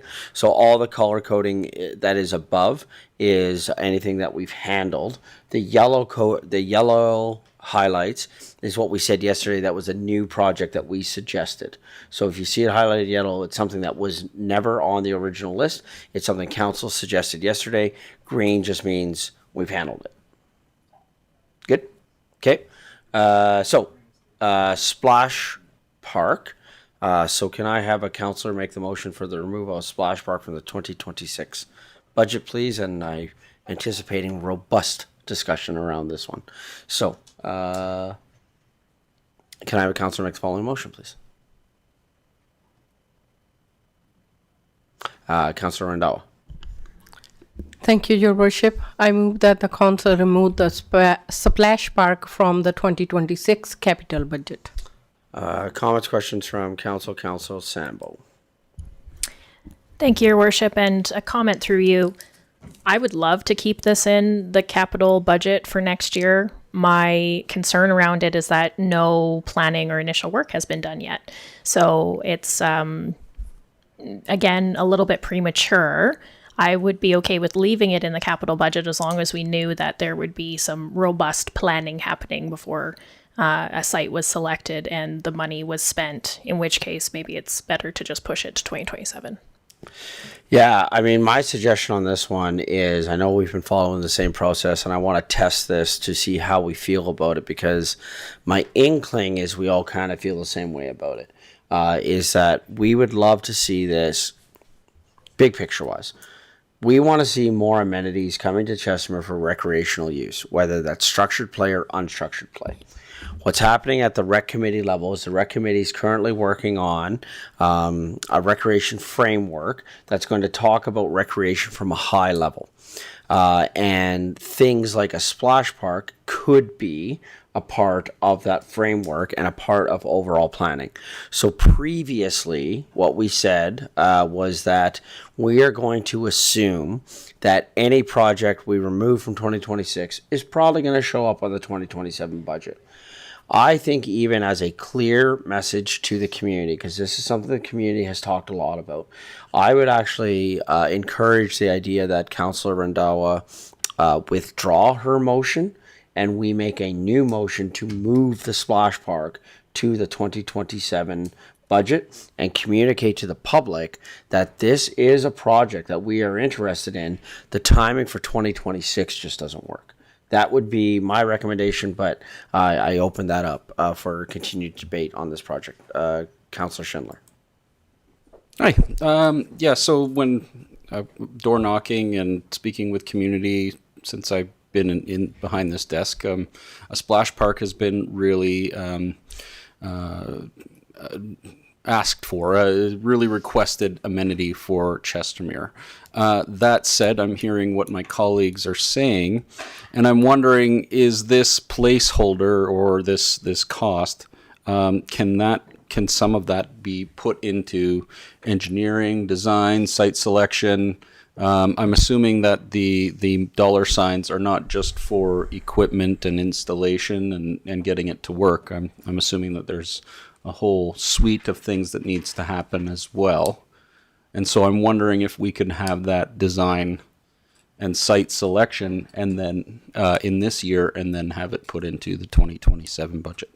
Mr. Edney? Or Yeah, thank you, Mayor Dean. To Councillor Schindler's comments, I would love that. I think that's something we've talked about as a group, myself with you, also myself with administration, is one of the challenges we have is, if we be frank, we're not getting a splash park built this summer anyways. Correct. Even if you put it in the budget, because we haven't put any effort into selecting a site, designing, quoting, any of that kind of stuff. Something we want to work on, and it's a tough cycle to get out of, is it'd be nice for 2027 to have done that work, came to council, said, here's the design, here's where it goes, here's our quote. Do you want to put this in the budget? So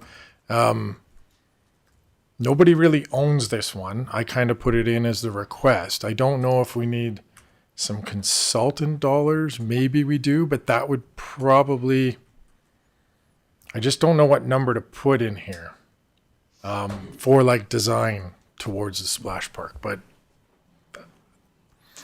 Councillor Schindler.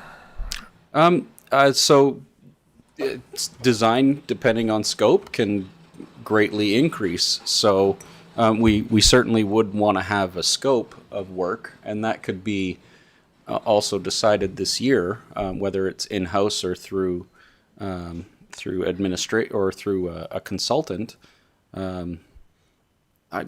I really want to, like you're saying, I really want to be able to spread our projects out and think beyond 1 year increments and work towards having our 5 and 10 year plan.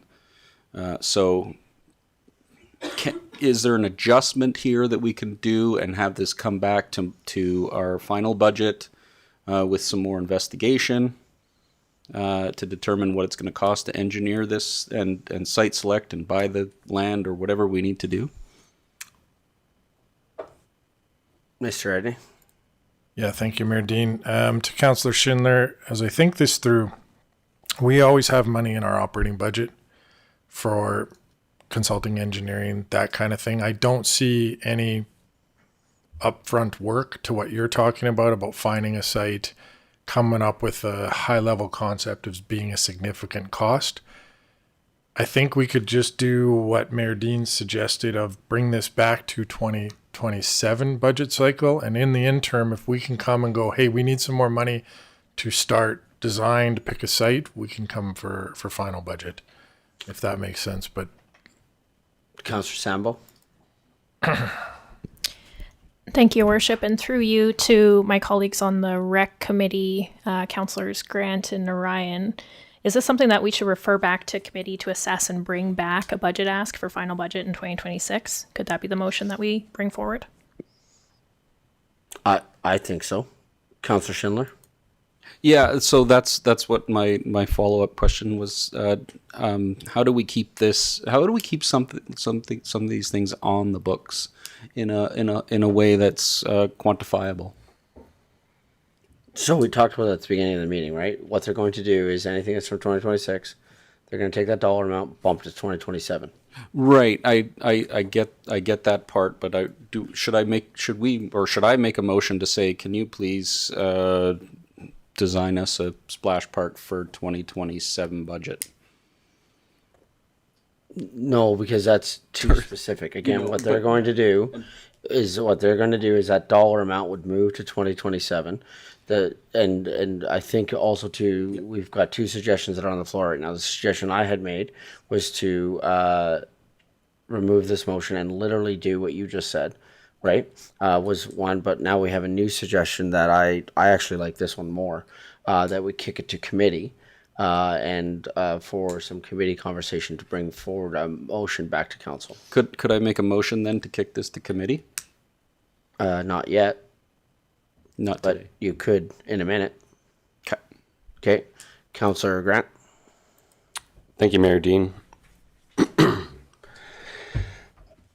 Again, so as I look at everything, I try and look 20 years out and make sure that we're planning appropriately, so we're not standing around in 20 years going, boy, did I screw that up. Because I'll be here still, so I don't want to have that happen to me.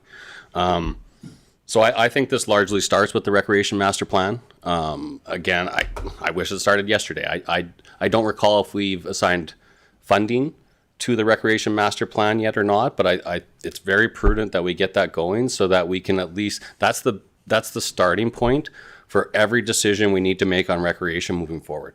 And we need that information yesterday. So I do feel like we are going to have to make some decisions without it.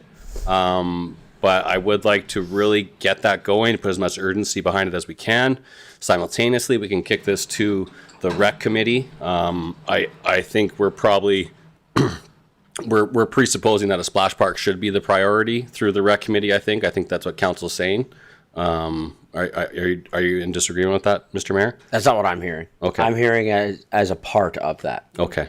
So what I'm hearing is that there is a general concern that we're really, really good about coming up with a lot of ideas, and once in a while, we've all talked about over the last number of days that we come up with ideas, it ends up somewhere out in space, and then it's how do we make sure. So I don't hear the word priority attached to it necessarily, so much as I hear that it be a part of the overall recreational plan that we are exploring. Okay, I understand that. Thank you. So yes, I think that's great. That's probably a great place for that work to be done so that it is cohesive and comprehensive and that the decisions are being made from one area and the recommendations, the recommendations are being made from one area to council so that they are consistent. Thank you. Mr. Edney. Thank you, Mayor Dean. I just wanted to clarify for council that the rec master plan is in the operating budget. Okay, thank you. Okay, so suggestion I'm going to make is that we don't know what the second motion is going to be yet, but I'm going.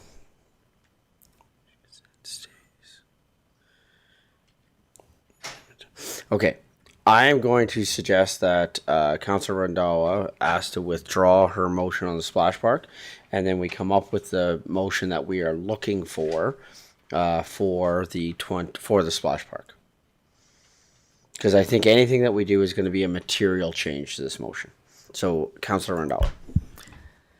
Thank you, Your Worship. I move that the council withdraw the motion to remove the splash park from the 2026 capital budget. Thank you.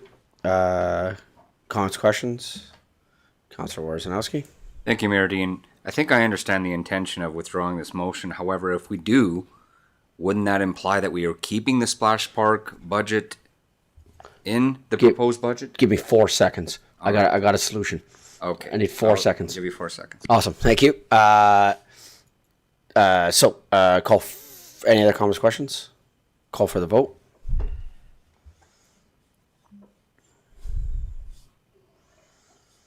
Okay, that's carried unanimously. Okay. I know it seems like a bit of a what we could have done. So I'm going to take an organic swing at a motion here and see how we go. That council direct. No, not administration. Council direct the. No.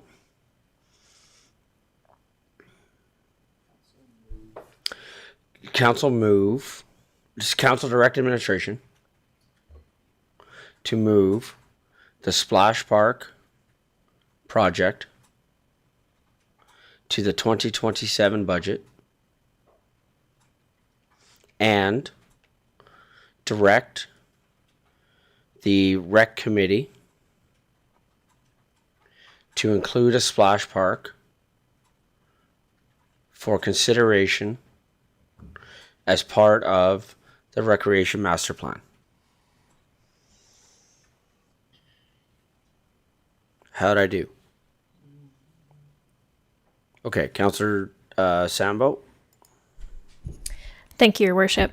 I understand what you're wanting to do here with moving it to the 2027 capital budget, but that does fetter, if you will, the results of the Recreation Master Plan.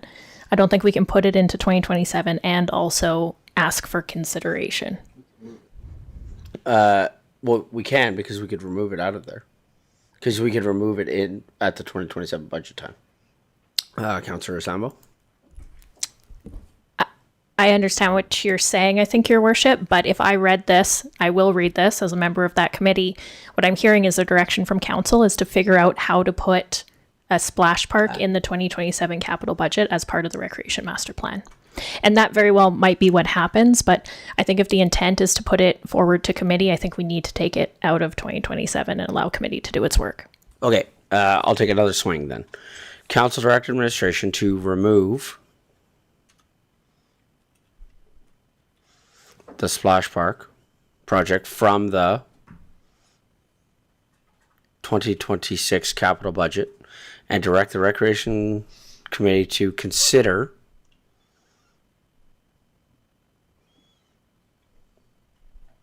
a splash park as part of the recreation master plan. Better. Councillor Grant. Thank you, Mayor. Didn't the first part of your motion there, didn't we make that motion in the previous motion? Do we need to restate it? I think it'd be more concise if we just, if council directed the recreation committee to consider a splash park as part of the recreational master plan.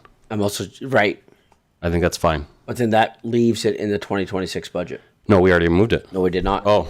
No, because we withdrew the motion. Oh, sorry. Fair. That's what I'm trying to do it all at once now. Right? Because originally that's what I was trying to do, right? Like that's why I had asked for the time, because I think what we're trying to do is communicate some kind of a message that the Splash Park project is not dying today, right? And so we're trying to prudently handle it is why I had asked for that consideration. Councillor Warzanowski. Thank you, Mayor Dean. I know that we rescinded the previous motion, but through yourself, and well, not even through yourself, Mr. Edney's already acknowledged that anything that we remove can always be brought back at any time. And if we communicate that to our residents, I think even though that motion was rescinded, we can remove it from the budget and then let, as you say, the committees do their work. That's what this motion does. Yep. But we still need to remove it from the budget. That's what this motion does. We're removing it from the 2026 budget. Okay. Yeah. We could have just removed it from the budget and let it without this motion. I acknowledge that. Okay. Something to keep in mind when we move forward with some of the other approvals that we're making. Otherwise, we're going to be doing double motions all the time. No, so what happened was my first idea that I presented wasn't accepted, right? So the first idea, Councillor Sambo felt that it fettered the rec committee to doing something. So we didn't like my idea coming out of there, that was my idea. My idea was to move it to 2027. We didn't like that. So yes, you are correct. Absolutely, from a logistics standpoint, we could have done it the other way, 100%. But my other idea got killed, so that's why we're good. Good. Okay, Councillor Sambo. I'd be prepared to make this motion, Your Worship. No, Councillor Schindler. Councillor Schindler asked to make the motion and the whole thing. I did. You act like I forget things. Councillor Schindler. Oh, I love you so much. I move that council direct administration to remove the Splash Park project from the 2026 capital budget and direct the Recreation Committee to consider a splash park as part of the Recreation Master Plan. And may I just add a comment? Comments, questions from council? I want our residents to know that I really want a splash park, and so I'll keep pushing for our kids to have a fun place to play with some water. Thank you. Other comment, Councillor Grant. Thank you, Mayor. I would just like to point out that a splash park has always been one of the main priorities that the public and the rec committee has prioritized. Thank you. Any other comments, questions from council? Call for the vote. And that's carried unanimously. Thank you. Okay, back to the list. Public park. Good golly, Mr. Mayor. Public art. I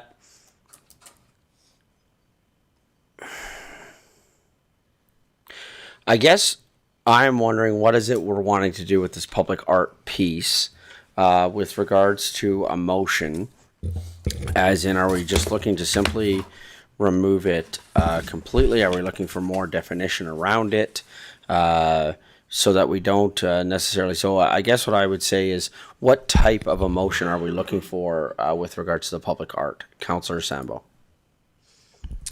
Thank you, Your Worship. I had a suggestion on that because I believe I was the one to add this one.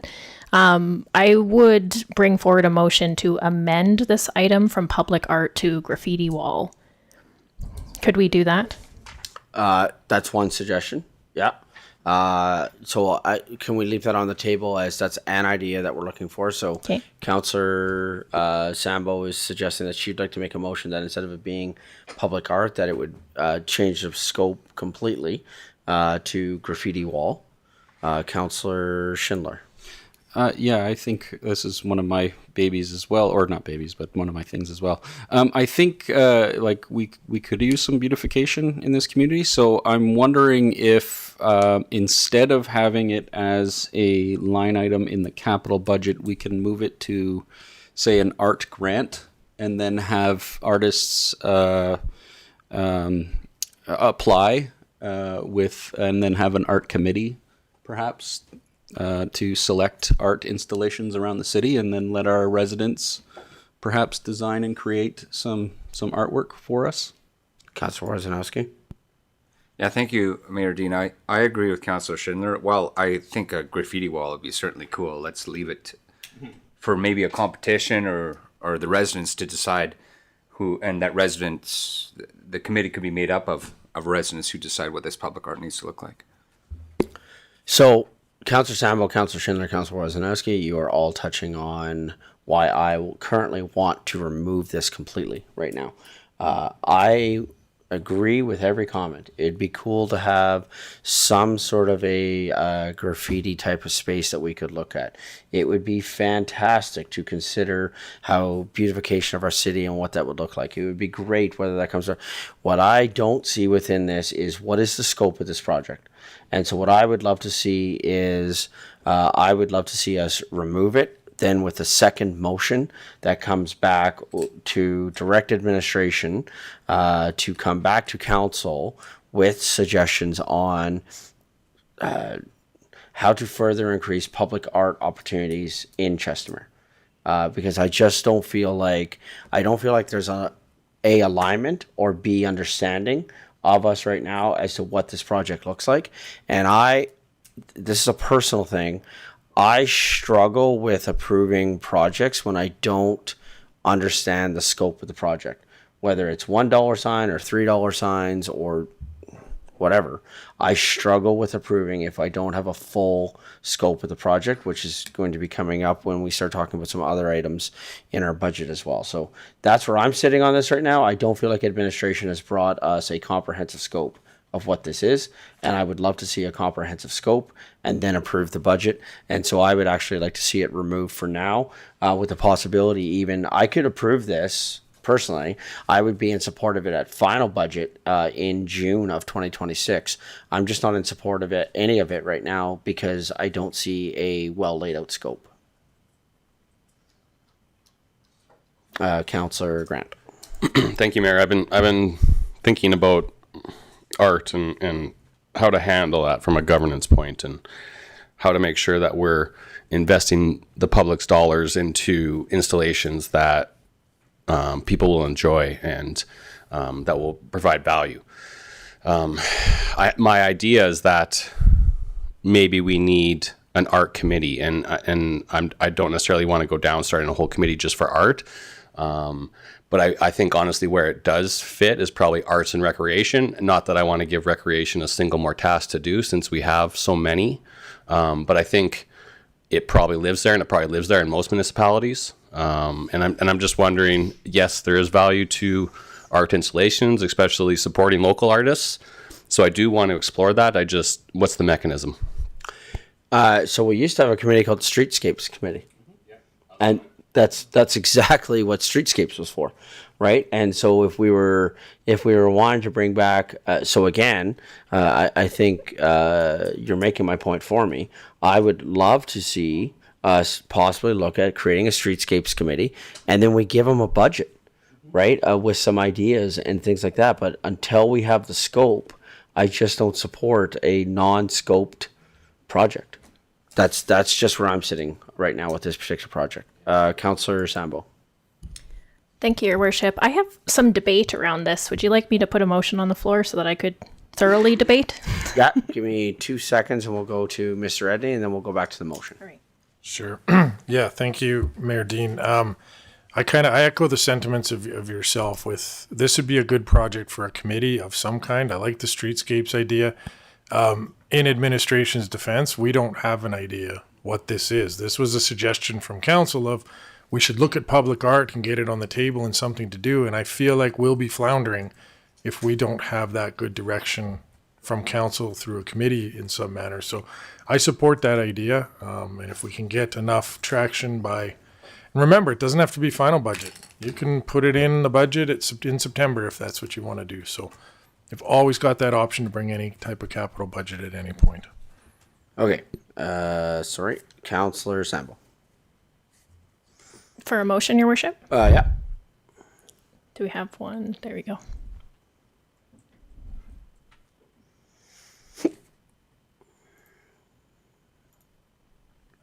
I think we're waiting for you to make a motion. Oh, I'll make this motion to remove public art.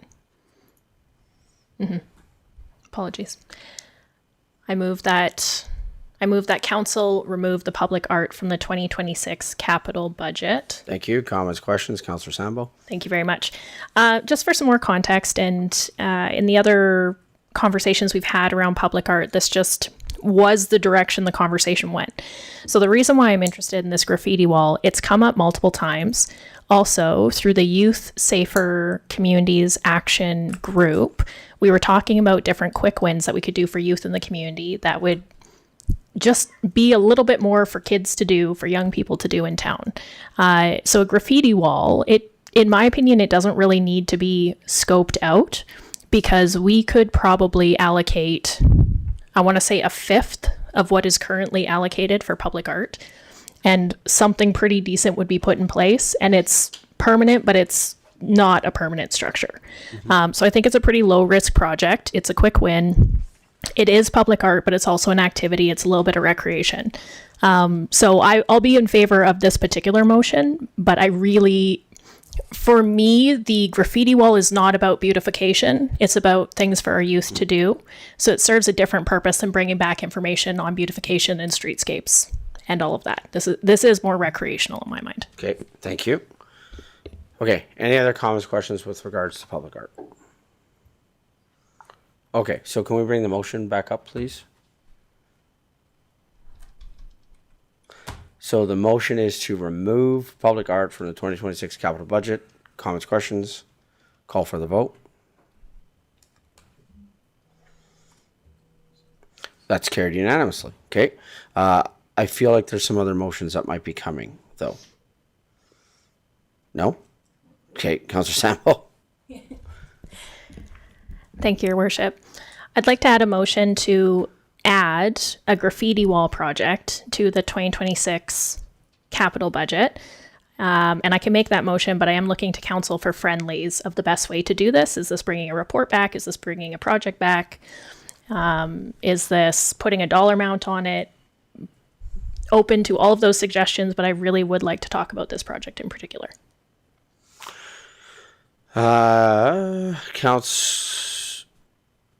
So if I think timeline wise, we'd be looking at a final budget approval in June with ongoing conversations that happened before then. So possibly earlier, but probably May, June is when we're looking at it. So Sorry, Your Worship, doesn't it have to be, does final capital budget have to be at the same time as the final operating? oh no, you can add it whenever. Never mind. Sorry, you are correct. Thank you for that. You can tell what budget season's doing in my brain. So what if then it is council to direct administration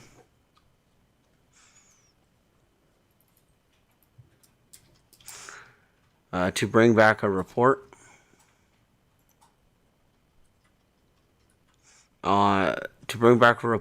by the end of April 2026 on the viability of the installation of a graffiti wall. Mr. Edney's nodding at me. Councillor Sambo, does that work? That works for me. I just think we've piled so much onto them for March. I was just trying to extend that a little bit. Okay, so we'll talk about wording here really quick. Councillor Grant. Thank you, Mayor. I think this is like it's 4 posts in the ground and some plywood. I don't think it needs to be this whole thing taking administration's time to go, yeah, it's 4 posts in the ground, a piece of plywood, let's just put it up. So to me, I would rather just direct administration to get 3 pieces of plywood and 4 posts and walk over to John Peak Park and put it in a good spot. I know that's easy to say, but I feel like we're overcomplicating a simple thing. Thank you. Edmund. Mr. Edney?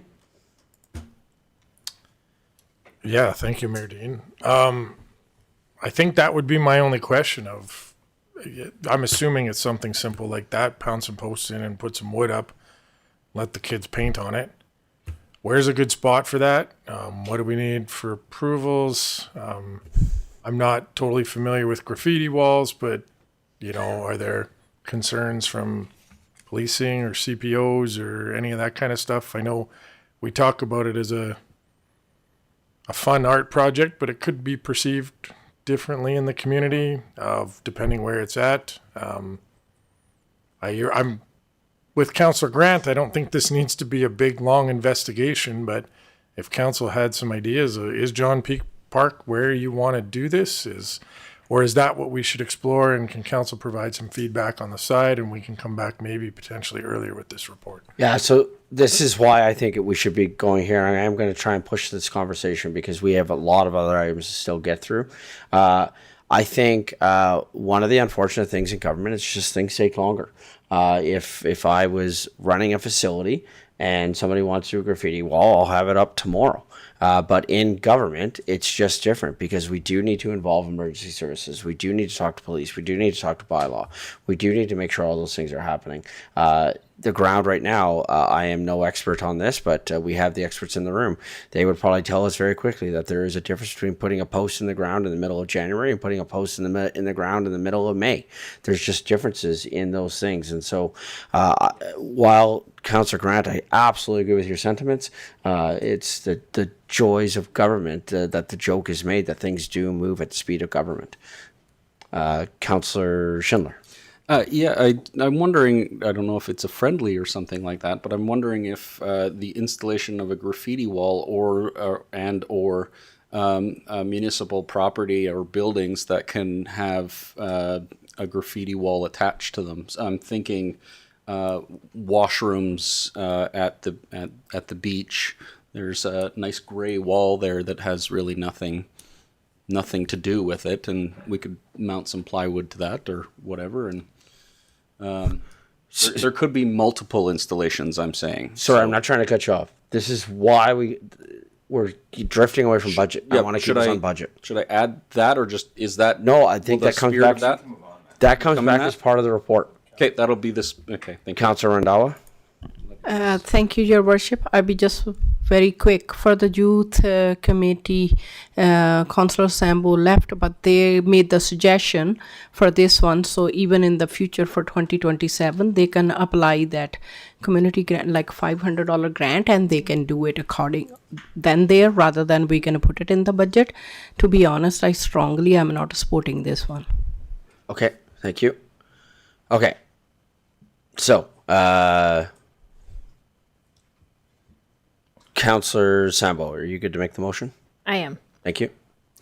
I move that council direct administration to bring back a report by the end of April 2026 regarding the viability of the installation of a graffiti wall. Further comments, questions from council? Call for the vote.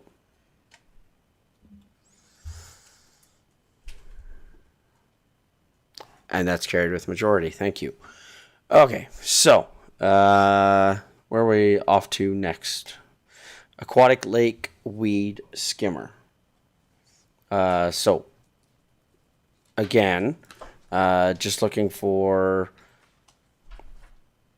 what is a councillor looking for with regards to a motion for the aquatic lake weed skimmer?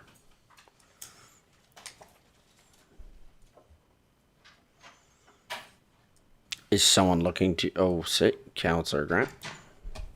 Thank you, Mayor. Would you like me to make the motion on it? Yep. Okay. Yes, please. I motion that council remove the aquatic lake weed skimmer from the 2026 capital budget. Thank you. Comments, questions from council? Councillor Warzanowski. Yeah, I saw you searching, Mayor Dean, for a motion, so it seems like there's potential interest in removing this lake weed skimmer. I won't be voting in favor in removing this. We just, the city approved 2 weed harvesters a number of years back at great expense to our residents and our city.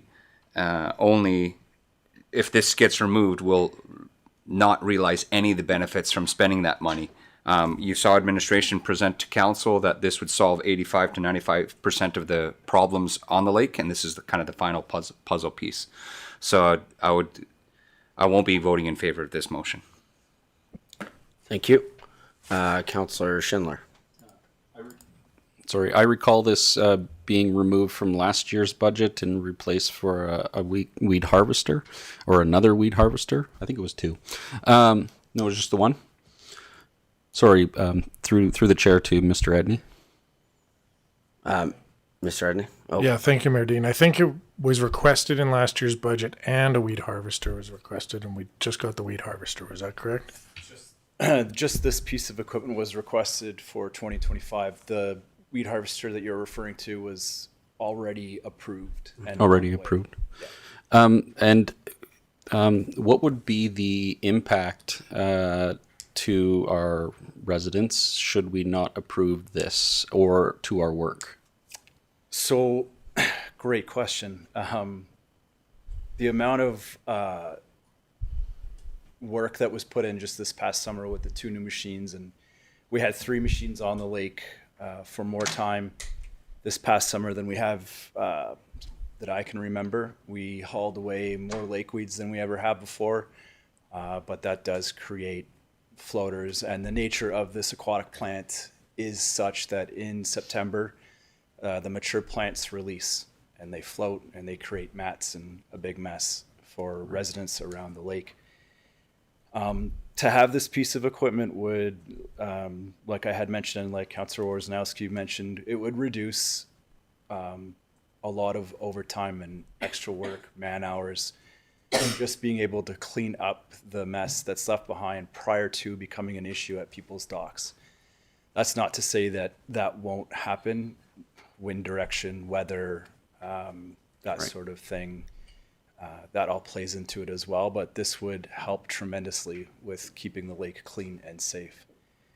I will also mention that this, again, it was asked by Councillor Dean, turnaround time for this piece of equipment is a year. So we don't theoretically get this until 2027. Thank you. Did I just get demoted? One vote. Apparently. Mr. Edney. No, that's okay. I don't even think James knows what he just did. I don't know. You call called him me Counselor Dean. I'm sorry. I don't think that I was will reprimand him later. Poor James looked lost there. It was like, why is everybody snickering? Oh, Yeah, it's all good. apologies. Okay. Okay. Any other comments, questions with regards to the aquatic lake weed skimmer? Councillor Grant. Thank you, Mayor Dean. Through the chair to administration,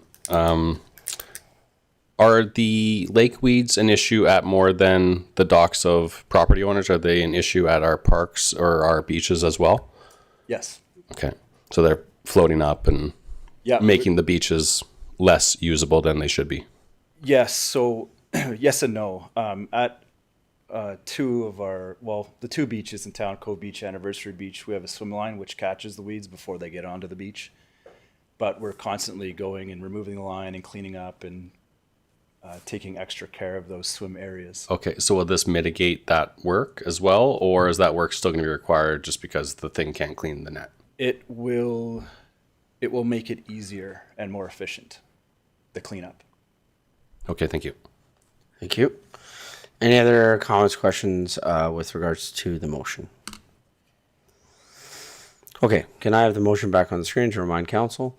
So again, the motion is council remove the aquatic lake weed skimmer from the 2026 capital budget. Final call, comments, questions? Call for the vote.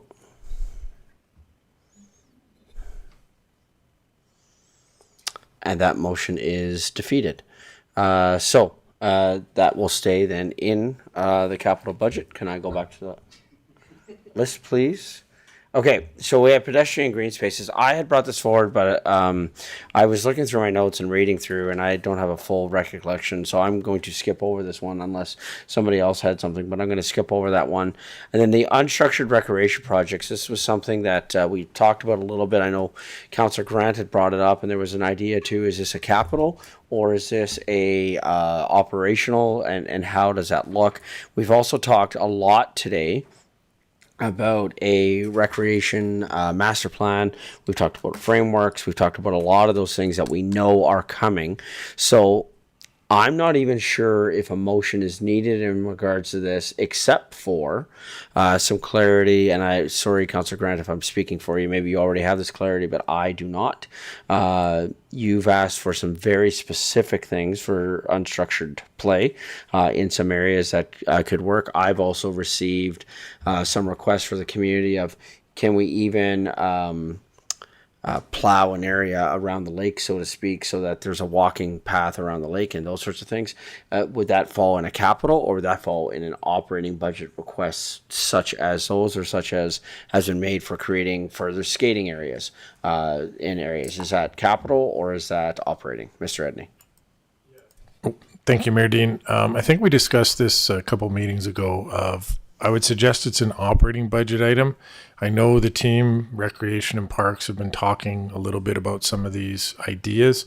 I think we need a little more time to flush those out and come back to council with some of these ideas. And if there is some sort of capital budget request or operating budget request, we'll bring that at that time. Okay, thank you. Councillor Grant? Thank you, Mayor Dean. I didn't hear a timeline on that, but I assume that's not this winter. Looking around, that is not this winter. Mr. Edney. Thank you, Mayor Dean. Most likely. Perhaps there's a few little things we can find for this winter to do, but I'm not going to put anybody on the spot and make any commitments to that. Council. I would like to. This is something I've been pounding the drum on for about a year. So I've come with very specific ideas and recommendations. If I need to get out there with a garden hose myself, that's where I'm getting to. So I want to put money to this. It won't be that much. I've been advised that the rec center probably has good expertise in making ice, and they're a good person to lean on for something like this. I understand it'll be on our property, so I don't want to presuppose the logistics, but I think for me, I am hard on this point that I would love a skating loop at JPP Boat Launch. I think families would use it. There's parking there. You're right by the Tim Hortons. It's that unstructured rec that we've been trying to hit. We haven't hit any unstructured recreational projects yet. And I've been beating this drum for how long, and now we're pushing this off to no date. So I'm looking for a more finite answer, and I would appreciate that. Thank you. Mr. Blair? Specifically with the John Peak Lake location, we have tried in the past. There's a couple issues. One is there isn't a whole lot of ice there to begin with because the water isn't lower than elsewhere than the south side of the lake. There's also access issues. It's a long distance to get out there, and people probably would use it if the ice conditions out there were suitable. Councillor Grant. Thank you. I'm not specifically talking about on the lake bed. I am physically talking about the actual loop and putting up some pieces of plywood at the openings to the lake and flooding it with water and letting it freeze. That is what I'm talking about. So the boardwalk? The actual the loop, the actual boat launch where loop. Where the boats come in, and The they circle? go around the loop and come back out. Okay. That circle making an ice rink. Can you see it? I know it. Tight. Well, It's tight there. Obviously, so people can skate around the trees. I was hoping that we were going to have it lighted as part of the Winter Light Festival and include it as another amenity for that event. But that didn't happen because I'm having trouble actioning these ideas. And I'm really looking for action out of this idea today. we could look further into that. I will say that the slope there may be an issue. Everything slopes towards the lake, but we can certainly look into it. Councillor Schindler? I know we've talked about this before, but I'm wondering if this is also something that we should include in the recreation master plan, or wait for the recreation master plan to come up with both events and ways that we can use both the lake for skating and perhaps the golf course and other winter events in Chestermere through those new rec lands that we have. Yeah, Just a so thought. absolutely. So going back to this, I do want to move this conversation along because I want to go back to the question though, now that we have some clarity as to what Councillor Grant was getting at, because what I just heard is that there was some unclarity perhaps between Parks and Councillor Grant as to location, scope, all of those sorts of things. With that, now that there's an understanding, if it were possible to put a skating rink around the loop that is the boat launch, is that a capital project or is that an operating project? Mr. Edney. It sounds to me like it's an operating project Okay. because it's something you're going to build and then take down and build and take down and build and take down. So it's not really a defined capital. I guess it depends what kind of materials we need to buy. I agree with James. There's quite a bit of slope there. It's a lot, and there's a lot of weight that ice carries as you know, I won't do my engineering stuff, but it's not as simple as grab some 2x4s and set them down on the ground. So I don't know what an appropriate budget for material might look like. I'm not asking for a dollar amount because we're doing capital right now and I want to keep going. So if this is capital, then we have that. If this is an operating, then we're going to end this conversation. It might come back when we do operating, but we're talking capital right now. Yeah, maybe more looking to James. I don't know what we need to buy to do this. A lot of lumber. Okay. Councillor Grant? Thank you, Mayor Dean. I'm just, wherever we can find this, I will make a motion for it. So if it needs to be here, I'll make a motion. If it needs to be in the operation, I'll make a motion. Do you want to take us? Let's try, Mr. Edney. I think for these purposes, let's put an amount in the capital budget for purchasing the supplies, because the rest I'll leave to James to circle with his crew. Do they have the bandwidth and stuff to do this amongst all the other things, which of course is dependent on snowfalls and all that kind of stuff we get. So I think the initial project is capital, and then the ongoing use of it every year ends up being an operating budget item. Okay, so here's what I'm going to suggest. I'm going to suggest we park this for now. and I'll explain why here in a second. We are currently at 20 to 4. If we finish everything that we're going to finish today, we'll come back to this. If we have to come back on December 16th, let's park this conversation till December 16th, because then that would give administration some time to have a more fruitful answer in the next week. As Councillor Grant does, I don't want to shut you down on your idea. I just want to, I'm trying to navigate it. Councillor Grant, does that work for you? Thank you, Mayor Dean. That works for me. This is not the first time at a meeting that I've mentioned this, and I don't know how many times I have to say it is where I'm getting to it. So, either way, it's coming, whether it be today or December 16th, is what I'm saying. Okay. I'm going to suggest we take a short break, and we'll come back at 3:45. Thank you.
Good afternoon, everyone. Coming back for our afternoon break here. And we're going to be going for just about another hour. We're going to be ending, looks like most like around 5 o'clock today. So whatever we get through is what we're going to be able to get through today as we continue on with our important conversation. So the next one up for debate is the traffic light upgrades for emergency vehicles. So looking for the motion to remove traffic light upgrades for emergency vehicles from the capital budget, please.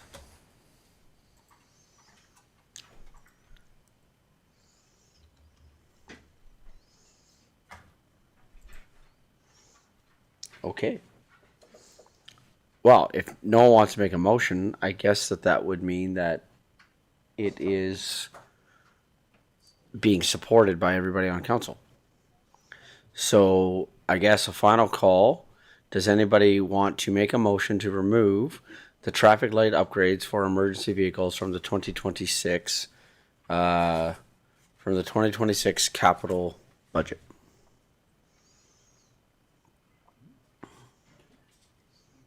Okay, thank you. We'll go to the next one. Condition assessment for road surfaces. Sorry, Mr. Edney. Yeah, thank you, Mayor Dean. For this next one, the condition assessment for road services, we've talked administratively that we'd like to push this out to 2027 so we can get a better scope and then have some more information of whether it's truly a capital project or an operating budget item. So you don't need a motion for that. We just move it right now. We can just move it right now. Done. Okay.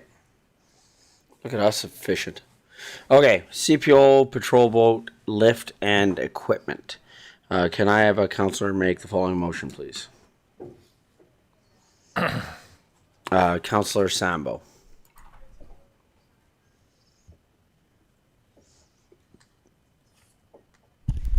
Thank you, Your Worship. I move that council remove the CPO patrol boat, lift, and equipment from the 2026 capital budget.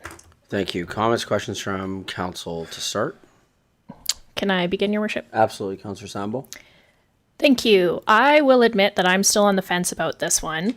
It sounds like it's being put forward for safety reasons. However, I think we have another policing organization that is doing this work right now. I think this is a conversation around an increase to a level of service. I don't think the budget line is that big, but this is not something that I think ever heard requested from folks I've talked to in the community. So I'm unclear about exactly what problems we're trying to solve. And I'm looking for conversation from the rest of council on this as well. Thank you. Deputy Mayor. But I also think it's a level of service thing. I think it's needed given how much our lake gets utilised over summer. I also feel that it'll pay for itself down the road. Thank you. I am currently on December the 9th, 2025. I am currently against this project. That doesn't mean I could be for this project before spring happens, and I'll tell you why I'm against it. While I trust the opinions of our administration when it comes to going and doing some research and things like that, I had asked for a legal opinion from municipal lawyers as to whether or not it is enforceable. I also would like to see documentation and feedback when it comes to WID. I currently just not convinced, based on what I know and based on conversations that I am having at other political levels, that we are going to be able to write a bylaw that we can enforce on somebody else's asset. I'm just not convinced about this. I think we can enforce the federal law. That's fine. But on the one side of things, currently the mayor is not, to speak of myself in third person, but the mayor is not currently convinced that we can enforce a bylaw on somebody else's asset, even though that piece of property is inside of our municipality, just given the nature of it being the reservoir, being the nature of what WID is, all of those things. I'm not convinced by that, number one. Number two, I'm currently not in support of this because we have heard from our RCMP that there is a hope and a demonstrated evidence of increased level of service from the RCMP of officers, an increase of level of service from officers. Given that they're going to be able to increase their level of service, and given that we've already paid for a boat to do this, because remember, we purchased the RCMP boat. I think one of the things that we should be doing as a council is when we set the next list of priorities, because according to K Division, and according to Minister Ellis, the RCMP Police Department is your police department. That was clear from K Division. And so what I would be suggesting is, because we are a lake community and because this is a priority clearly, that we should be making patrol of the lake one of the 3 priorities in the RCMP priority list, which then heightens their need to go and do this because we're putting it in the priority list. So for those 2, what I think are very strong reasons, is why I am currently against the purchase of this boat. Councillor Warzanowski. Thank you, Mayor Dean. I think you addressed most of the comments that I'll also add. I agree. I don't believe that our level of service is adequate for the equipment that we have. All levels, maybe, but the CPOs do have aquatic vessels that they can use either from a safety standpoint or a enforcement standpoint. I've been on the lake a lot. I'm a lake user myself. I find at least once per year you're getting stopped, which I think is great. That's more than you'll get on any other lake in Alberta, as far as I'm concerned. So they're always checking for the things that you would expect, mostly safety related, license related, drinking, things like that.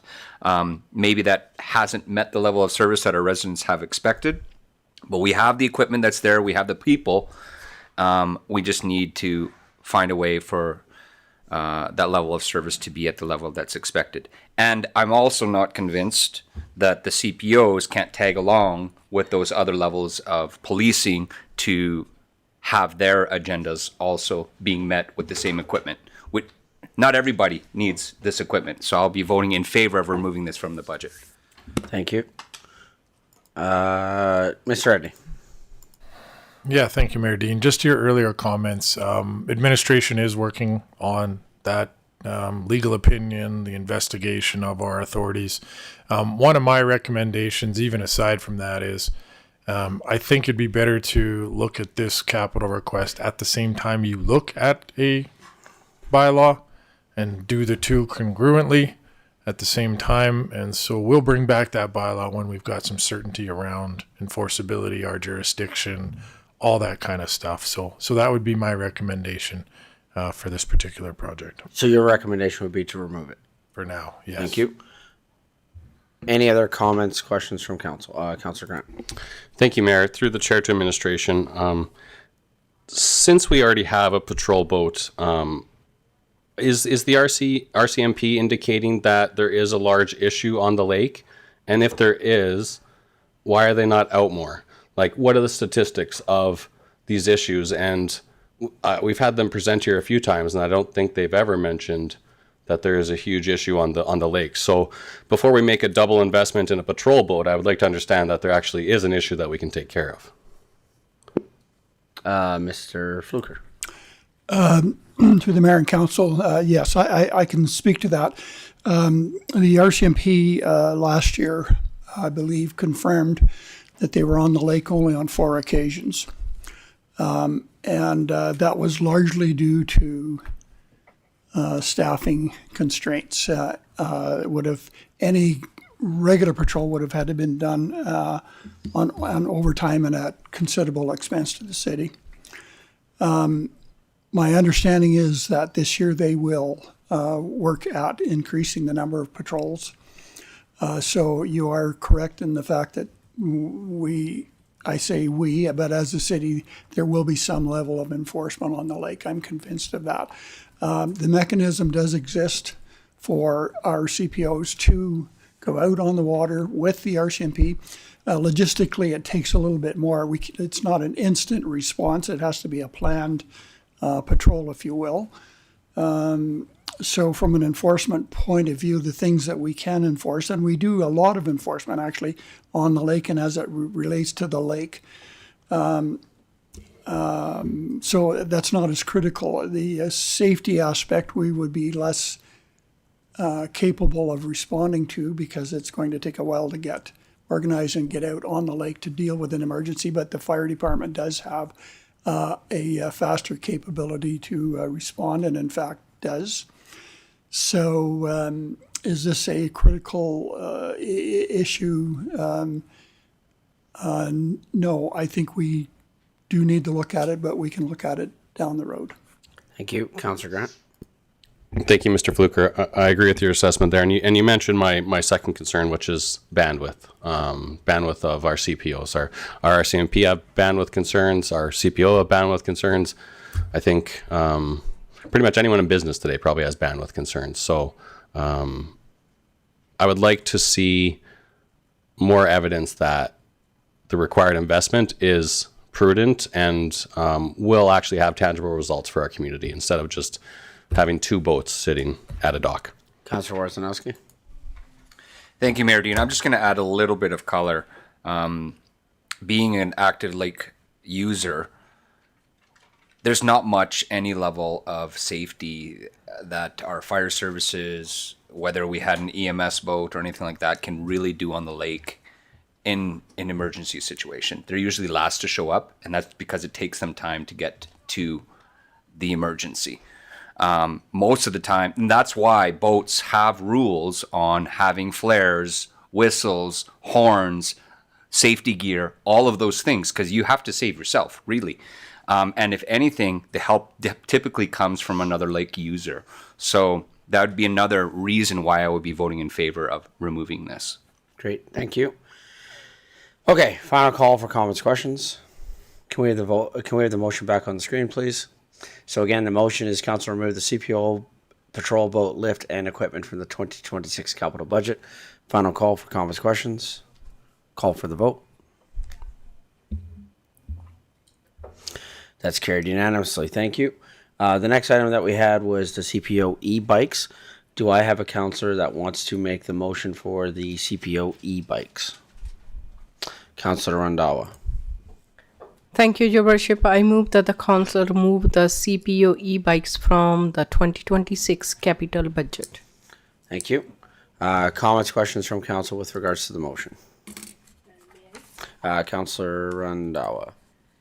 Thank you, Your Worship. The reason is that the dollar amount is showing. I just want to know how many e-bikes like it is the how many, like there's no quantity if I'm not wrong, so that's why I was confused and put it there.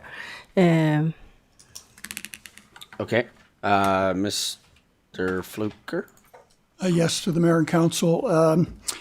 The budgeted amount, it was $25,000 for 2 e-bikes, and there was an additional $5,000 for equipment. Okay, thank you. Councillor Warzanowski. Thank you, Mayor Dean. I think it's a drop in the bucket, and I think giving this solution to our CPOs will increase a level of service without much cost, because I think it'll pay for itself by giving them access to areas that they can't go on foot or by vehicle. Councillor Schindler. I'm struggling. Sorry, let me ask this question. Does our CPO department have bikes currently, whether they're powered or not? No. No.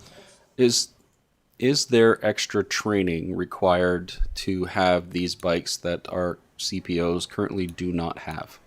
Mr. Fluker? Mayor and council, indeed there is, but many of our CPOs are already trained on the use of the bikes in a patrol capacity. And I'll have one more, and then I'll pass it back to my colleagues. Are there any identifiable areas in Chestermere that cannot be reached via vehicle? To the Mayor and Council, Councillor Schindler, I don't have a quick answer to that. My understanding would be that there are some areas that wouldn't be easily accessible by a motorized vehicle. Ultimately, I suppose we can get just about anywhere with an all-terrain vehicle, which we would have access to. The value of a bike patrol is it creates the ability for greater public contact, number one. So there's that interchange between our CPOs and the public when they're out on these bike paths. And the second thing is these kinds of patrols, they can be a lot more proactive in preventing crime. They can see things that they might be able to deal with before they become a problem. So the value in having this is, at least in my view, significant and very appropriate, particularly in the summer months. Thank you. I am struggling at the cost of these. Being an e-bike owner myself, these are really, really expensive bikes. Mr. Fluker? If I can address that as well to the Mayor and Council. Because this is the first look that we've had at this, we know what the maximum cost would be. My expectation is that we could acquire this equipment for much less. Thank you. Mr. Edney? Yeah, thank you, Mayor Dean. I was just going to circle back to Schindler's first comment of the intent for these bikes is, of course, to allow the CPOs to patrol our pathways. It's not practical on foot. You can't cover much ground, and it's also not practical in a CPO patrol vehicle to do the same. So it's to get those areas that aren't regularly patrolled to be a little bit more proactive. And I do agree with Mr. Fluker that we can probably come in under budget on this item. I do know from talking to Sergeant Kursick that these are a little bit better than your standard e-bike that you drive around for us, but I don't think they would be that much more on the cost perspective. Councillor Grant? Thank you, Mayor Dean. Through the chair to administration, I'm wondering if there's going to be, we talked about the boat and the use of the boat. So I'm wondering if there's going to be like a program or a schedule, like the CPOs are planning to go out every week, once a week during the summer, or, just the actual tangible plan of we're not just going to buy these bikes and store them. We're going to buy these bikes and we're going to get out every week in the summer to do something. Mr. Fluker? To the Mayor and Council, Councillor Grant, yes, indeed, that would be the case. I agree completely. There's no point in having them if we're not going to use them. So it would be a regularly scheduled event for as long as we can be on the path, particularly in the heavy summer months. But whenever there's a special event and the weather permits, we would do that as well. Councillor Grant? Thank you. And I guess this comment is mostly for council and on, we have a lot of youth that travel back paths, and incidents have happened on these back paths. And I'm hopeful that these bikes will get into those spots that Mr. Edney mentioned that a patrol car is not going. And maybe just the idea that there will be a CPO on a bike rolling through an area, it might help mitigate some of those bullying issues or other things we're seeing. Councillor Grant, I totally agree. I am fully in support of moving forward on this project. Councillor Schindler. I'm again struggling at the cost of these e-bikes. Why were, if through the chair to administration, why e-bikes? Why not just regular bikes? Mr. Fluker. Through the Mayor to Council, Councillor Schindler. Regular bikes could suffice, but we couldn't cover nearly as much ground. And there's significant pathways, and I think the ability to get to a location in a timely fashion is important. you know, again, I understand that you're struggling with the budget on this, but I've done some research, and the numbers that we provided are the high end of the budget. Again, I'm convinced that we can acquire a very robust, appropriate e-bike that is designed for this at a much lesser cost.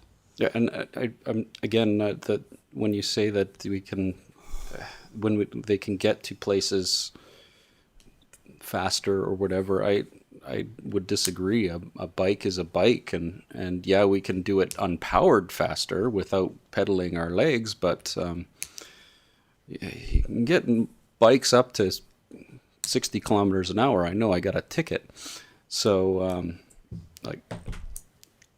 yeah. Okay, sorry. I do want to move this debate along. I think unless there's something that admin's going to say that's going to materially change your vote, whether you're voting yes or no, I think we've kind of come to the conclusion of how we're going to vote. So can I have the vote back on the screen as a reminder? So this was brought forward. We have council remove the CPO e-bikes. Sorry, council remove CPO e-bikes from the 2026 capital budget. Call for the vote.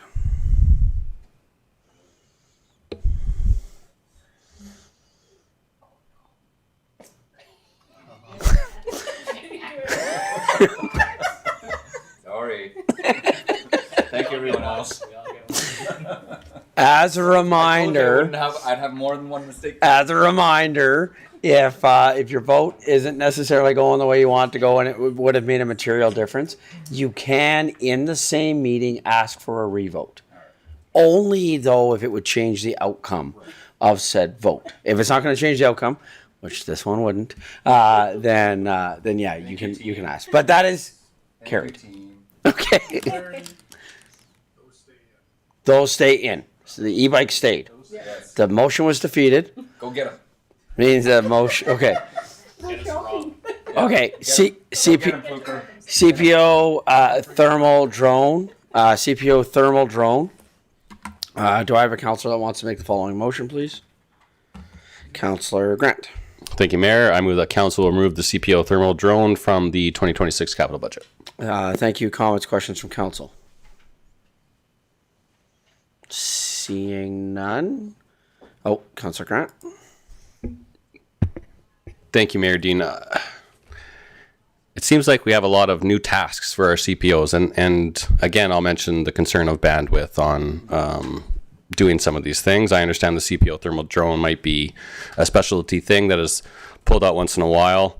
I believe, again, the same thing with the patrol boat, our RCMP have a thermal drone. I understand the differences between the departments, but I often question the redundancy in the equipment for how often the potential use is. If this was a fire thermal imager where you go to fires every day, you probably need a thermal imager. The CPO thermal drone, I think one of the points was that this will help us find missing children in the woods. And while that does sound great, I don't know of the woods in Chestermere. So I will not be in favor of continuing this budget forward, or this item forward. Thank you. I don't mean to correct you, Councillor Grant.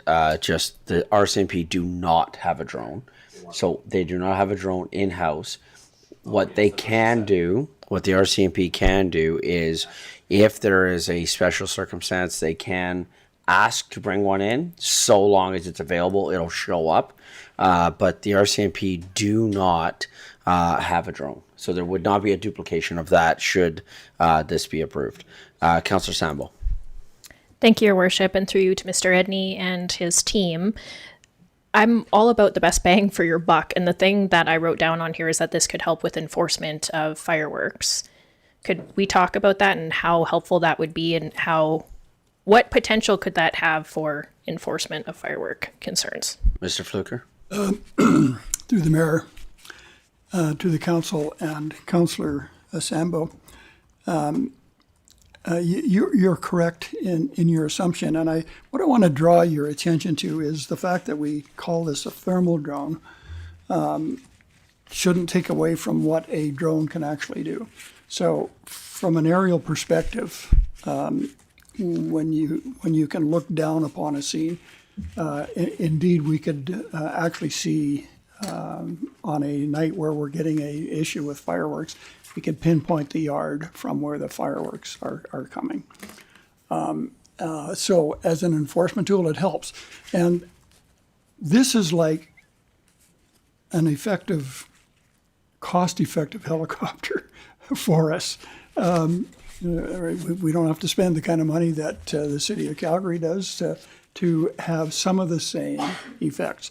So to give you some examples, when we have a crowd situation, there's an event at John P. Park and there's something going on and we can see it going on and people start to scatter. If we had a drone up and we would prepare in advance to have that, we could see where they're going, what they're doing, so that the ability to enforce or perhaps even apprehend is enhanced through that.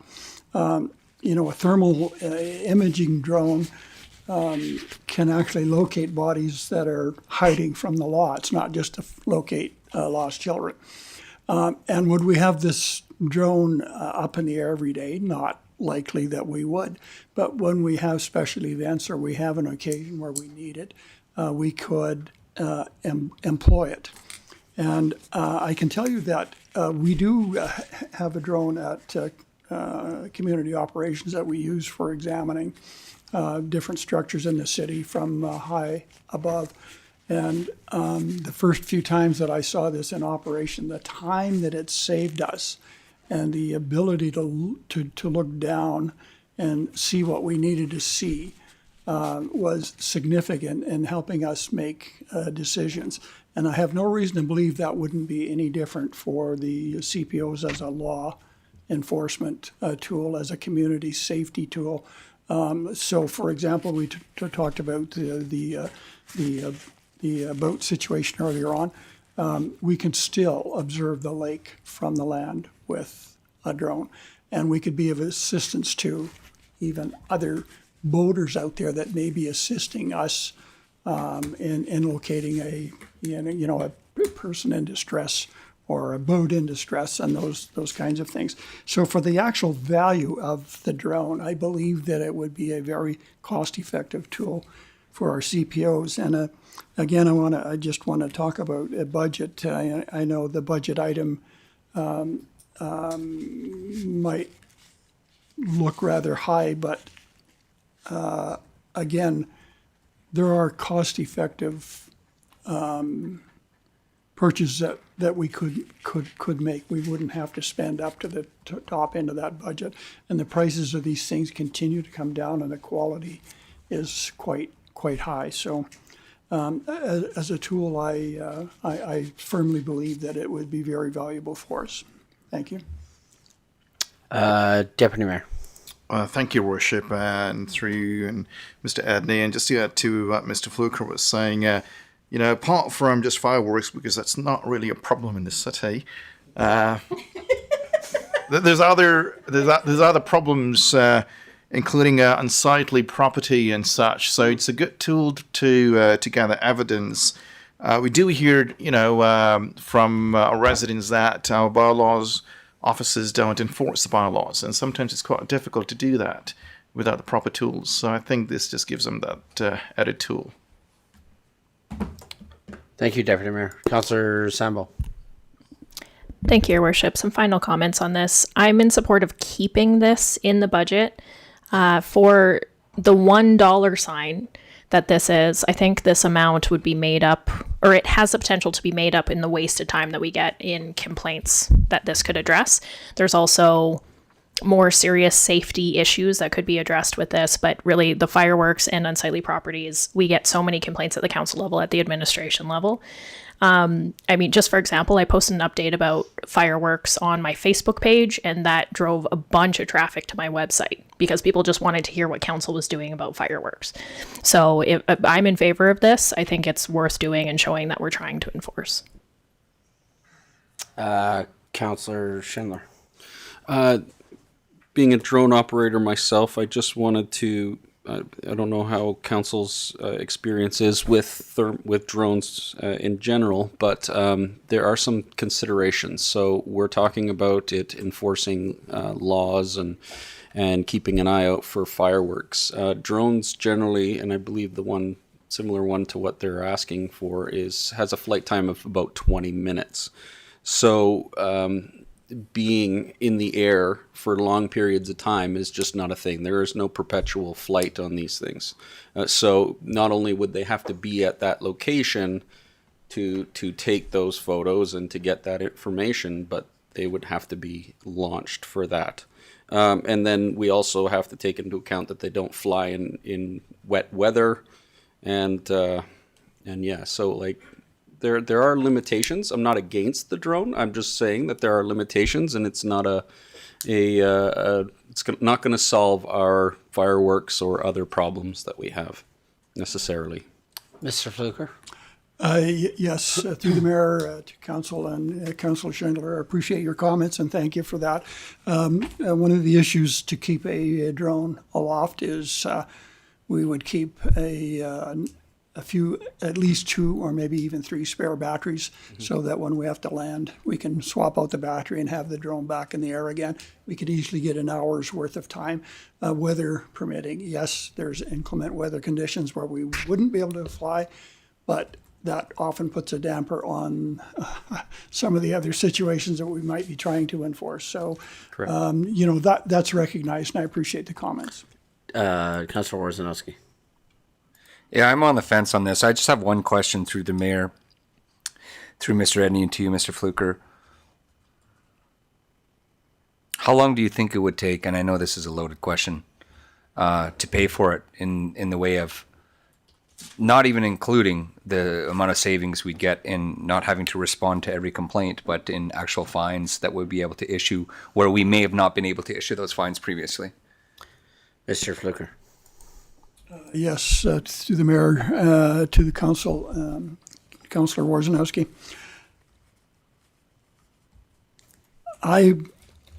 Well, you can't hold me to this. I suspect that we could pay for the cost of the drone within a few months.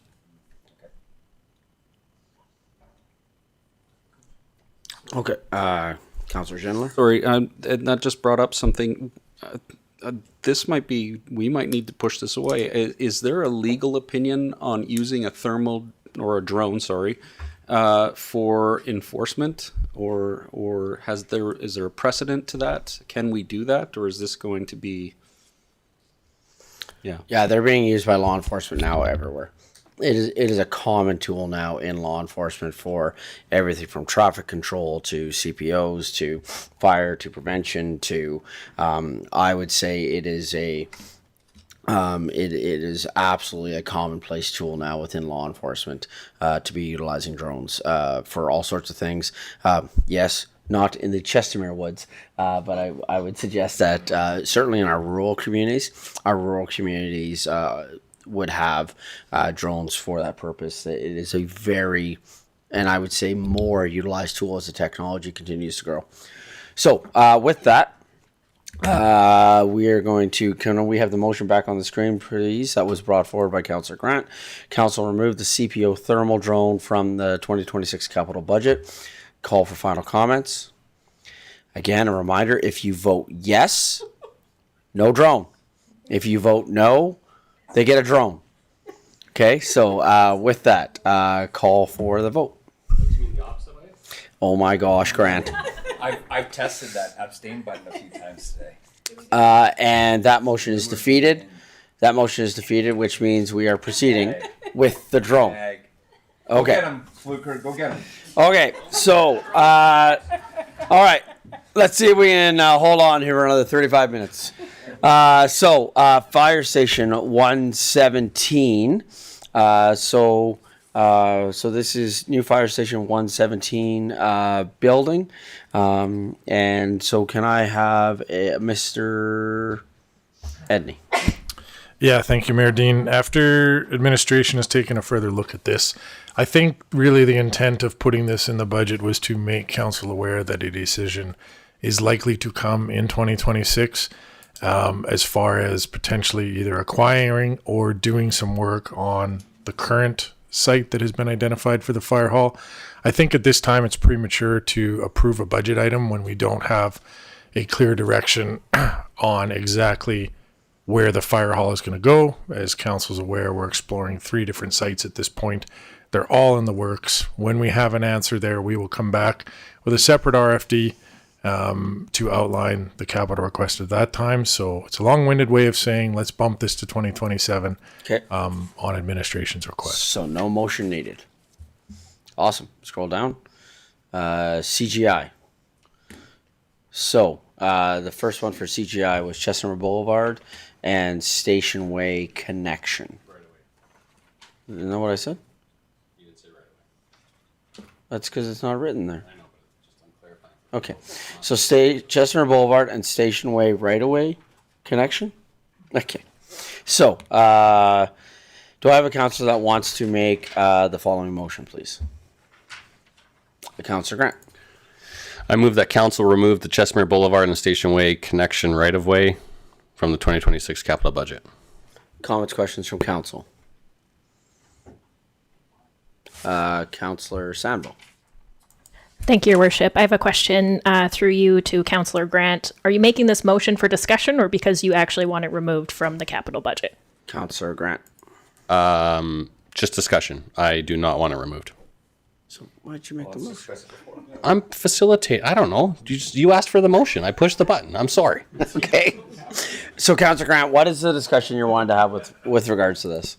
I know what the discussion is. I think that we should absolutely keep this in. I think it's an important right-of-way that we need to protect for transit feasibility and connectivity in our community. Right. So what was it you were looking for discussion? So that's your opinion. What is it you were looking to discuss?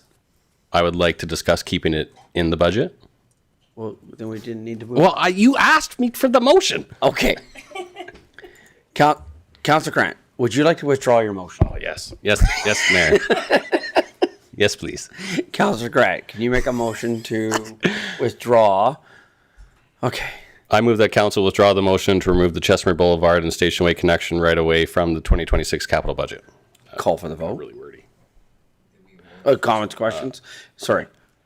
Councilor Worzowski, you have a comment, or were you? I have a comment. We didn't vote on the first motion, so why would we vote on withdrawing the second? Because you have to withdraw because the motion was made. We could have just voted. Yeah, we could have just voted. Sure. Okay. Okay, so.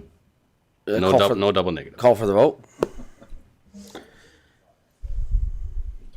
Okay, so does anybody want to make a motion to withdraw this project from it? No. Does anybody want to have comment on this project that they were looking to bring forward with regards to this project? So Councillor Grant's comment was he thinks it's important, he wants it to stay. Is there any other comment that was made for this project? Councillor Worzowski. Thank you, Mary. I only have one comment, and I know that this was the details of what this was going to look like was presented to us a few weeks ago. My comment to administration, and I did ask our contractor about if we were to revise what West Chestmere Boulevard looks like, would this still be relevant? And I think the answer was yes. Okay, yes, thank you. That's all I wanted to ask. Thank you. Thank you. Any other comments, questions from council? Okay. Before people get button happy, question. Does anybody want to make a motion to remove West Chestmere Drive to Marina Drive roundabout? Or is there a question or further clarification that you need from administration before you make said motion? Deputy Mayor Narayan. Thank you, Your Worship. Through you to Mr. Adney. Remember when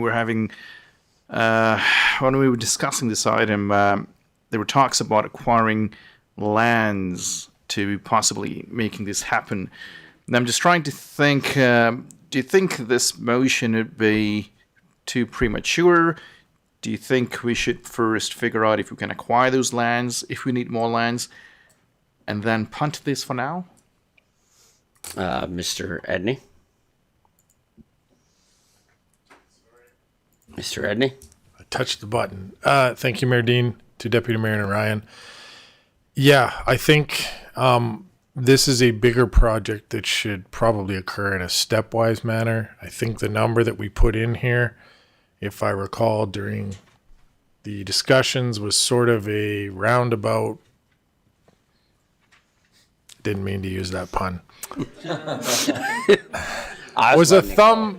It was a little bit better than a thumb wave, but not a quite detailed. And I think there were a lot of uncertainty on the ability to execute this particular part of the project. So I would suggest that we look at a different number in there to, I guess, design it, right? And that's where we'll find out. If we go through the design part and find out, because there were some discussions, could the roundabout shift south, for no better term, a little bit? If we couldn't get the land, we needed to reach out to the condo association. So I think we should have some money in there to do that. And then when we've explored that and came back with a final design, come to council for, again, the full amount to build that out. I don't know if maybe we want to go in camera and discuss what that number looks like with the engineering and procurement team while they're here, but because I don't know if that's $1 sign or $2 signs. I know it's not $3 signs. So here's what I'm going to suggest. As hopeful as I am, I don't think we're going to finish this in the next 30 minutes. So we already had one that we're going to bring back because Councillor Grant had an idea earlier that we're going to want to bring back. What I would say is that we bring this one back to December 16th, and that'll give us some time, and then we could have just a little bit more of an idea of what that looks like, and then even a proposed motion from administration of. So I think, if I may, council, I think what we were getting at is this has got to be in the top 5, top 3 intersections that I hear about from residents constantly. And so I think the desire is, how do we help address this faster? I anticipate another conversation coming up here in about 10 minutes about another intersection that is also probably in the top 3 to top 5 that we hear about. So I think that the desire is to see this move quicker, but at the same time, we want to make sure that in moving quickly, we're doing it properly. And so I think that that's kind of the desire that sits there. And so if we feel like we can have some more information coming back in a week, even with a proposed change in the scope that we look at changing in the budget, I think that would satisfy what we're looking for from council. Councillor Grant. Thank you, Mayor Dean. Just one quick comment on something I'd like to see when it's brought back is, yes, this intersection is important, but is it more or less important than another intersection? And really I'm wondering about is, how are we identifying which intersection is priority? Do we have an intersection priority matrix that is informing our decisions about what we should be taking care of first and what should we be taking care of next? Thank you. So, Councillor Grant, what I just heard you say is that you should go into the council link and put intersection priorities into the council link as something that I can work with administration as part of agenda prep. And I don't think it'd be prudent to make a motion on that like right now because I feel like that's so big. But that's what I'm saying. So if you go into the council link, then I can work with administration to have that added to a future agenda. Good. Okay. Okay. Okay. So we're just going to park that one. So Josh, I don't know what color you want to use for parking. But I think we'll leave that one there. Okay. So upgrade 280 Range Road 284 upgrade recycled asphalt. Do I have a councillor that wants to make a motion for having this one removed? Councillor Randawa. Thank you, Your Worship. I move that the council remove the RR 284 upgrade recycled asphalt from the 2026 capital budget. Comments, questions from council? Councillor Randawa. I have the comment because when we have the discussion, the reason and the number is presented here, we have the cheapest option. So at this moment, I'm not comfortable to keeping this on the budget because there is other plan down the road as well for this. Thank you. Councillor Grant. Thank you, Mayor Dean. I'm not in support of the recycled asphalt upgrade. I would like to see administration budget a certain value to put calcium onto the roads to at least help with the dust concerns that are being created in that area. Thank you. I think too, if I may, I think council would like to see priority given to the intersection at Range Road 284 and Chestnut Boulevard at 17th Avenue. I think that's where we would like to see priority given. So, an addition of a project for 2026. I don't think we need it for the interim capital budget because, again, as we've made clear about 400 times today, that we can add capital projects throughout the year. I think adding an item in here for prioritizing the intersection at Range Road 284, Chestnut Boulevard, 17th Avenue, however that works, I think would be prudent. Any other comments, questions with regards to the recycled asphalt and Range Road 284? Okay. With that, we'll call for the vote.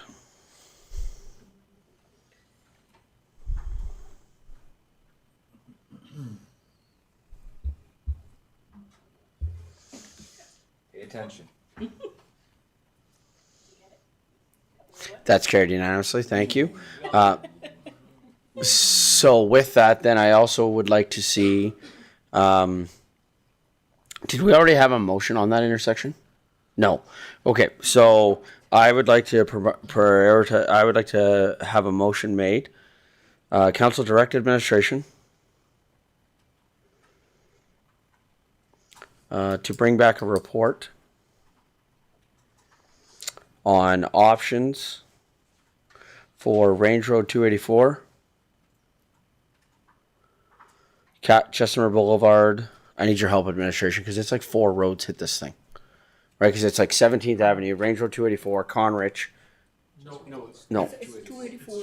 Just 284. 284 and 17. 284 and 17th Chestnut Boulevard. Okay. Report on 284 and Chestnut Boulevard intersection.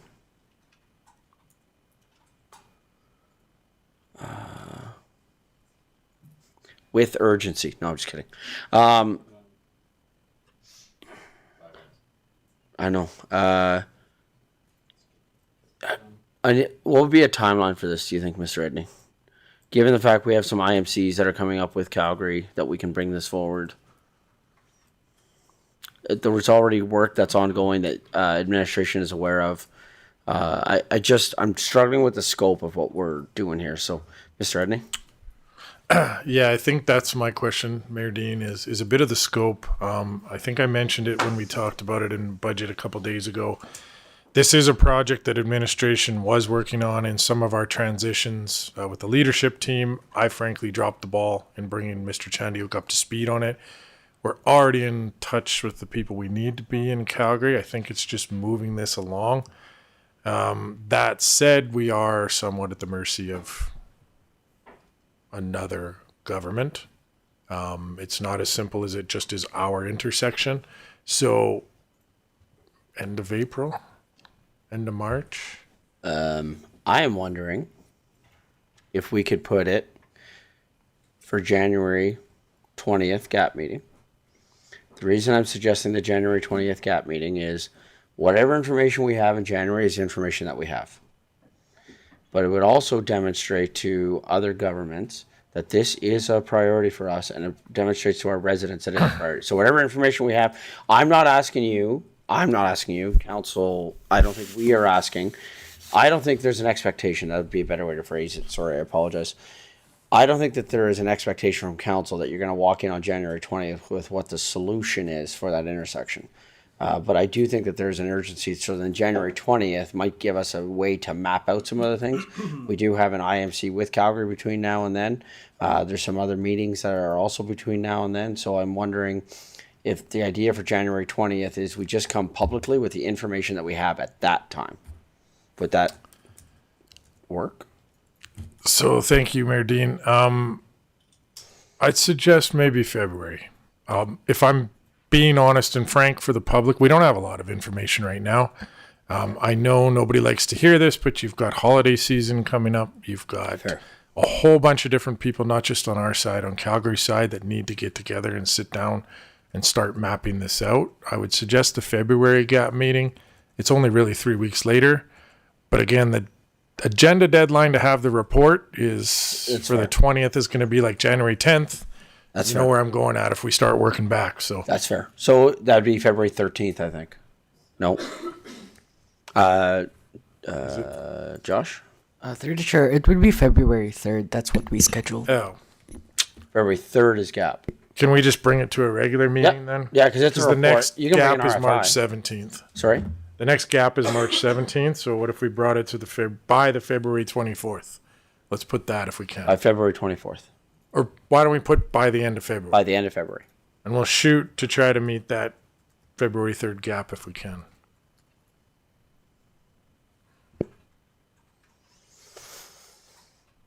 Okay.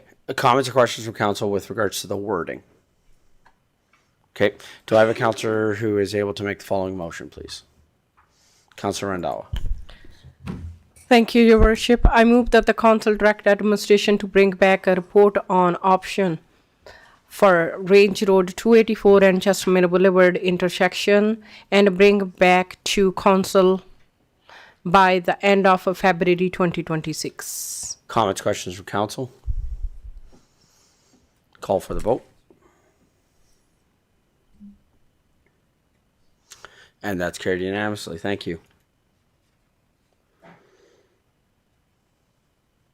Okay. We had one more item that I feel like this one is more of a discussion as opposed to a somebody wants to remove this. So council, golf course initial capital improvements. Is there a topic for discussion that a councillor is looking for either some clarity on, has comments on? Councillor Grant. Thank you, Mayor Dean. I suggested that we should be bringing this up for debate, even though we know this investment's largely needed for safety measures at the golf course. But because this is a little bit of an odd thing and it's another investment that we're going to make, I think it was important that we at least debate some of this in open public about the investment that's going to be made. And it is completely my intent that this additional investment is going to be repaid as part of the repayment plan of the golf course. So I think it's well needed. I think we have to do a lot of these things for preservation and maintenance of the golf course so that we are protecting the asset that we just purchased. Great, thank you. I also think too that this goes back to the naming and sponsorship packages. I think I've been thinking about a few things through this. I was even thinking about the conversation we were having earlier there, Councillor Grant, with regards to your skating the loop idea there. I think too, if we had more policy opportunities for people to invest in an idea like that, what a great idea for an industry leader to support that throughout the winter.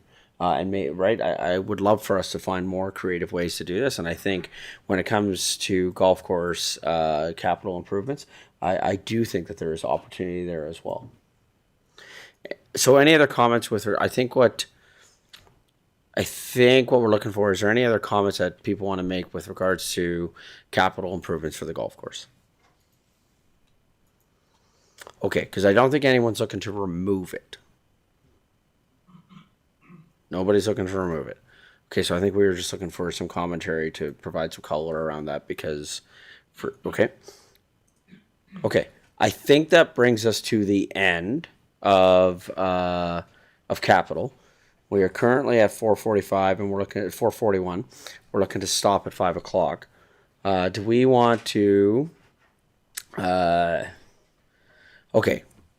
If I take on kind of what I think are going to be some of the bigger ones, just listening, I think staffing is a bit of a bigger one. That's going to take more than 19 minutes. So I'm going to suggest that we not tackle staffing. I am wondering if the big one that we could tackle is the library. Because I feel like we could tackle that possibly in the next 19 minutes. Councillor Warzanowski. Thank you, Mayor Dean. Just a question to yourself or maybe Mr. Edney. Before we move into the operating budget, should we approve the capital budget or are we do them both at the same time? Mr. Edney? Yeah, thank you, Mayor Dean. The plan will be to do both at the same time, and I still think there's a couple of items left for discussion next Tuesday. So what I'll do is I've made updates on the fly. I'll make updates on the fly Tuesday to the operating budget, and then that's something we can sort of re-present holistically up on the screen for then council to approve that budget as presented. Yeah, thank you. It'd be nice to see how everything flushed out. Yeah. Okay, so on that note, I am going to recommend that we have a motion, and then we can play with the wording maybe at first. But here is the wording that I'm going to suggest, that council approve the $600,000 funding for the library. Sorry. So we should use for the, yeah, thank you, Josh, you're on it, for the Chestermere Public Library. City of Chestermere Library Board. Okay. Mr. Edney, do you think that would, and because then people can amend, they can play with the number, they can ask questions. Mr. Edney? Yes? Proceed this way? Okay. Do I have a councillor that wants to make the following motion, please? Councillor Randhawa. Thank you, Your Worship. I move that the council approve the 600,000 funding for the City of Chestermere Library Board. So the background on this is last year we funded them at $500,000. This year there was a request for $750,000, and administration had come forward with the $600,000. So that's kind of our starting point, and then we can begin to address the numbers and or have further debate and conversation. So, comments or questions from council with regards to the motion? Councillor Sambo. I have some comments, Your Worship, thank you, but they are related to what was brought to us in camera by the library. Okay. Are we able to go in camera to discuss briefly? 100%. So you can make a motion inside the motion to ask for us to go in camera. So can I get a motion to go in camera, please? This would be section 19. Hold on, let me confirm that I'm saying that right. I think I'm right. Yeah, I'm correct. Section 19, disclosure harmful to business interests of a third party. Because I believe that's what we went in when we worked with the library. Yeah. Okay. Councillor Sambo. Thank you, Your Worship. I move that council move into closed session at 4:44 p.m. to discuss the following: budget deliberations, Access to Information Act, Section 19, disclosure harmful to business interests of a third party. Thank you. Call for the vote.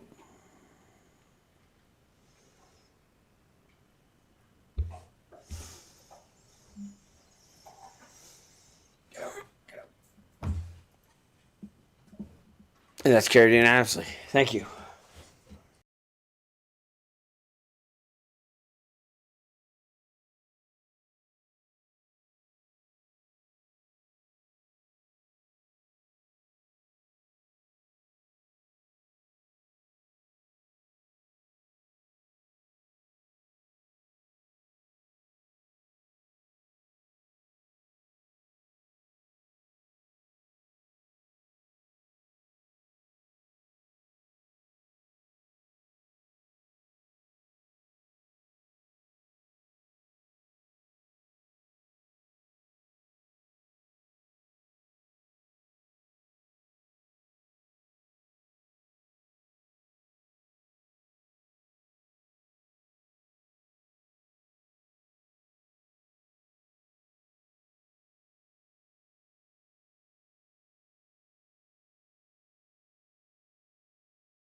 Thank you. Good afternoon, everyone.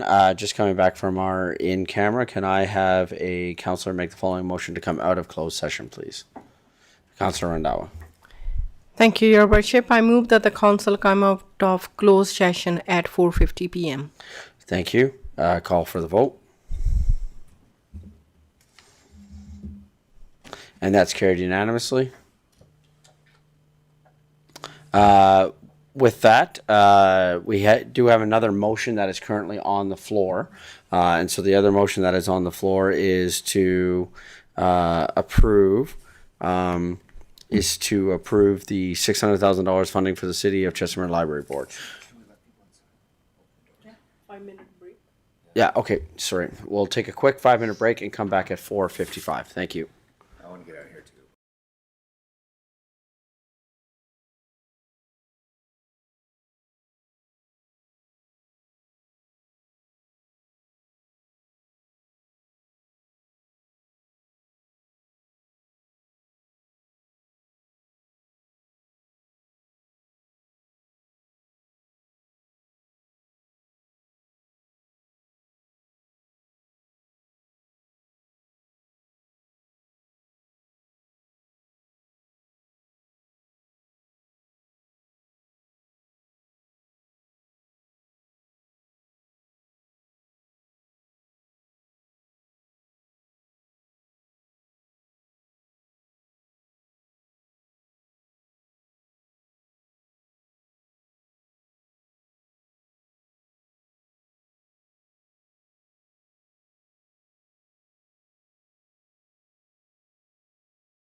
Good afternoon, everyone. Thank you. Just coming back from our quick break there after our in-camera session. We do have the motion that's on the floor. The motion that is on the floor is that council approve the $600,000 funding for the City of Chestermere Library Board. Are there any other final comments or questions from council with regards to the motion?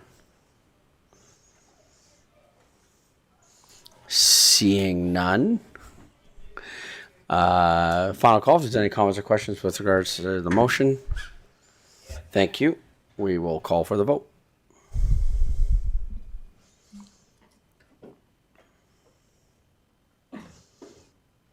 And that's carried unanimously. Thank you.